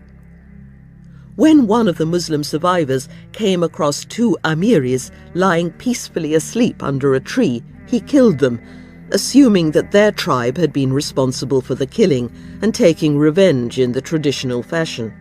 When he returned to Medina, Muhammad told him that he had done wrong, but the tradition of retaliation was so deeply ingrained in Arabia that it was nearly impossible to eradicate. Muhammad insisted on paying the usual compensation to Abu Bara. His willingness to do so, in spite of the fact that the crime had technically been committed by tribesmen of Sulaim, made some of the Bedouin more kindly disposed towards the Muslim community. Some of the Sulaimites had been so impressed by the courage of their Muslim victims that they entered Islam themselves. Muhammad's position in Medina remained precarious, and he could not afford to drop his guard. When he called upon the Jewish tribe of Nadir to collect the blood money for Amir, he narrowly escaped an assassination attempt. Some members of Nadir had planned to drop a boulder on the Prophet from a nearby rooftop. Ibn Ubay had promised to support them, and they probably assumed that Muhammad had been so discredited by Uhud that the Medinese would rally behind them. So they were astonished to receive a grim message from their former ally, the tribe of Aus. They had broken their treaty with the Prophet and could no longer remain in the city. Like Kainuka before them, the Nadiris withdrew to their fortress and waited for their allies to relieve them. But again, no help was forthcoming. Even the powerful Jewish tribe of Qurayza, which was also hostile to Muhammad, told them that they were on their own. After 2 weeks, Nadir knew that they could no longer sustain the siege, and when Muhammad gave the order to cut down their palm trees, an unmistakable sign of war in Arabia, they surrendered, begging only that their lives be spared. Muhammad agreed on condition that they left the oasis immediately, taking with them only those goods that they could carry on their camels. So Nadir packed up their possessions, even taking down the lintels of their doors rather than leave them to Muhammad, and left Medina in a proud procession as though they were going in triumph.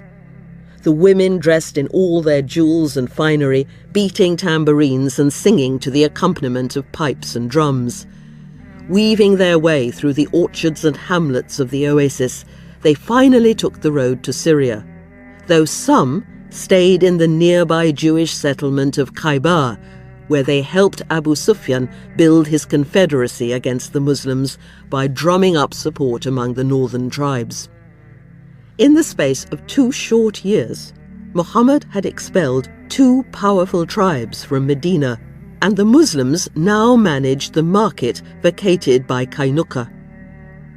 As we have seen, this was not Muhammad's intention. He had wanted to cut the cycle of violence and dispossession, not continue it.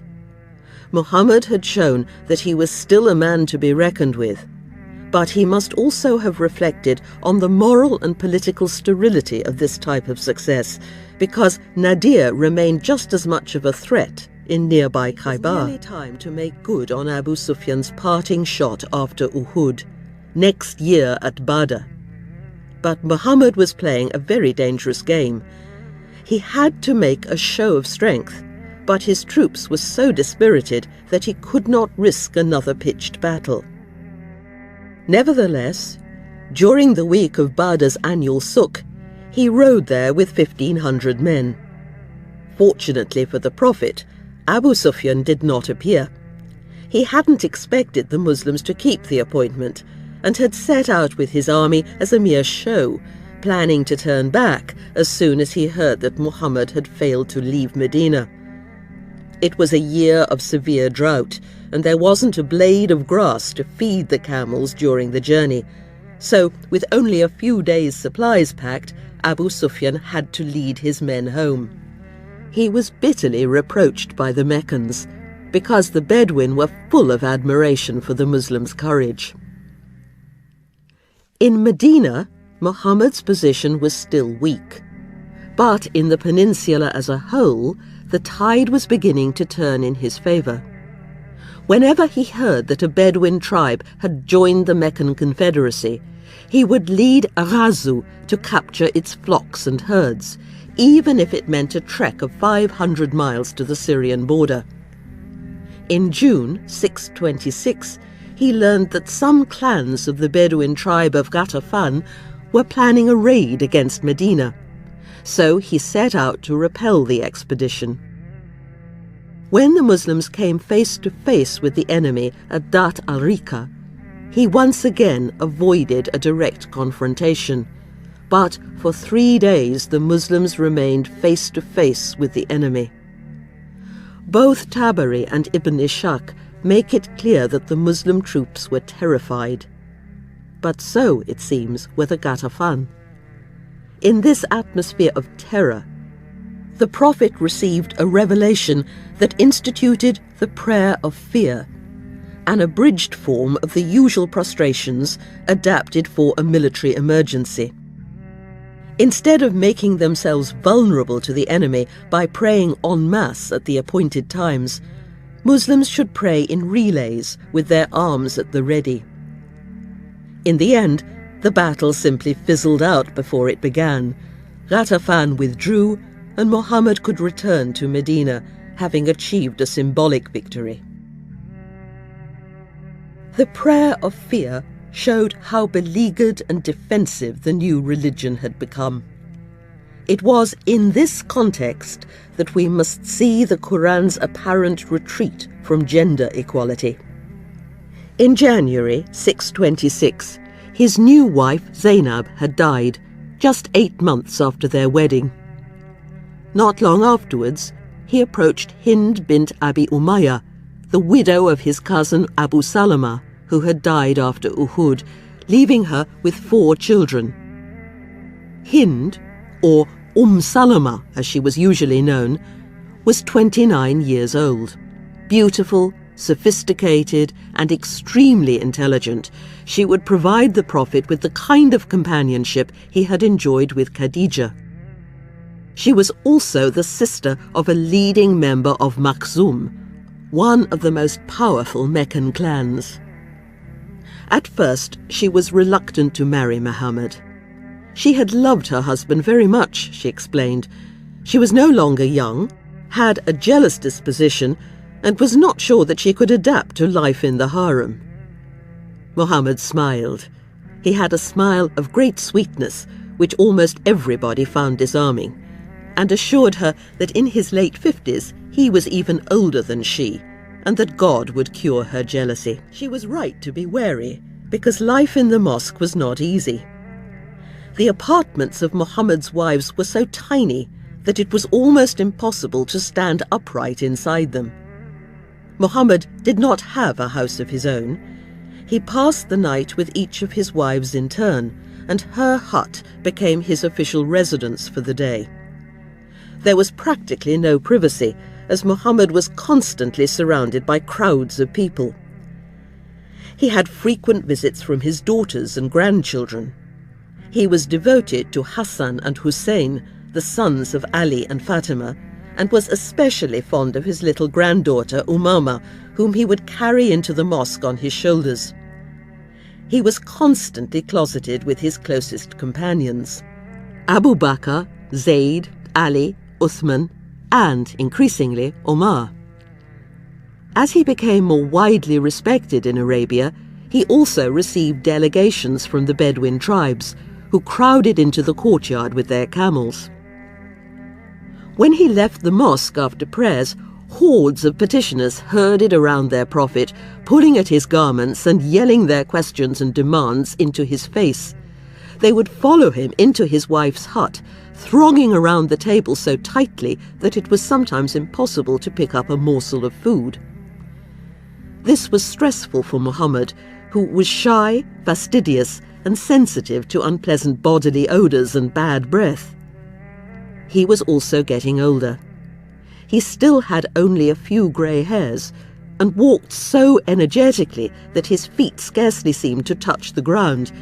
But he was nearly 60, a not inconsiderable age in Arabia.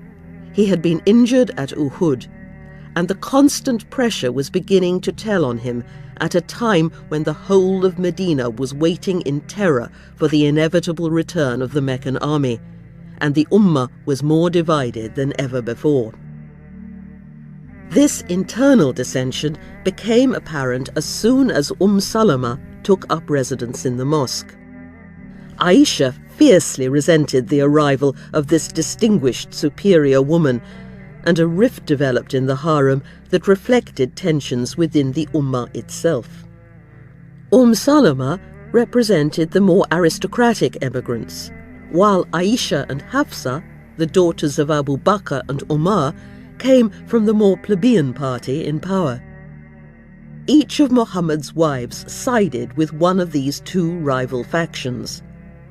Salama often relied upon the support of a third group, the Ahl al-Bayt, the people of the household, who were members of Muhammad's immediate family. At the time of her marriage to Muhammad, these divisions were only in their infancy. But it would soon become clear that the Ummah was not a monolithic group, and that the people who entered Islam had done so with very different expectations. Salama quickly became the spokesperson for the women of Medina. Muhammad's living arrangements, which had physically positioned his wives at the epicenter of the community, had given Muslim women a new vision of their role. Aisha and Hafsa were still young girls and were sometimes flighty and selfish, but Salama was a very different proposition. Shortly after her marriage, a deputation of women asked her why they were mentioned so rarely in the Quran. Salama brought their question to the Prophet, who, as usual, took time to reflect upon it seriously.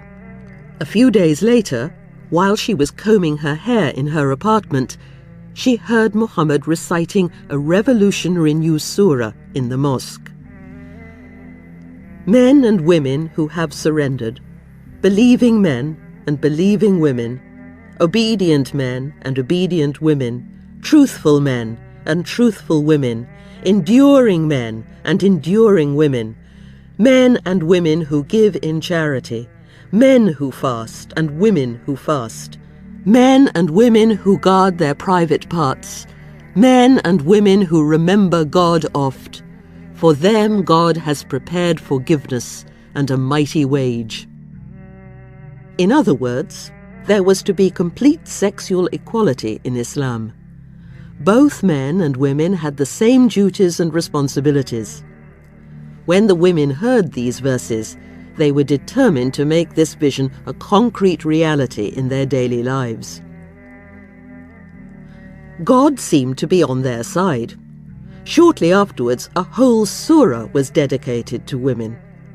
Women were no longer to be bequeathed to male heirs as though they were camels or date palms. They could themselves inherit and compete with men for a share in an estate. No orphan girl should be married to her guardian against her will, as though she were simply a piece of movable property.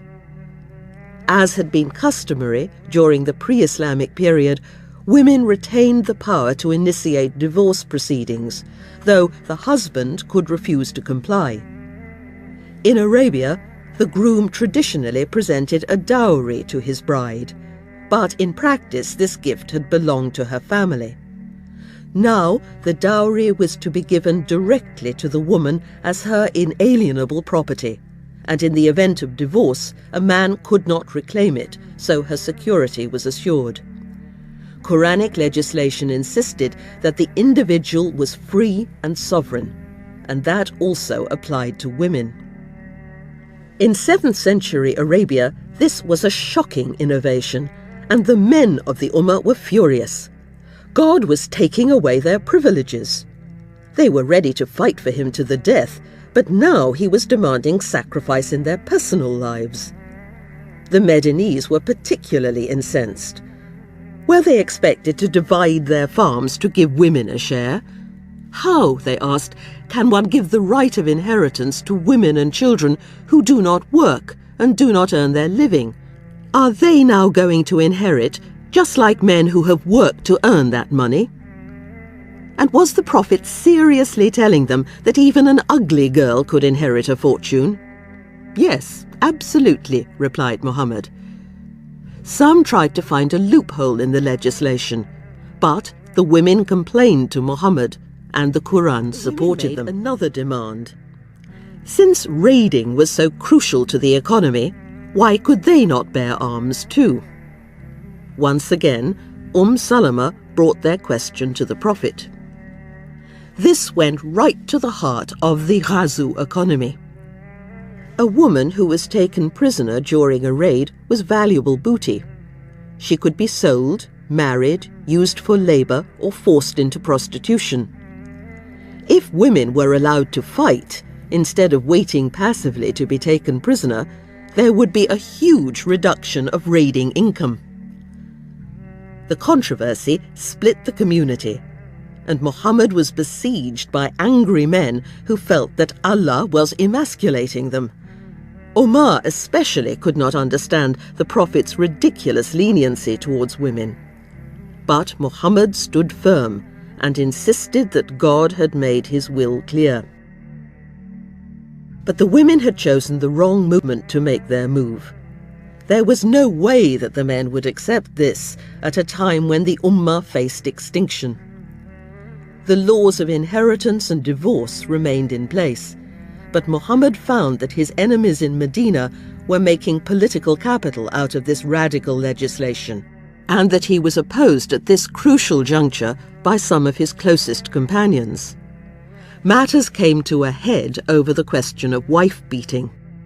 The Quran forbade Muslims to inflict violence upon one another, and the women began to complain to the Prophet when their husbands hit them, demanding that they be punished as the Quran prescribed. Some even started to refuse sex to their abusive husbands. Muhammad was revolted by the very idea of violence towards women. The Prophet never raised his hand against one of his wives, or against a slave, nor against any person at all, the historian Ibn Sa'd recalled. He was always against the beating of women. But he was ahead of his time. Men like Omar, Ibn Ubay, and even the gentle Abu Bakr beat their wives without giving the matter a second thought. Knowing that Abu Sufyan was mustering a massive army against Medina, Muhammad had to give way in order to retain the loyalty of his men. Very well, he told his indignant companions, beat them, but only the worst of you will have recourse to such methods. A revelation seemed to give husbands permission to beat their wives, but Muhammad did not like it. I cannot bear seeing a quick-tempered man beat his wife in a fit of anger, he said. Yet again, the conflict with Mecca had compromised his vision and forced him to adopt a course of action that, in more normal circumstances, he would have preferred to avoid. The Quranic legislation about women is intertwined with verses about the war, which inevitably affected everything that happened in Medina at this time. Muhammad knew that he had no hope of surviving a Meccan onslaught with disaffected troops. In March 627, a massive army of 10,000 men, the Quraysh and their confederates, were on the march toward Medina. Muhammad could only raise a paltry 3,000 warriors from Medina and his Bedouin allies. This time there was no stupid bravado. The Muslims barricaded themselves into the city in the center of the oasis. Surrounded on three sides by cliffs and plains of volcanic rock, Medina was not difficult to defend. It was most vulnerable from the north. But Muhammad adopted a stratagem suggested to him by Salman al-Farsi, a Persian convert. The Quraysh were in no hurry, making their way grandly and confidently in easy stages, so the Muslims had plenty of time from the outlying fields, so that this time the Meccans would find no fodder. And then the entire community set to work digging a huge trench around the northern part of the oasis. This was nothing short of astonishing, even shocking to Arab sensibilities. No self-respecting Jahili warrior would dream of putting a barrier between himself and the enemy. He would consider it degrading to shovel earth like a slave. But Muhammad worked alongside his companions, laughing, joking, and singing with his men. Morale was high. When the Quraysh arrived with their army, they stared blankly at the trench. The earth from the ditch had been used to build a high escarpment, which effectively shielded the Medinese in their camp and gave them a superior vantage point from which to hurl missiles. The Quraysh were bewildered. They had never seen anything so unsporting in their lives. Their cavalry, which was their pride and joy, was useless. From time to time, one of their horsemen would try to lead a dashing charge towards the enemy lines, only to screech absurdly to a halt when he arrived at the dugout. The siege lasted only a month, but it seemed endless. Feeding and supplying the allies of Medina, as well as their own people, put a great strain on the city's resources. Ibn Ubay and his party accused Muhammad of bringing ruin upon them, and the Jewish tribe of Qurayza openly supported the Quraysh. The Jews of Khaybar had contributed a large squadron to the Meccan army, which included many of the exiled tribe of Nadir. Before the arrival of the Meccan army, Huyai ibn Akhtab, chief of Nadir, had tried to persuade Qurayza either to attack the Muslims from the rear or to smuggle 2,000 Nadiris into the oasis to slaughter the women and children in the fortresses. Initially, Qurayza were hesitant, but when they saw the vast Meccan army filling the plain in front of the city as far as the eye could see, their chief agreed to help the Confederacy and provide the Quraysh with weapons and supplies. When Muhammad heard of this treachery, he was visibly distressed. He sent Sa'd ibn Mu'adh, who had been Qurayza's chief Arab ally before the Hijrah, to negotiate, but to no avail. At one point, the Qurayza actually started to attack the fortresses on the southeast of the settlement, but the effort petered out. For about 3 weeks, it was quite unclear which way they would go. Throughout the Battle of the Trench, as the siege became known, the Muslims were terrified. Faced with the prospect of extermination, some came close to despair. Your eyes swerved and your hearts reached your throats, the Quran recalled, while you thought strange thoughts about God. Here it was that the believers were tried and shaken most mightily. Those inside the city trembled. On the other side of the ditch, the Quraysh were becoming exhausted. They had inadequate provisions, and their inexperience in military affairs meant that they were easily demoralized by a sudden reversal. Their resolve finally snapped when a violent rainstorm devastated their camp. Abu Sufyan recognized defeat. Horses and camels were dying, the Qurayza had failed to deliver, and his troops had no tents, fires, or cooking pots. "Be off," he announced to his men, "for I am going." When the Muslims peered over the escarpment the next morning, the plain was completely deserted. But what was Muhammad to do about Qurayza? The departure of the Quraysh had not weakened the bitter opposition to his leadership within Medina. His opponents were convinced that the Meccans would return in the not-too-distant future and wreak terrible vengeance for their humiliation. So they intensified their campaign against him. The settlement was on the brink of civil war, and in this explosive climate, the Qurayza could not remain unpunished. The day after the departure of the Meccan army, Muhammad's troops surrounded the fortress of Qurayza, who asked that they be permitted to leave on the same terms as Kainuka and Nadir. But this time, Muhammad refused. Nadir had proved to be just as dangerous to the Ummah in exile. The elders of Qurayza agreed to accept the arbitration of their former ally, Sa'd ibn Mu'adh, who had been severely wounded during the siege, and was carried to the Qurayza village on a litter. Even though some of the other tribes asked him to be merciful, Sa'd believed that the Qurayza were an unacceptable security risk and made the conventional judgment. All 700 men of the tribe should be executed, their wives and children sold into slavery, and their property divided among the Muslims. When he heard the verdict, Muhammad is reported to have cried, "You have judged according to the ruling of Allah, above the 7 skies." The next day, the sentence was carried out. Revolting as it seems to us today, almost everybody in Arabia would have expected Sa'd's judgment.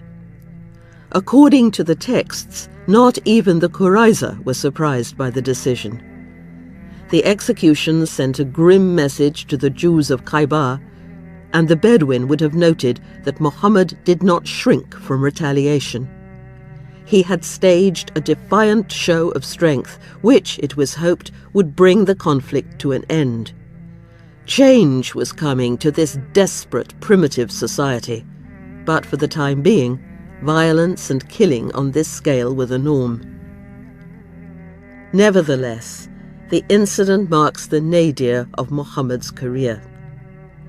It is, however, important to note that the Qurayza were not killed on religious or racial grounds.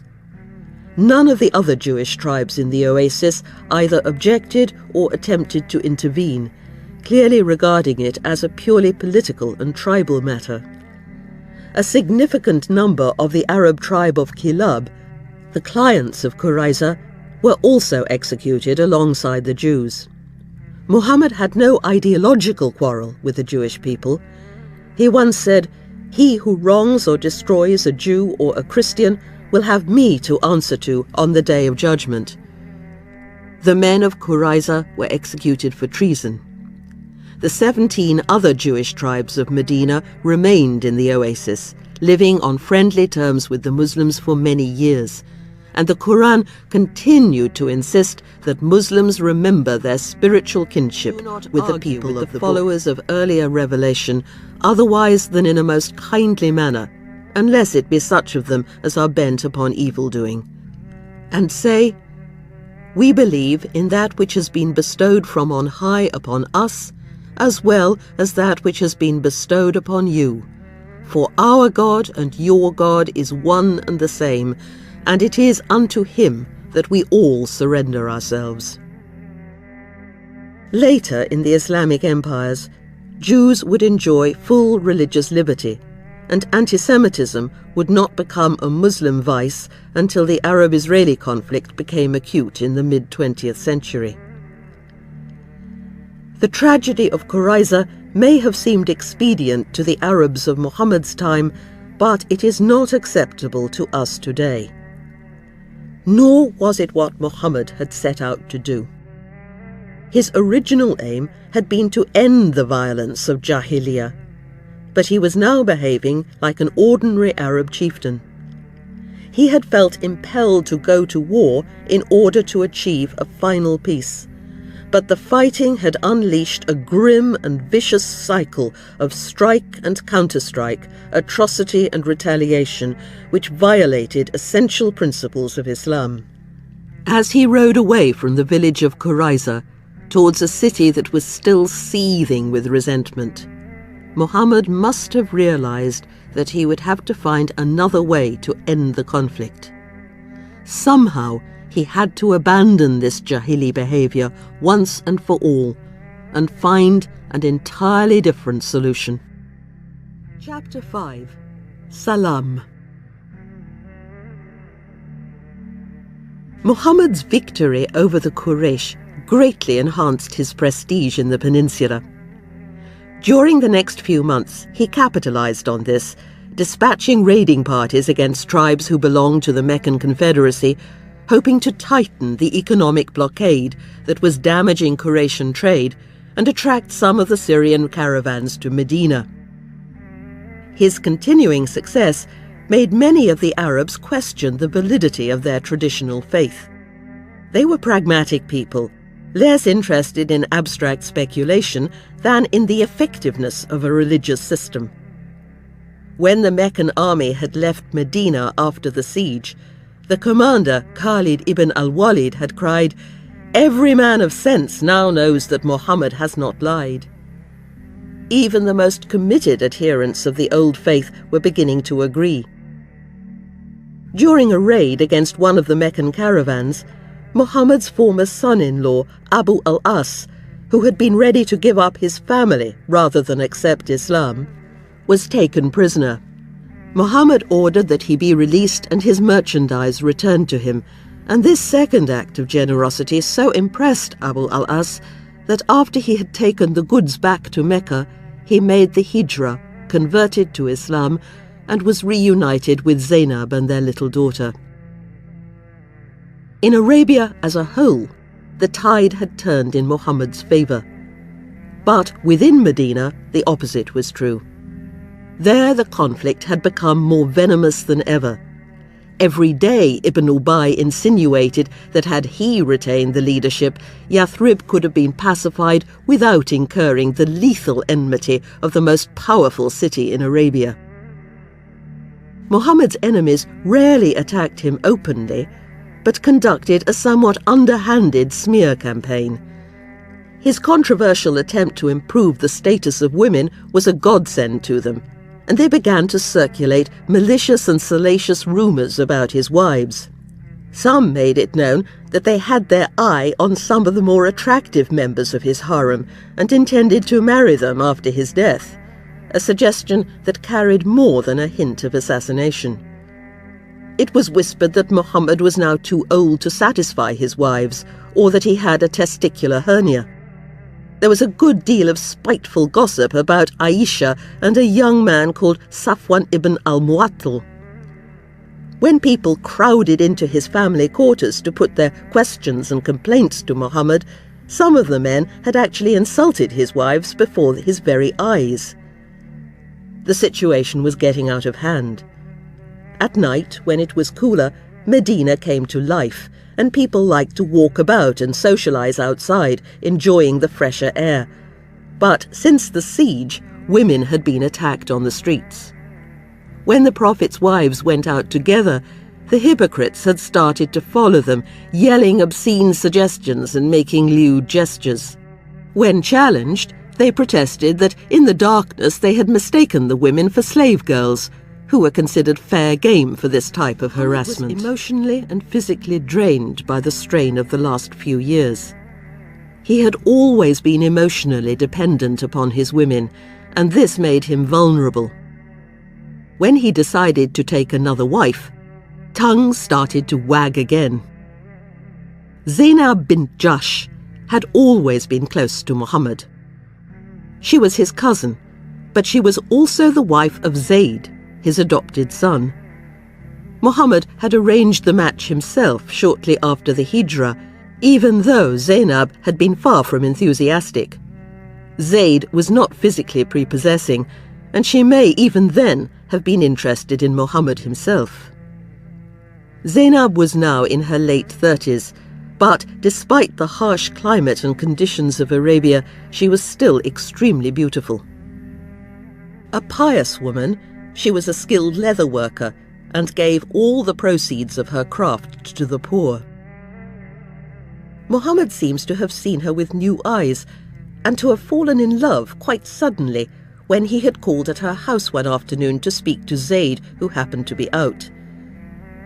Not expecting any visitors, Zainab had come to the door in dishabille, more revealingly dressed than usual, and Muhammad had averted his eyes hastily, muttering, "Praise be to Allah who changes men's hearts."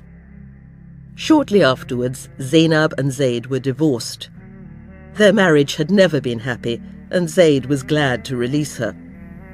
This story has shocked some of Muhammad's Western critics, who are used to more ascetic Christian heroes.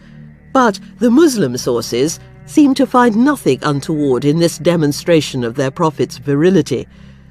Nor are they disturbed that Muhammad had more than 4 wives. Why shouldn't God give his prophet a few privileges? What scandalized his opponents in Medina was the fact that Zainab had been married to Zayd. Arabs regarded adoption as conferring an almost biological relationship, and there was much scandalized talk about incest. Muhammad was reassured on this point by a revelation that assured him that Allah himself desired the match and that it was not sinful to marry the spouse of an adopted child. Aisha, who was always prone to jealousy, happened to be with Muhammad when he received this divine message. "How very convenient," she remarked tartly. "Truly thy Lord makes haste to do thy bidding." As usual, tensions in the harem reflected divisions in the community as a whole. Muhammad's marriage to one of his own cousins would further the political ends of the Prophet's family, advancing the cause of the people of the household. Because of the scandal, Muhammad insisted that the entire community attend the wedding celebrations. The courtyard was crowded with guests, many of them hostile to the Prophet, and the atmosphere would not have been pleasant.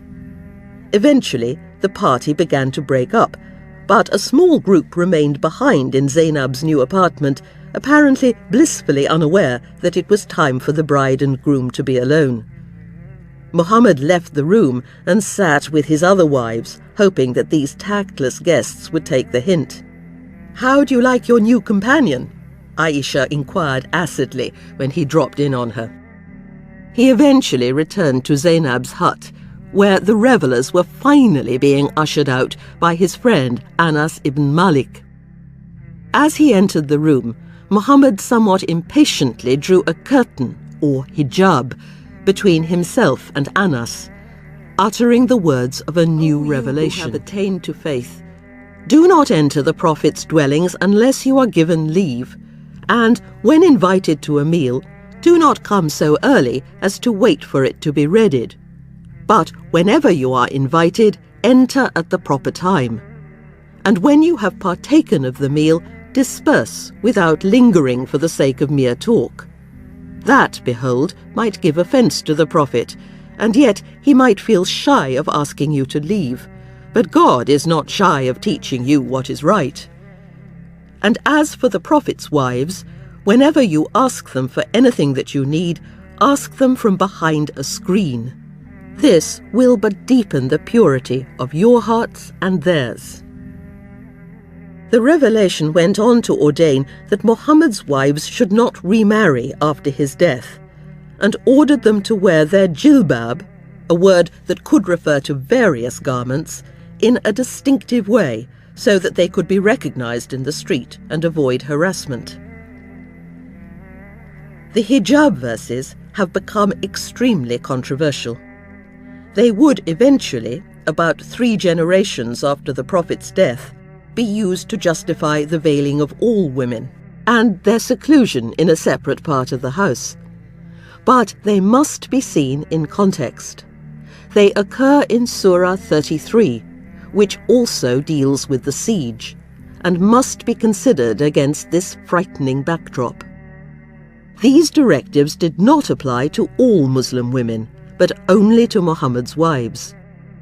They were prompted by the thinly disguised threats of Muhammad's enemies and the aggressive encroachment upon his personal space and the abuse to which his wives were subjected almost daily. the poisonous atmosphere of Medina after the siege had compelled Muhammad to change his personal arrangements. Henceforth, there would be no open house. Instead of crowding freely into his wives' apartments, Muslims must approach them from behind a protective screen. The word hijab comes from the root hijb, to hide. The curtain established a threshold. It shielded a forbidden or sacred object, like the damask cloth that covered the Kaaba. In times of vulnerability, women's bodies often symbolize the endangered community. And in our own day, the hijab has acquired new importance in seeming to protect the Ummah from the threat of the West. Muhammad had not wanted to separate his private life from his public duties. He continued to take his wives on military expeditions, though they would now remain in their tent. But the other women of the Ummah continued to move around the oasis freely. The hijab was not devised to divide the sexes. In fact, when the revelation had come down, the curtain had been drawn between two men, the Prophet and Anas, to separate the married couple from the hostile community. The introduction of the hijab was a victory for Umar, who had been urging the Prophet to segregate his wives for some time, a somewhat superficial solution to a complex problem. Muhammad had wanted to change people's attitudes, and the imposition of this external barrier was a compromise because it did not require Muslims to exercise an internal control over their actions. But he gave in to Umar because of the crisis that was tearing Medina apart. But the situation did not improve.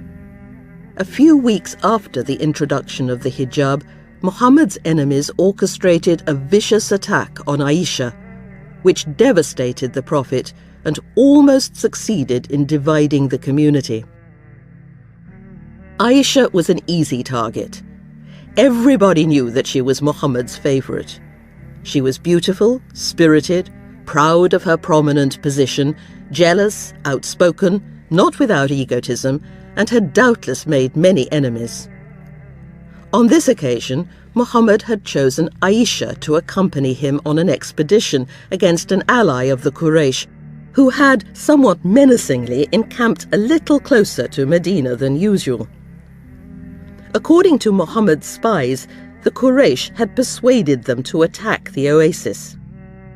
It was a successful raid.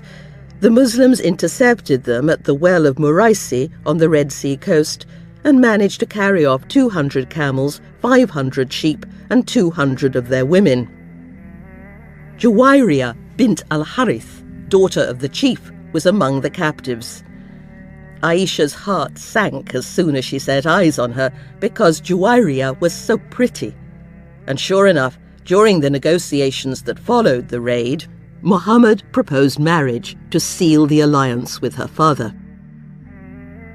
The Muslims camped at Muraisi for 3 days, but despite the positive outcome of the Ghazu, the simmering tension between the emigrants and the helpers escalated into a serious incident. While the Muslims were watering their camels at a well, local people from 2 different tribes, one confederated to the Quraysh, the other to the Khazraj, started to quarrel about a fairly trivial matter. Before long, there was a full-scale brawl, and the combatants called upon the Muslim bystanders for help. The emigrants rushed to the aid of the tribesmen who were allied to the Quraysh, while the helpers from Khazraj rallied around their opponents. In a matter of moments, in direct violation of the Quran, Muslim was fighting Muslim. When they heard the news, Umar and some of Muhammad's other companions rushed in to stop this unseemly fighting. But Ibn Ubay was enraged. How dared Umar prevent the Khazraj from helping their own allies? "They seek to take precedence over us," he cried. "By Allah, when we return to Medina, the higher and mightier of us will drive out the lower and the weaker." A bystander ran immediately to report this to Muhammad, who paled when he heard this latest threat. Omar wanted to have Ibn Ubay executed immediately, but Muhammad restrained him. Did he want it said that the Prophet killed his own companions?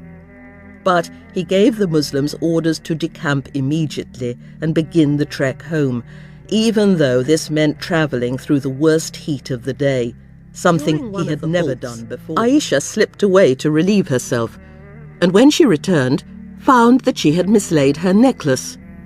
It had been a wedding gift from her mother, and she could not bear to lose it, so she went back to search for it. While she was gone, the men lifted her litter, duly shrouded with the hijab, onto her camel, assuming that she was safely inside, and the party moved off without her. Aisha was not too distressed when she discovered the deserted campsite, because she knew that it was only a matter of time before somebody missed her. She sat down to wait, and, sure enough, her old friend Safwan ibn al-Mu'attal, who had fallen behind the others, turned up and put her on the back of his own camel. When Aisha rejoined the expedition with Safwan, the old rumour about their illicit relationship started up again, and Muhammad's enemies gleefully imagined the worst. It was not surprising that Aisha had fallen for Safwan, Ibn Ubay remarked loudly, because he was so much younger and more attractive than her husband. The scandal rocked Medina, and the story seemed so plausible that some of the emigrants began to believe it, and even Abu Bakr, Aisha's father, began to suspect that it might be true. More seriously, Muhammad himself began to doubt Aisha's innocence, a telling sign of his waning confidence during this difficult period. For a few days, he seemed confused and uncertain. His need for Aisha was so great that, faced with the possibility of losing her, he seemed confused and hesitant. He no longer received any messages from God. It was the first time since the very beginning of his prophetic career that the divine voice had fallen silent. Ibn Ubay continued to exploit the situation, and old tribal hatreds flared as the Khazraj, Ibn Ubay's tribe, threatened to fight the Aus, who argued that the people who were stirring the scandal should be immediately executed. The situation was so grave that Muhammad was forced to summon all the chiefs of Medina to a meeting and ask for their support, should he find it necessary to take action against Ibn Ubay, who was threatening his family.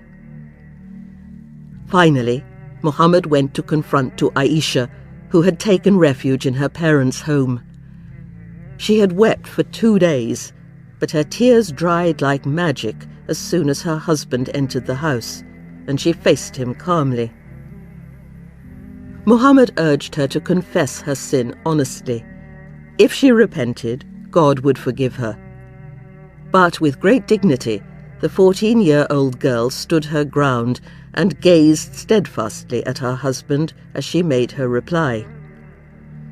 There seemed little point in her saying anything at all, she said.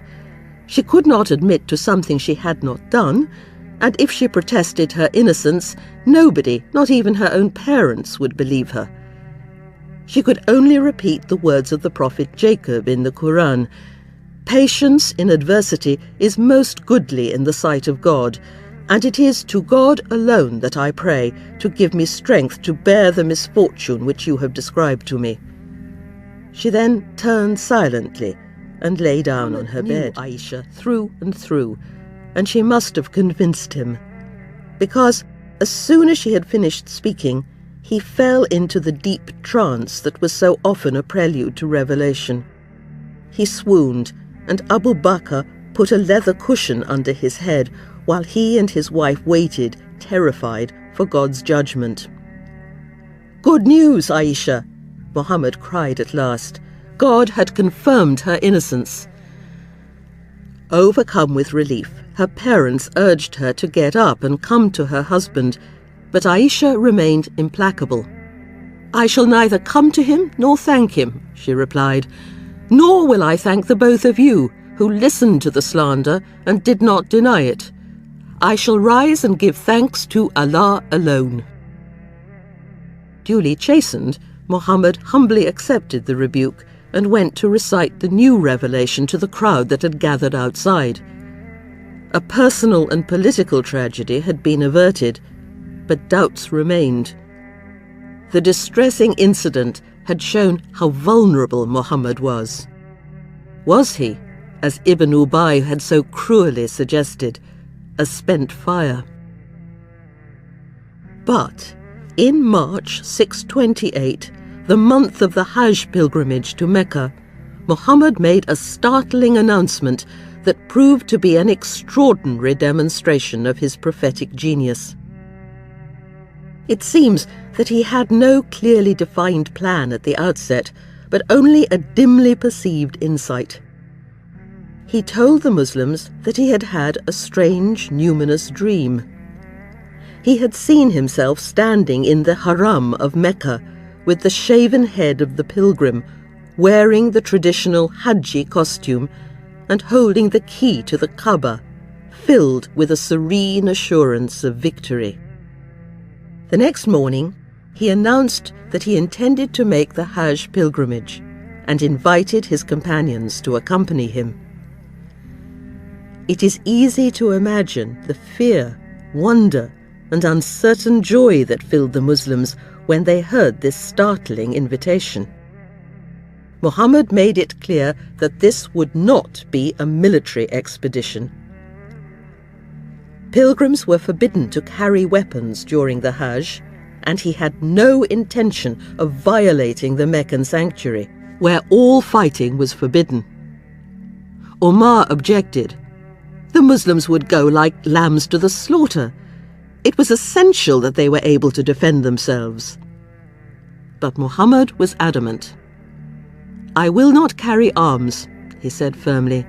"I am setting out with no other end than to make the pilgrimage." The pilgrims would wear no armour, but simply the traditional white robes of the Hajji. At the beginning of the journey, they could carry a small hunting knife to kill game, but they would have to lay these aside once they had made their formal consecration. They would have to march unarmed into enemy territory. None of the Bedouin who had joined Muhammad's confederacy was prepared to take the risk. But about 1,000 emigrants and helpers volunteered. Even Ibn Ubay and some of the hypocrites decided to go. 2 women helpers who had been present at the Pledge of Aqaba were allowed to join the party, and Salama accompanied Muhammad. The Muslims set off with the camels that they would sacrifice at the climax of the Hajj. At the first stop, Muhammad consecrated one of these camels in the traditional way, making special marks on it, hanging the ritual garments round its neck, and turning it in the direction of Mecca. He then uttered the pilgrim cry, "Here I am, O God, at your service." The news of this audacious expedition spread quickly from one tribe to another, and the Bedouin followed their progress intently as the pilgrims made the long journey south. Muhammad knew that he was placing the Quraysh in an extremely difficult position. Every Arab had the right to make the Hajj, and if the Quraysh, the guardians of the Haram, forbade 1,000 pilgrims who were punctiliously observing the rites to enter the sanctuary, they would be guilty of a gross dereliction of duty. But it would also be intolerably humiliating for the Quraysh if Muhammad did enter the city, and it soon became clear that the Quraysh leadership was determined to stop Muhammad at any price. In an emergency meeting of the assembly, Khalid ibn al-Walid was dispatched with 200 cavalry to attack the defenseless pilgrims. When he heard this grave news, Muhammad was filled with anguish for his tribe. The Quraysh were so blinded by the sterile hatred of warfare that they were prepared to violate the sacred principles on which their entire way of life depended. What was the point of such intransigence? "Alas, Quraysh," he cried, "war has devoured them. What harm would they have suffered if they had left me and the rest of the Arabs to go our own ways?" the expedition was going to be quite different from what he had imagined. Because of his dream, Muhammad had probably expected to be admitted to Mecca and have the opportunity to explain the principles of Islam to the Quraysh in the peaceful conditions imposed by the Hajj. But he could not turn back now.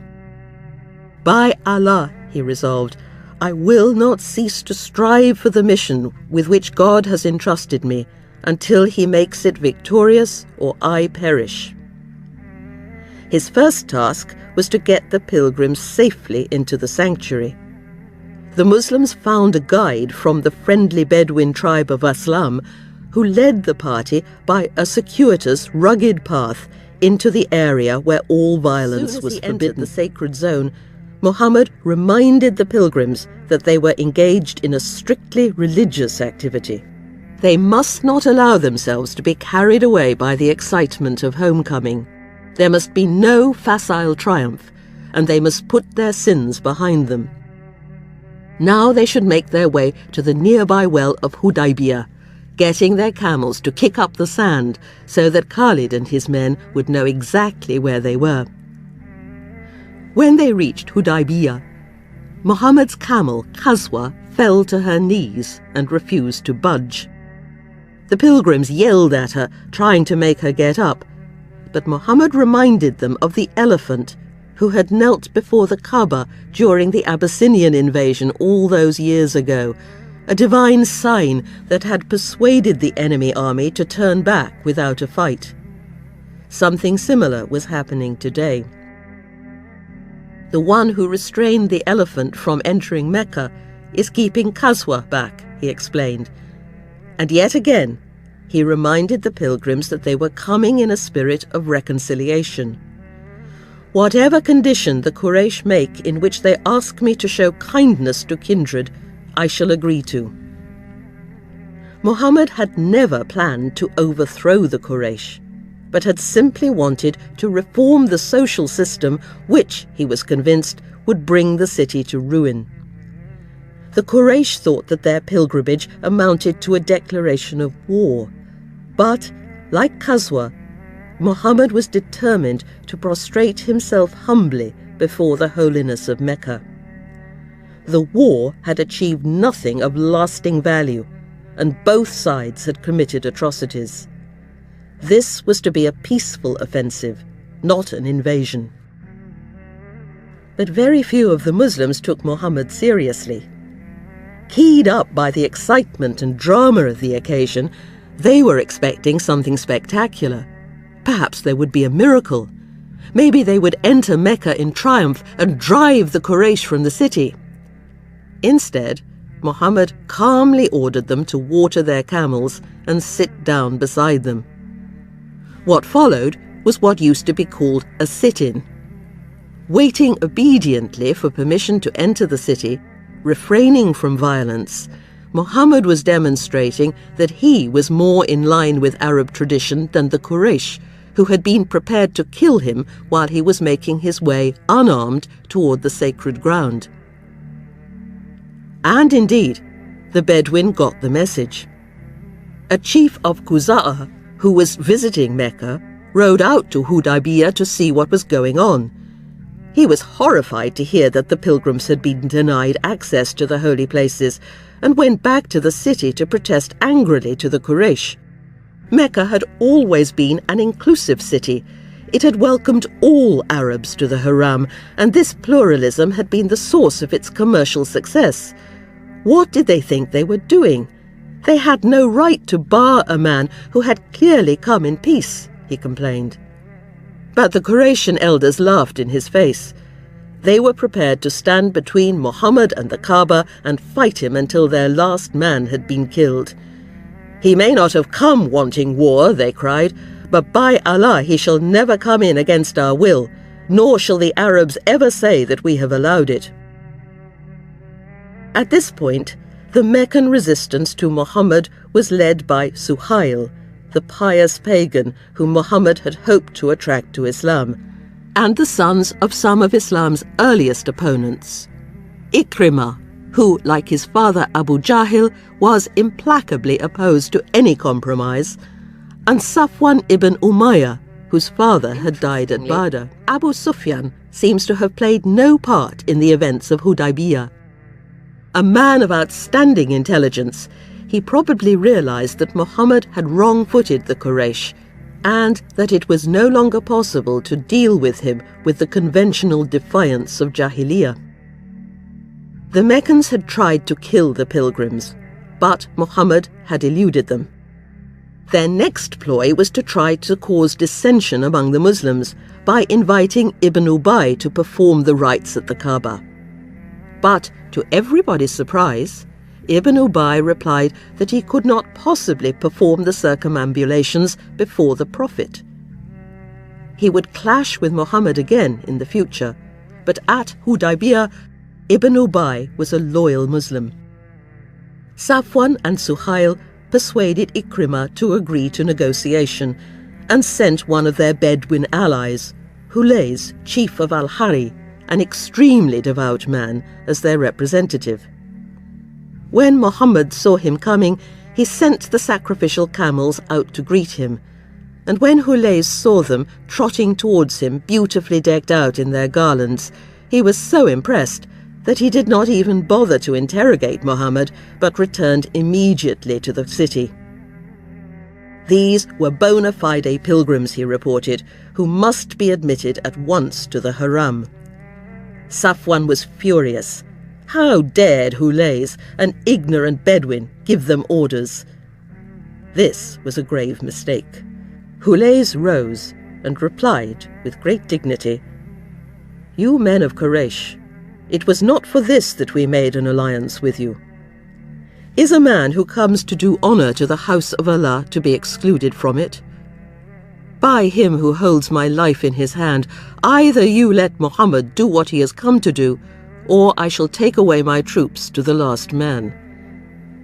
Safwan hastily apologized and asked Hulays to bear with them until they found a solution that was satisfactory to everybody. Their next envoy was Urwa ibn Masud of Ta'if, a crucial ally of Mecca. Urwa immediately put his finger on Muhammad's weak spot. "So, you've gathered this medley of people, O Muhammad, by whom you come back to break the might of your own tribe," said Urwa, gesturing contemptuously at the pilgrims. "By Allah, I could see these disbanding against you tomorrow." Muhammad knew that despite this apparent show of strength and unity, he had very few dependable allies.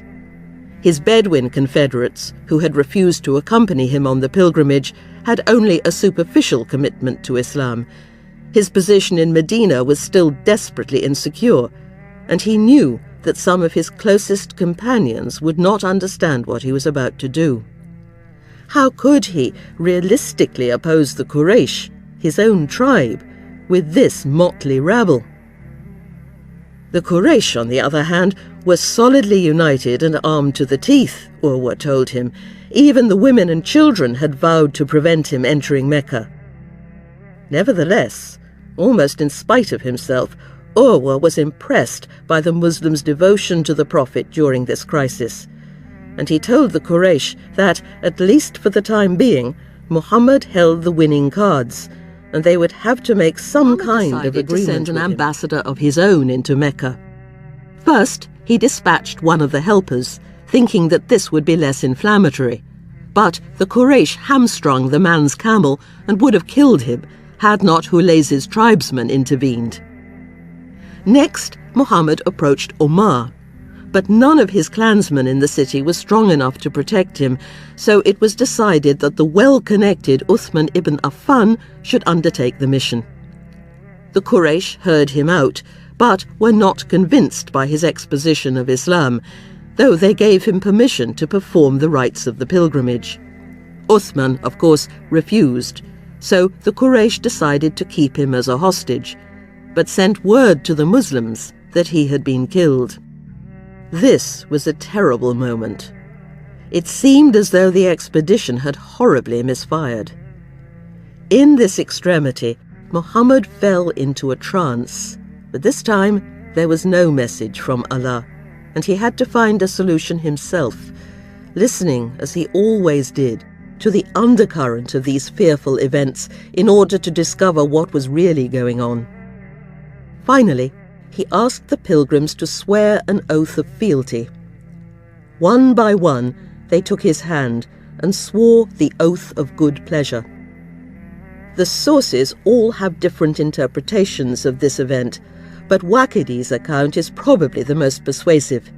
He says that the Muslims vowed to obey Muhammad implicitly and to follow what was in his soul during this crisis. Muhammad had never been able to command absolute obedience, but shaken by the report of Uthman's murder, even Ibn Ubay and the hypocrites were ready to take the oath.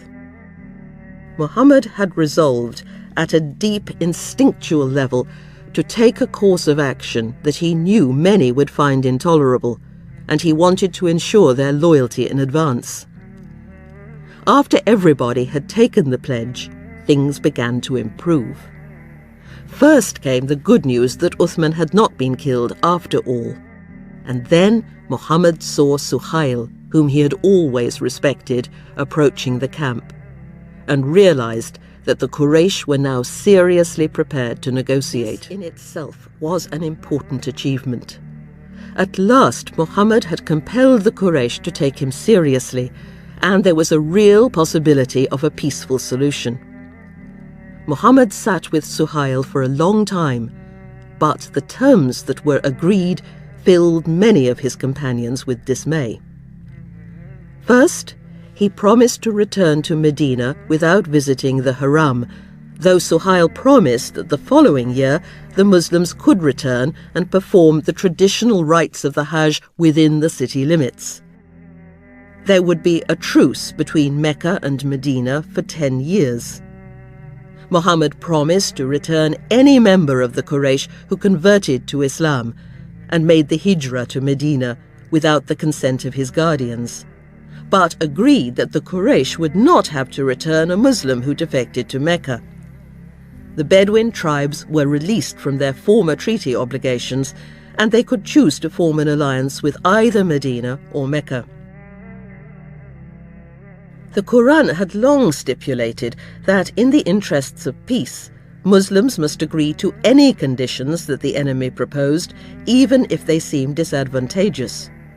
But many of the pilgrims found these terms dishonorable. The truce meant that Muslims could no longer raid the Meccan caravans. Why was Muhammad abandoning the economic blockade that was really starting to bite? Why had he consented to return new converts to Mecca when the Quraysh did not have to reciprocate?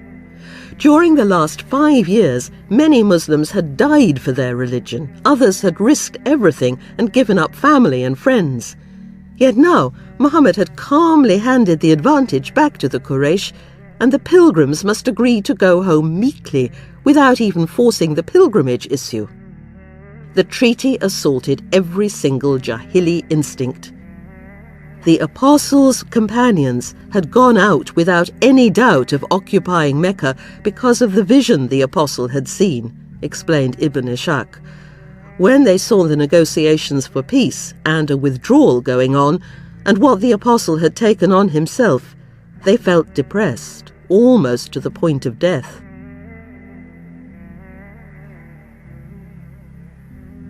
Muhammad, Disc 6, Disc 5.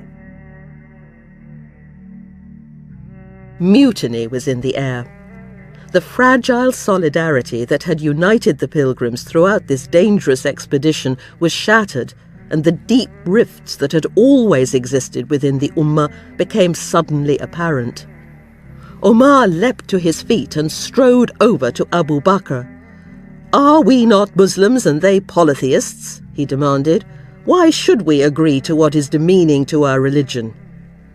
Abu Bakr was also disturbed, but managed to reply that, in spite of everything, he still had faith in the Prophet. Later, Omar said that if he could have found 100 companions to follow him, he would have defected. At this point, he could not share Muhammad's vision.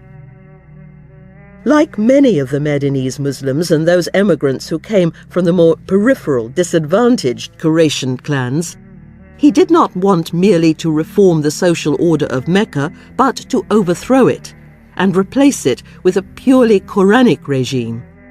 Omar was courageous, unselfish, and passionately committed to the ideals of justice and equity, which had been so lacking in the Meccan polity. But he was not a man of hilm, of forbearance, and was still fired by the fierce impetuosity of Jahiliyyah. He did not understand that the values of gentleness and non-violence were also central to the Islamic ideal. He was a man of action, prone to reach, Jahili-like, for his sword without thinking matters through. Faced with Muhammad's apparent about-face at Hudaybiyah, he was bewildered and confused. After defeating the Quraysh at the Battle of the Trench, the obvious plan would have been to press on and destroy them unilaterally. But this had never been Muhammad's intention. The downfall of Mecca would be an inconceivable catastrophe for Arabia, a backward region that sorely needed the commercial genius of the Quraysh, who would never see the point of Islam while the war continued to fuel destructive anger and hatred on both sides. By abandoning the economic blockade, Muhammad hoped to win them over. He could see further than anybody else at Hudaybiyah. Far from caving in weakly, he knew exactly what he was doing.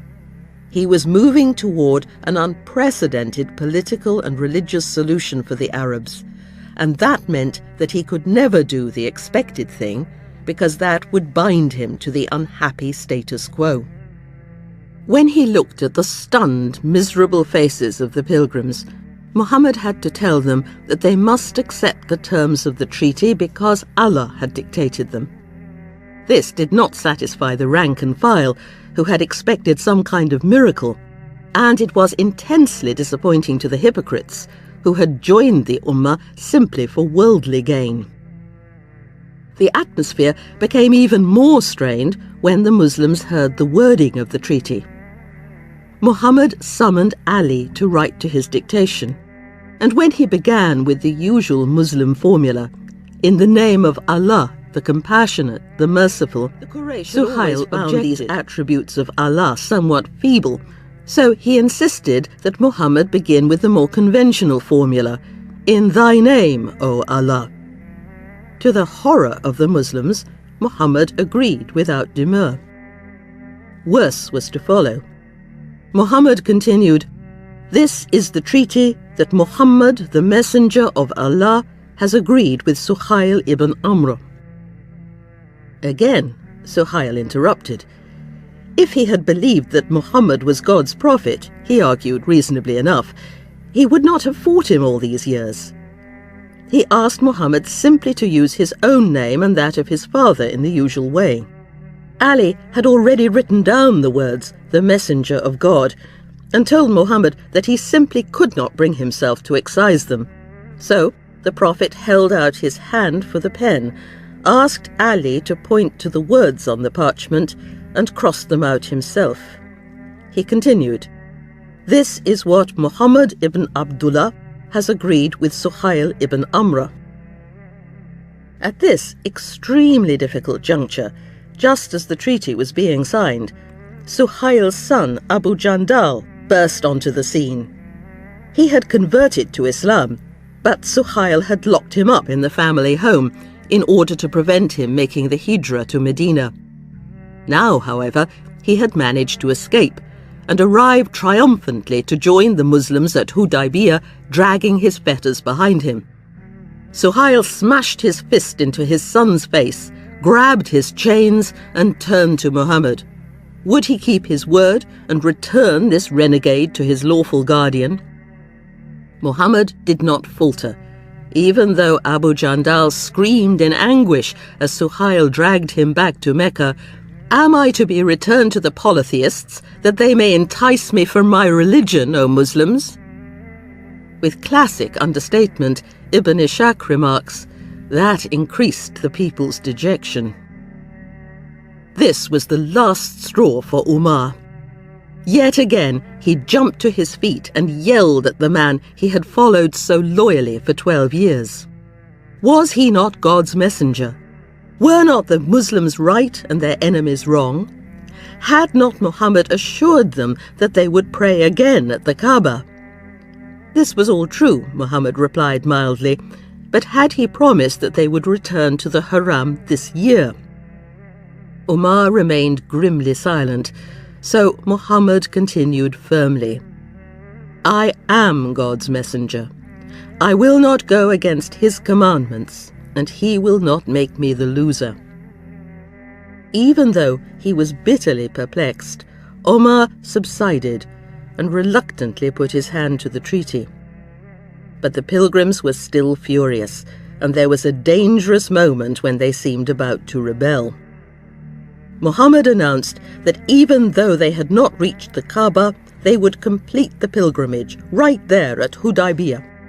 The Muslims must shave their heads and sacrifice their camels, just as they would if they were in the heart of Mecca. There was absolute silence, and the pilgrims stared grimly back at Muhammad, tacitly refusing to obey. In despair, the Prophet retreated to his tent. What on earth could he do? He asked Salama. She judged the situation perfectly. Muhammad should go out and, without uttering another word, sacrifice the camel that he had consecrated to Allah. It was exactly the right decision. The spectacular bloodletting broke through the torpor of depression, and immediately the men fell over themselves to sacrifice their own camels and shaved each other's heads with such zeal that Salama said later that she thought they would inflict mortal wounds in their pious frenzy. The pilgrims started home in a lighter mood, but some anger remained, and the Prophet himself seemed distant and preoccupied. Omar was afraid that his defiance had irreparably damaged their friendship, and his heart sank when he was summoned to join Muhammad at the head of the party. But, to his intense relief, he found him looking radiant, as though a great weight had fallen from his shoulders. A surah has descended upon me, which is dearer to me than anything under the sun, he told Omar. This was Al-Fatah, the surah of victory.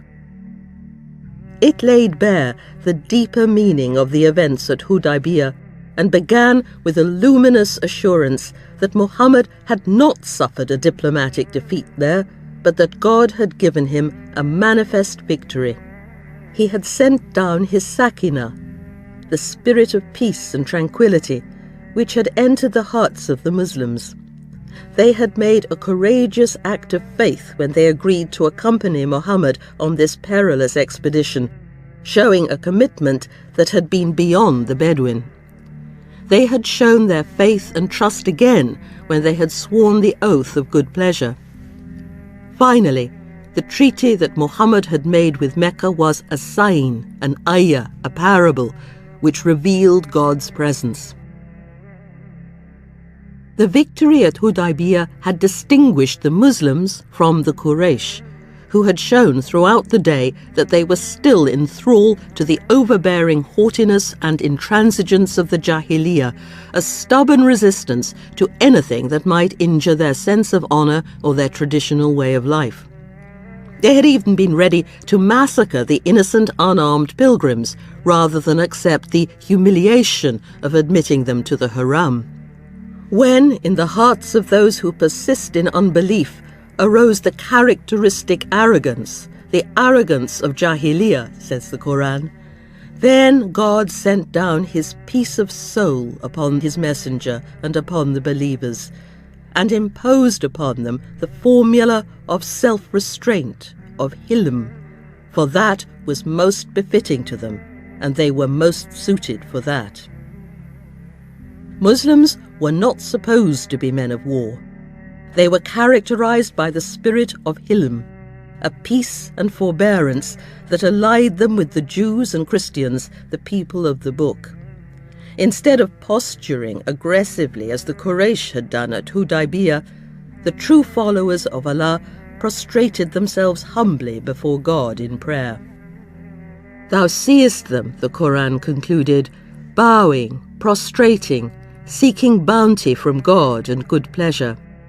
Their mark is on their faces, the trace of prostration. That is their likeness in the Torah and their likeness in the Gospel.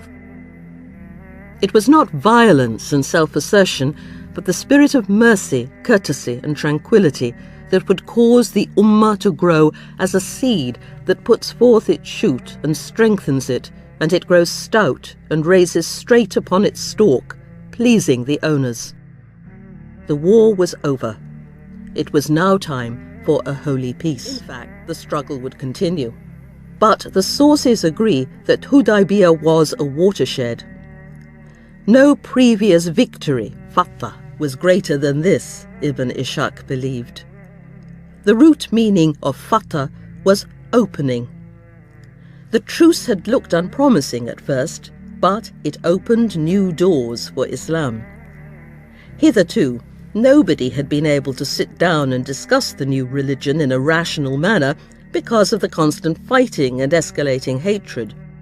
But now, when there was an armistice and men met in safety and consulted together, none talked about Islam intelligently without entering it, said Ibn Ishaq. Indeed, between 628 and 630, double as many or more than double as many entered Islam as ever before.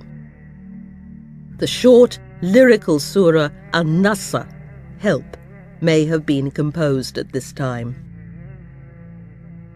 When the help of God arrived, and the opening, the Fatah, and you saw people joining the religion of God in waves, recite the praise of your Lord and say, God forgive. He is the always forgiving. There was to be no triumphalism, no cry for vengeance. The new era must be characterized by gratitude, forgiveness, and an acknowledgement of the Muslims' own culpability. Hudaybiyah may have improved the position of Islam in the peninsula as a whole, but, like other recent advances, it did little for Muhammad's standing in Medina. Many of the pilgrims, helpers and emigrants alike, continued to feel cheated and resentful. How, the emigrants asked, were they supposed to earn a living if they could no longer attack the Meccan caravans? Muhammad knew that he could not allow this discontent to fester. Somehow, he had to find a way of compensating them without damaging the truce. So, after Hudaybiyah, he directed the Muslims' attention to the north, away from Mecca.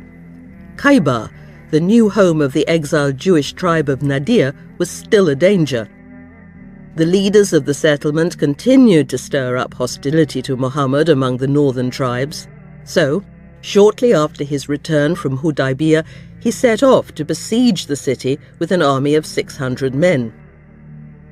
When the Quraysh heard the news, they were jubilant, certain that the Muslims would be defeated. Surrounded, like Medina, with plains of volcanic rock and defended by 7 large fortresses, Khaybar was thought to be impregnable. But the Muslims were able to benefit from the internal strife that signalled the decline of the tribal spirit in Khaybar as it had in Medina.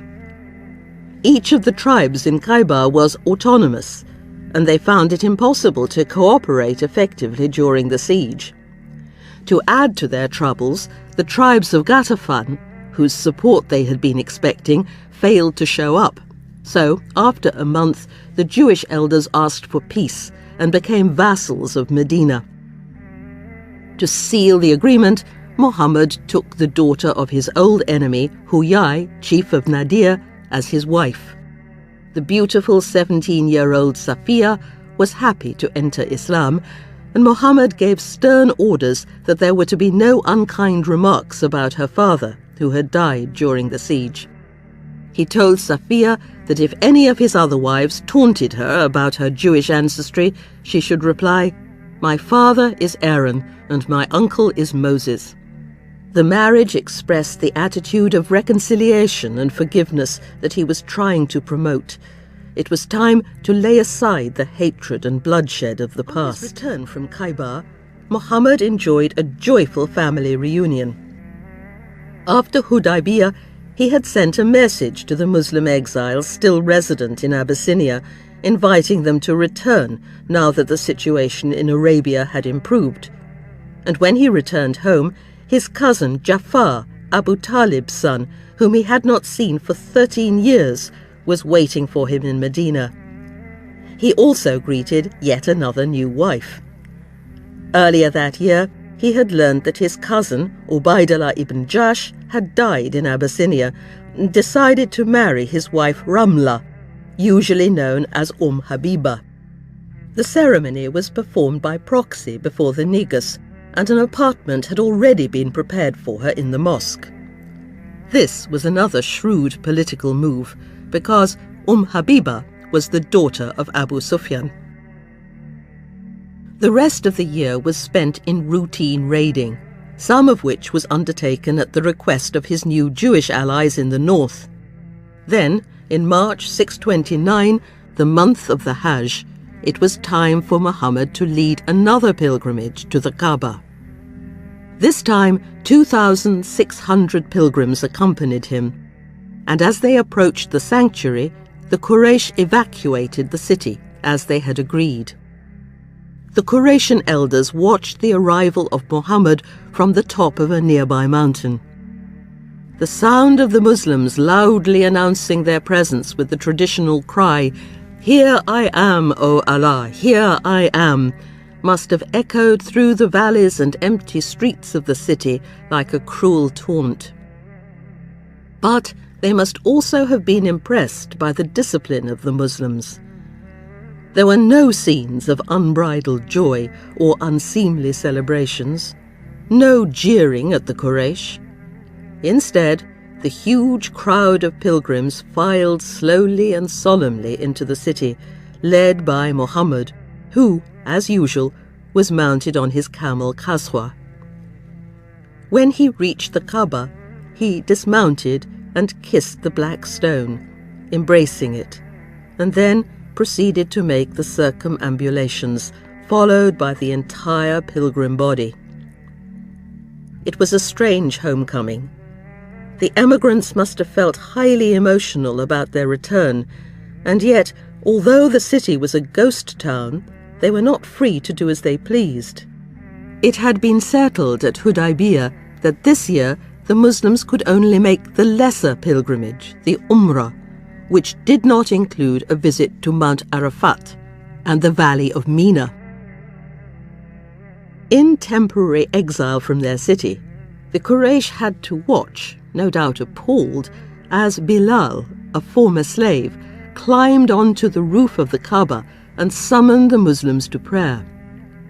3 times a day his huge voice reverberated through the valley, urging all within earshot to come to prayer with the cry, "Allahu Akbar," reminding them that Allah was greater than all the idols in the Haram, who could do nothing to prevent this ritual humiliation. It was an immense triumph for Muhammad, and many of the younger Quraysh became even more convinced that the old religion was doomed. Last evening in the city, Muhammad enjoyed another family reunion when his uncle Abbas, who still adhered to the old religion, was allowed to enter the city to visit his nephew and offer him the hand of his sister, Maimuna, who had recently been widowed. Muhammad accepted, doubtless hoping to entice Abbas himself into Islam, and mischievously sent word to the Quraysh to invite them to the wedding. This was pushing things too far, and Suhail came down to inform Muhammad that his 3 days were up and he should leave immediately. Sa'd ibn Ubadah, a chief of Khazraj who was with the Prophet at the time, was furious at this apparent discourtesy, but Muhammad quickly silenced him. "O Sa'd, no ill words to those who have come to visit us in our camp." To the astonishment of the Quraysh, the entire pilgrim throng left the city that night in good order. There were no loud protests, no attempt to repossess their old homes. In their peaceful withdrawal, the Muslims showed the confidence of those who expected a speedy return. The story of this strange pilgrimage spread rapidly, and more of the Bedouin came to Medina to become Muhammad's confederates. Of even greater significance was the steady stream of the younger generation of the Quraysh who converted to Islam. At Hudaybiyah, Muhammad had promised to return new converts to Mecca, but he had been able to find a loophole that enabled him to overcome this condition on a technicality. First, the treaty had said nothing about the handing back of women converts, so shortly after Hudaybiyah, Muhammad had received Uthman's half-sister into the Ummah and allowed her to remain. He did, however, return Abu Basir, an impetuous young man, and dispatched him to Mecca with a Quraysh envoy. But during the journey, Abu Basir killed his escort, and when Muhammad sent him away again, set up camp on the Red Sea coast near the trade route, where he was joined by 70 other young Meccan malcontents. These would-be Muslims became highwaymen, attacking every single Meccan caravan that came within their range, and the Quraysh discovered that the economic blockade had been partially reinstated. Eventually, they were forced to beg Muhammad to admit the young men into Medina and to make them abide by the treaty. So, the ban on accepting converts became a dead letter, and in 629 a steady stream of new Muslims arrived in Medina. They included the young warriors Amr ibn al-As and Khalid ibn al-Walid, who had been convinced by Muhammad's success. "The way has become clear," Khalid said. "The man is certainly a prophet." He was afraid of reprisals, since he and Amr had both killed many Muslims at the battles of Uhud and the Trench. But Muhammad assured them that the Act of Islam wiped out old debts and represented an entirely new start.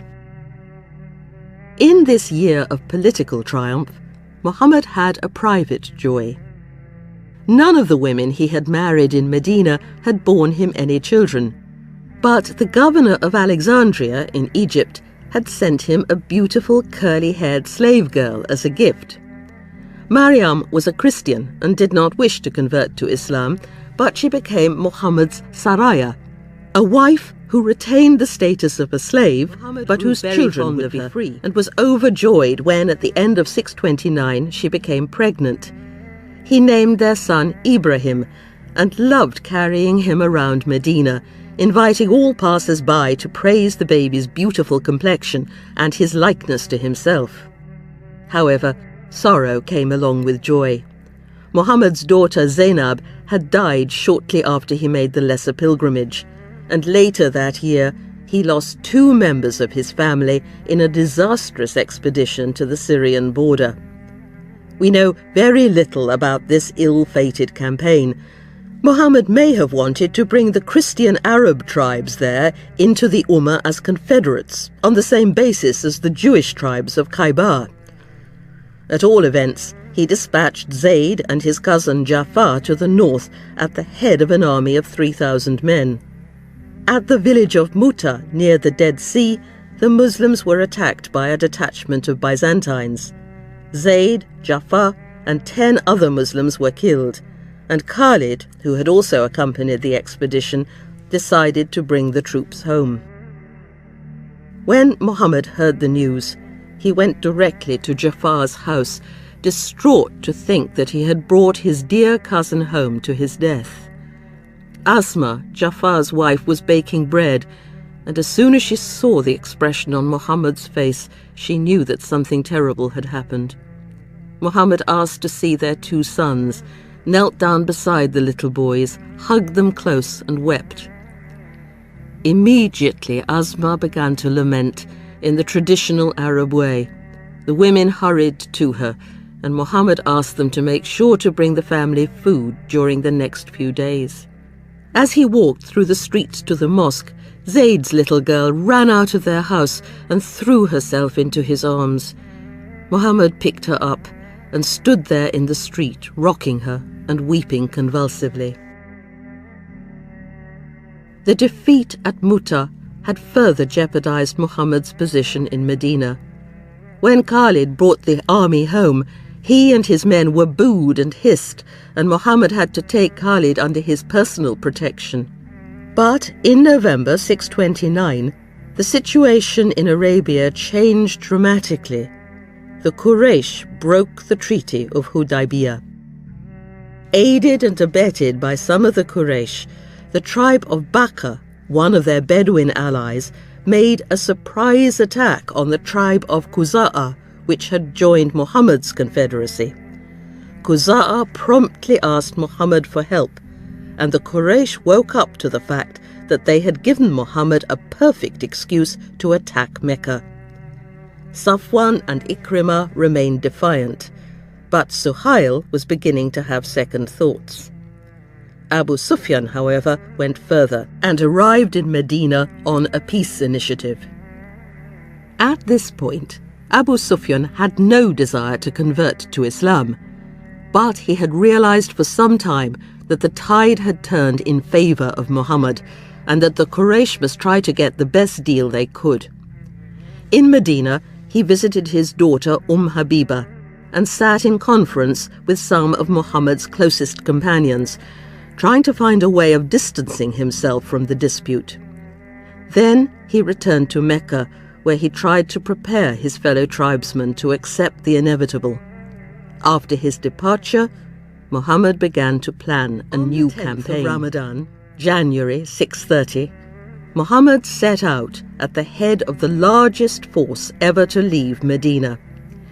Nearly all the men in the Ummah had volunteered, and along the road their Bedouin allies joined forces with the Muslims, bringing the numbers up to 10,000 men. For security reasons, the destination of the expedition remained secret, but there was naturally a good deal of excited speculation. Certainly Mecca was a possibility, but Muhammad could just as easily have been heading for Taif, which was still implacably hostile to Islam. So the southern tribe of Hawazin started to assemble a massive army there. In Mecca, the Quraysh leaders feared the worst. Abbas, Abu Sufyan, and Budayl, chief of Quza'a, all made their way under cover of night to the Muslim camp. There, Muhammad received them and asked Abu Sufyan if he was ready to accept Islam. Abu Sufyan replied that even though he now believed that Allah was the only God, the idols had proved to be useless, he still had doubts about Muhammad's prophethood. But he was shocked and impressed when he watched all the members of the massive army prostrating themselves in the direction of Mecca during the morning prayer, and when he saw the various tribes marching past on their way to the city, he knew that the Quraysh must surrender. He hurried back to Mecca and summoned the people by crying at the top of his voice, "O Quraysh, this is Muhammad, who has come to you with a force you cannot resist." He then offered them an option that had been suggested to him by Ali during his visit to Medina. Anybody who wanted to surrender should put himself under his personal protection. Muhammad had agreed to honor this. They should either take sanctuary in his home or remain in their own houses. Hind, his wife, was beside herself with rage. Seizing him by his moustaches, she yelled to the townspeople, "Kill this fat, greasy bladder of lard! What a rotten protector of his people!" But Abu Sufyan begged them not to listen. He described what he had seen in the Muslim camp. The time for such defiance was over. His grim sobriety impressed most of the Quraysh. Pragmatic to the last, they barricaded themselves into their houses as a token of surrender. A few wanted to fight, however. Ikrimah, Safwan, and Suhail gathered a small force and tried to attack Khalid's section of the army as it approached the city, but they were quickly beaten. Safwan and Ikrimah fled, thinking their lives were at stake. Suhail laid down his arms and retired to his home. The rest of the Muslim army entered Mecca without striking a single blow. Muhammad had his red tent pitched near the Kaaba, and there he joined Salama and Maimuna, the two Qurayshi wives who had accompanied him, together with Ali and Fatima. Shortly after they had settled, Ali's sister, Hanni, arrived to plead for the lives of two of her relatives who had taken part in the fighting. Even though Ali and Fatima wanted them executed, Muhammad immediately promised that they would be safe. He had no desire for bloody reprisals. Nobody was made to accept Islam, nor do they seem to have felt any pressure to do so. Reconciliation was still Muhammad's objective. After he had slept for a while, he rose and performed the morning prayer. Then, mounted on Qaswa, he rode round the Kaaba 7 times, crying, "Allahu Akbar." The shout was taken up by the troops, and soon the words rang through the entire city, signalling the final victory of Islam. Next, Muhammad turned his attention to the idols of the Haram.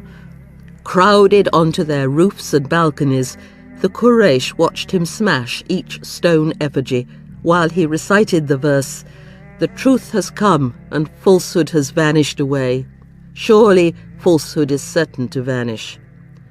Inside the Kaaba, the walls had been decorated with pictures of the pagan deities, and Muhammad ordered them all to be obliterated, though, it is said, he allowed frescoes of Jesus and Mary to remain. By this time, some of the Quraysh had ventured forth from their houses and made their way to the Kaaba, waiting for Muhammad to leave the shrine. He stood in front of the house of Allah and begged them to lay aside the arrogance and self-sufficiency of Jahiliyyah, which had created only conflict and injustice. "O Quraysh," he cried, "behold, God has removed from you the arrogance of Jahiliyyah with its boast of ancestral glories. Man is simply a God-conscious believer or an unfortunate sinner. All people are children of Adam, and Adam was created out of dust." Finally, Muhammad quoted the words that God had spoken in the Quran to the whole of humanity. "Behold, we have created you all out of a male or a female, and have made you into tribes and nations, so that you may come to know one another.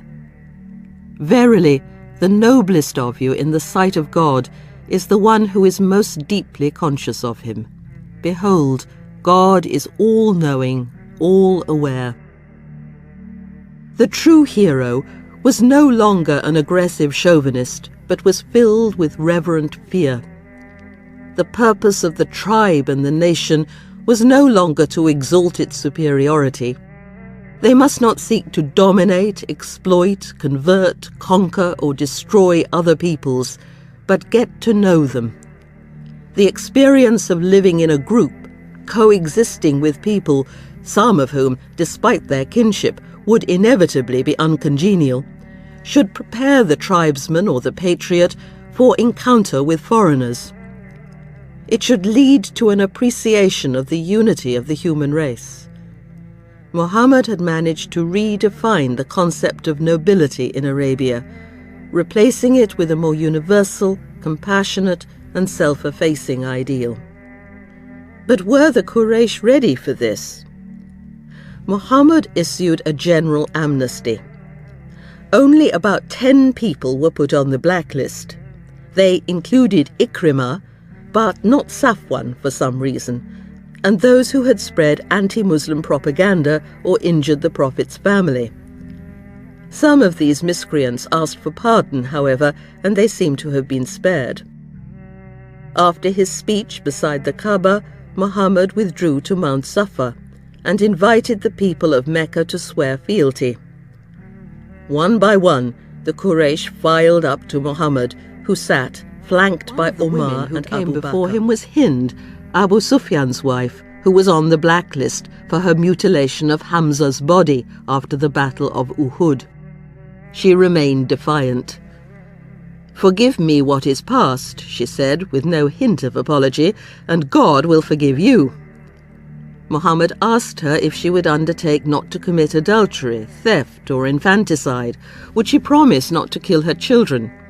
To this Hind replied, "I brought them up when they were little, but you killed them on the day of Badr when they were grown up."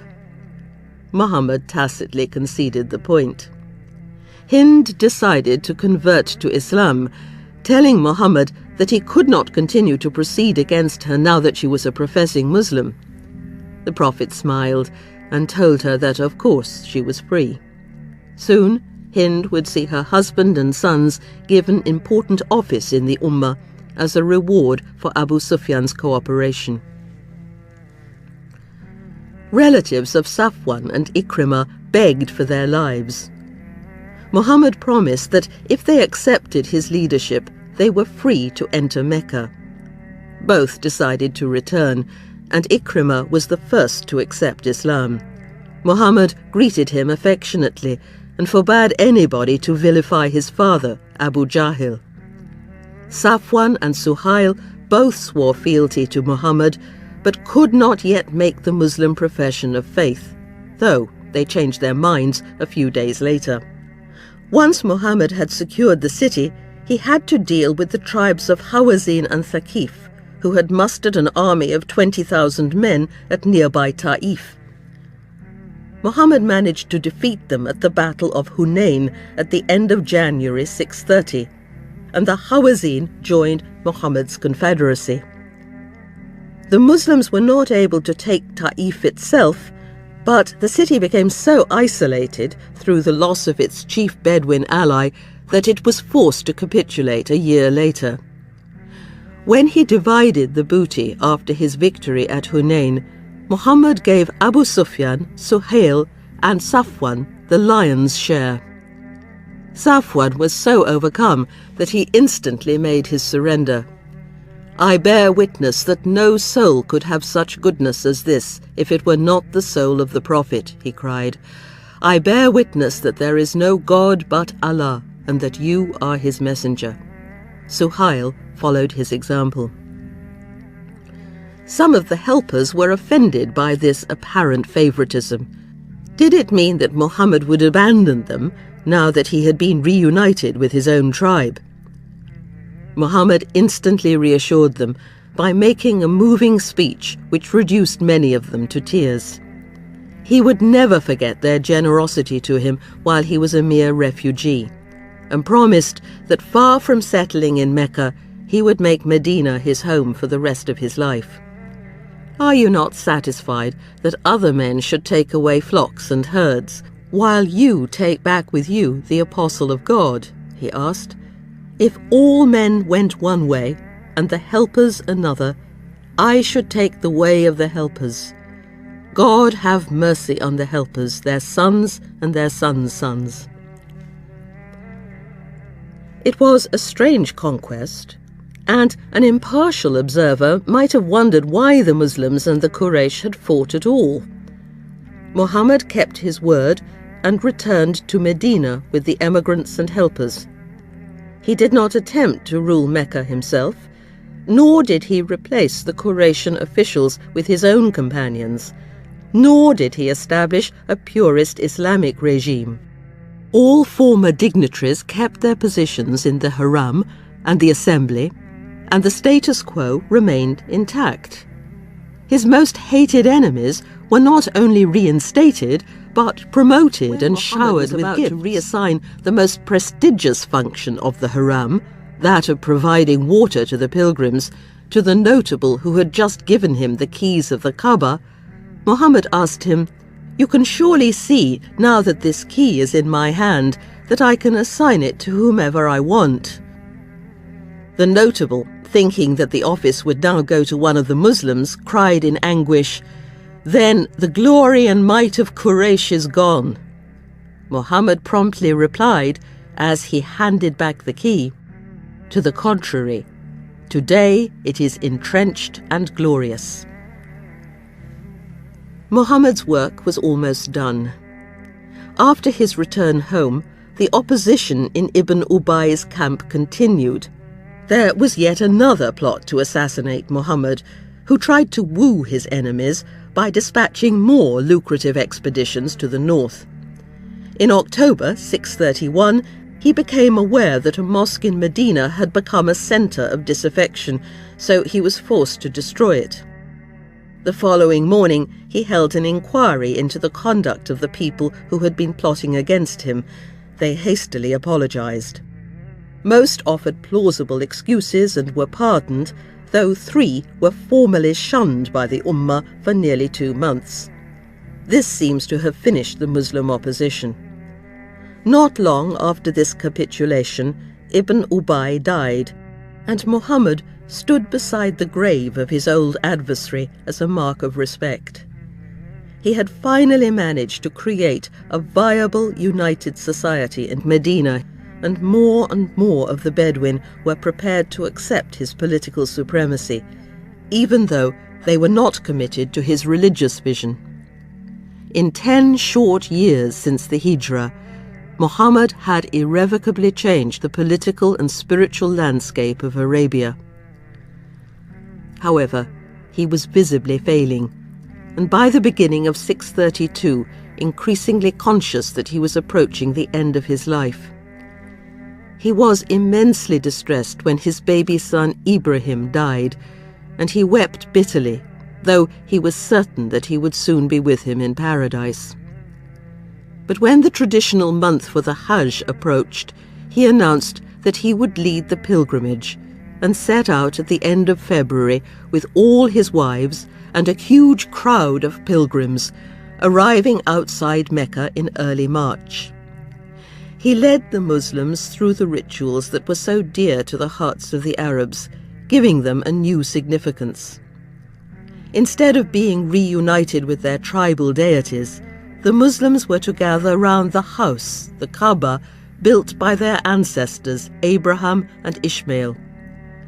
When they ran 7 times between Safa and Marwa, Muhammad instructed the pilgrims to remember the distress of Hagar, Ishmael's mother, when, after Abraham had abandoned them in the wilderness, she had run frantically to and fro in search of water for her baby.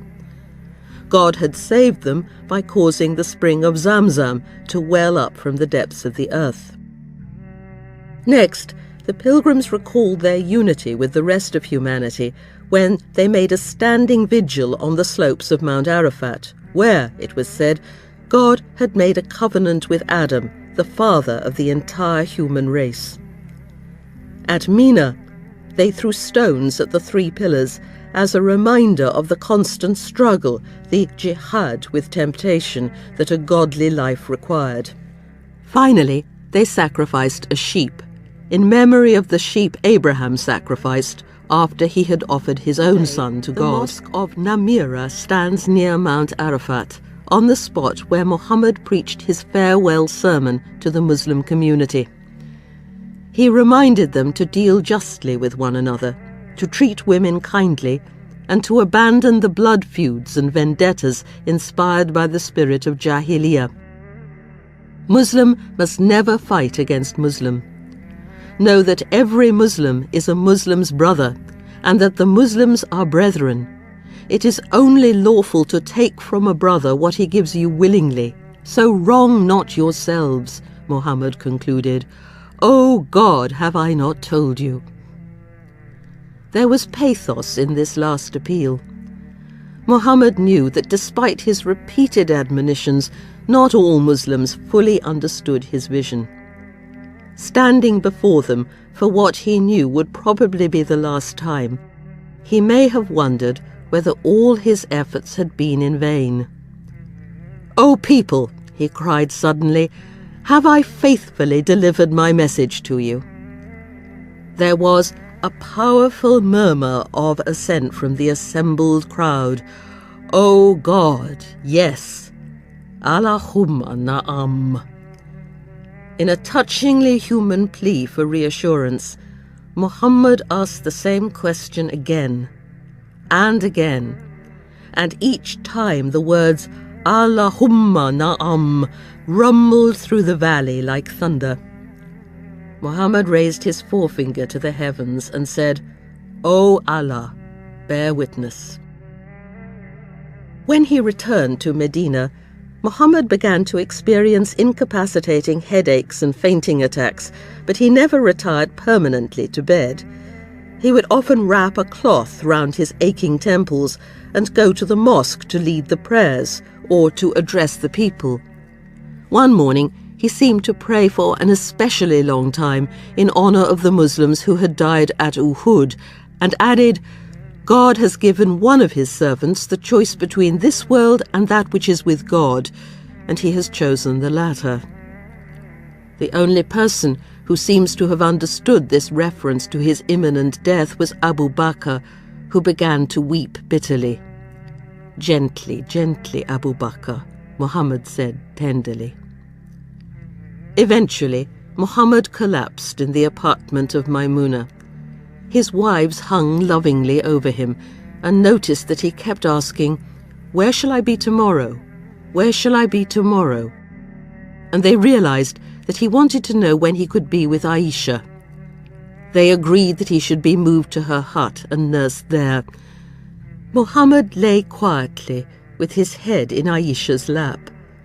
But people seemed to have believed that he was merely suffering from a temporary indisposition. Even though Abu Bakr repeatedly warned them that the Prophet was not long for this world, the community was in denial. When he became too ill to go to the mosque, he asked Abu Bakr to lead the prayers for him, but still he would sometimes attend the prayer, sitting quietly beside Abu Bakr, even though he was too weak to recite the words himself. Of Rabi, June the 8th, 632, Abu Bakr noticed during prayers that the people were distracted and knew at once that Muhammad must have entered the mosque. He looked much better. Indeed, somebody said that they had never seen him so radiant, and a wave of joy and relief swept through the congregation. Abu Bakr instantly made ready to stand down, but Muhammad put his hands on his shoulders, pushed him gently back to the head of the community, and sat down next to him until the service was over. Afterwards, he went back to Aisha's hut and lay peacefully in her lap. He seemed so much improved that Abu Bakr asked leave to visit his wife, who lived on the other side of Medina. During the afternoon, Ali and Abbas both looked in and spread the good news that Muhammad was on the mend. As evening approached, Aisha felt him leaning more heavily against her than before, and he seemed to be losing consciousness. Still, she did not realize what was happening. As she said later, "It was due to my ignorance and extreme youth that the Prophet died in my arms." She heard him murmur the words, "Nay, the most exalted companion in paradise." Gabriel had come to fetch him. Looking down, Aisha discovered that he had gone. Carefully, she laid his head on the pillow and began to beat her breast, slap her face, and cry aloud in the traditional way. When the people heard the women lamenting the dead, they hurried ashen-faced to the mosque. The news travelled quickly through the oasis, and Abu Bakr hurried back to the city. He took one look at Muhammad, kissed his face, and bade him farewell. In the mosque, he found Omar addressing the crowds. Omar absolutely refused to believe that the Prophet was dead. His soul had just left his body temporarily, he argued, and he would certainly return to his people. He would be the last of them all to die. The hysteria in Omar's compulsive harangue must have been evident, because Abu Bakr murmured, "Gently, Omar." But Omar simply could not stop talking. All that Abu Bakr could do was step forward quietly, and his composure must have impressed the people because they gradually stopped listening to Omar's tirade and clustered around him. Abu Bakr reminded them that Muhammad had dedicated his entire life to the preaching of Tawheed, the unity of God. How could they possibly imagine that he was immortal? That would be tantamount to saying that he was divine, a second God. constantly Muhammad had warned them against honouring him in the same way as Christians venerated Jesus. He was a mere mortal, no different from anybody else. To refuse to admit that Muhammad had died was therefore to deny his message. But as long as Muslims remained true to the belief that God alone was worthy of worship, Muhammad would live on in their minds. O people, if anyone worships Muhammad, Muhammad is dead, he ended firmly. If anyone worships God, God is alive, immortal. Finally, he recited the verse that had been revealed to Muhammad after the Battle of Uhud, when many of the Muslims had been shocked by the false rumour of his death. Muhammad is naught but a messenger. Messengers have passed away before him. Why, if he should die or is slain, will you turn upon your heels? If any man should turn about upon his heels, he will not harm God in any way, and God will recompense the thankful.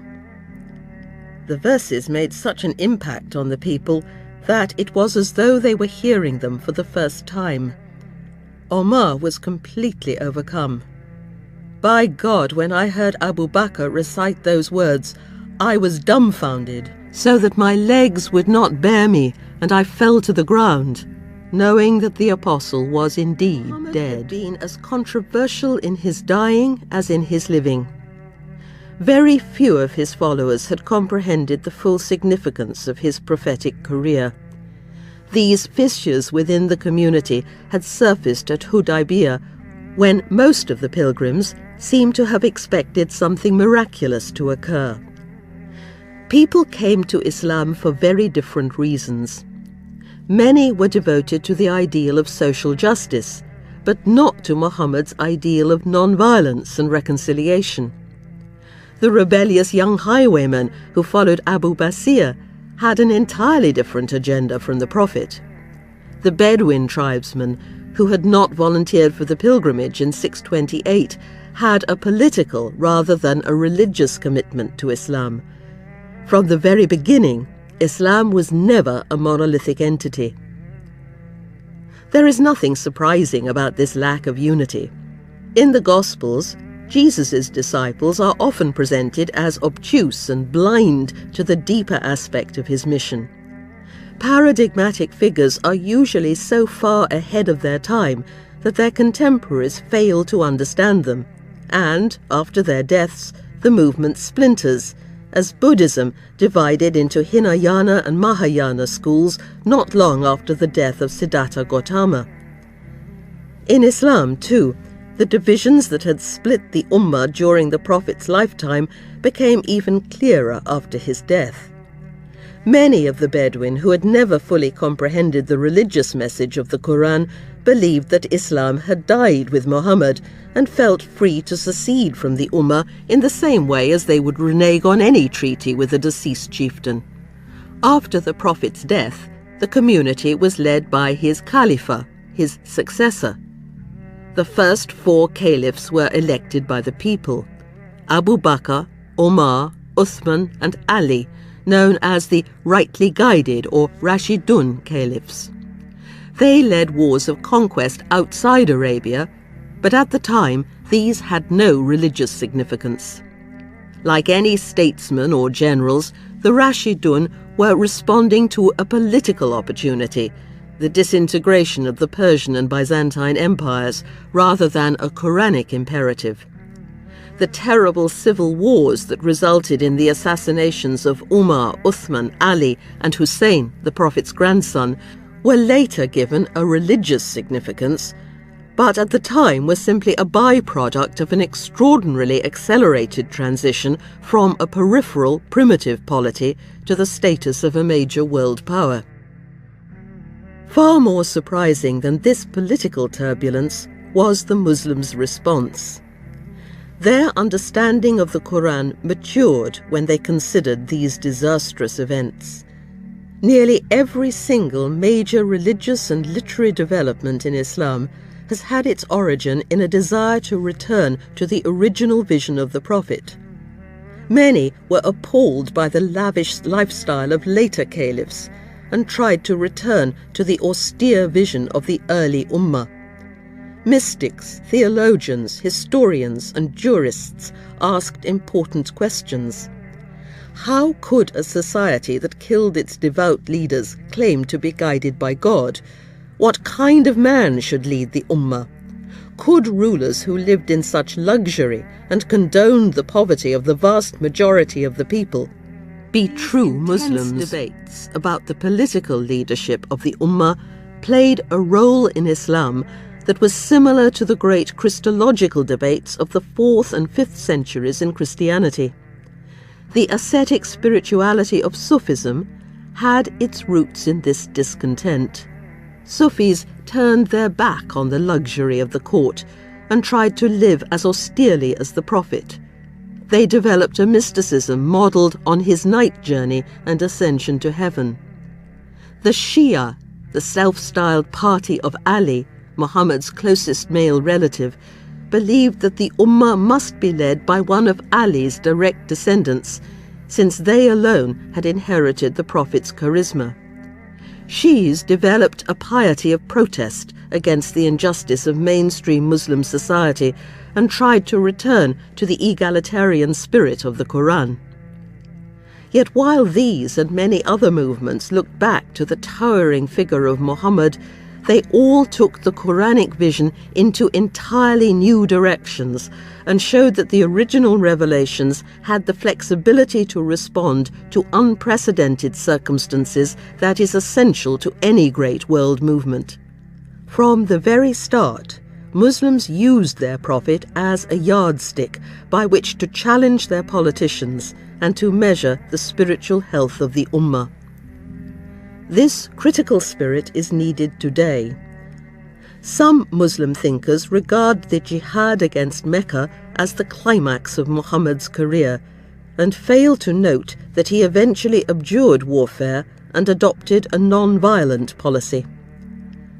Western critics also persist in viewing the Prophet of Islam as a man of war and fail to see that from the very first he was opposed to the Jahili arrogance and egotism that not only fueled the aggression of his time, but is much in evidence in some leaders, Western and Muslim alike, today.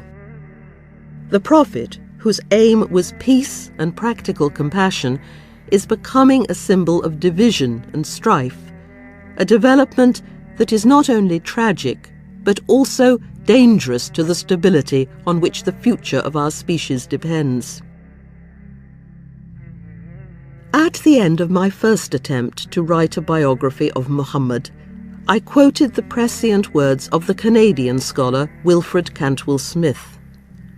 Writing in the mid-20th century, shortly before the Suez Crisis, he observed that a healthy, functioning Islam had for centuries helped Muslims cultivate decent values, which we in the West share, because they spring from a common tradition.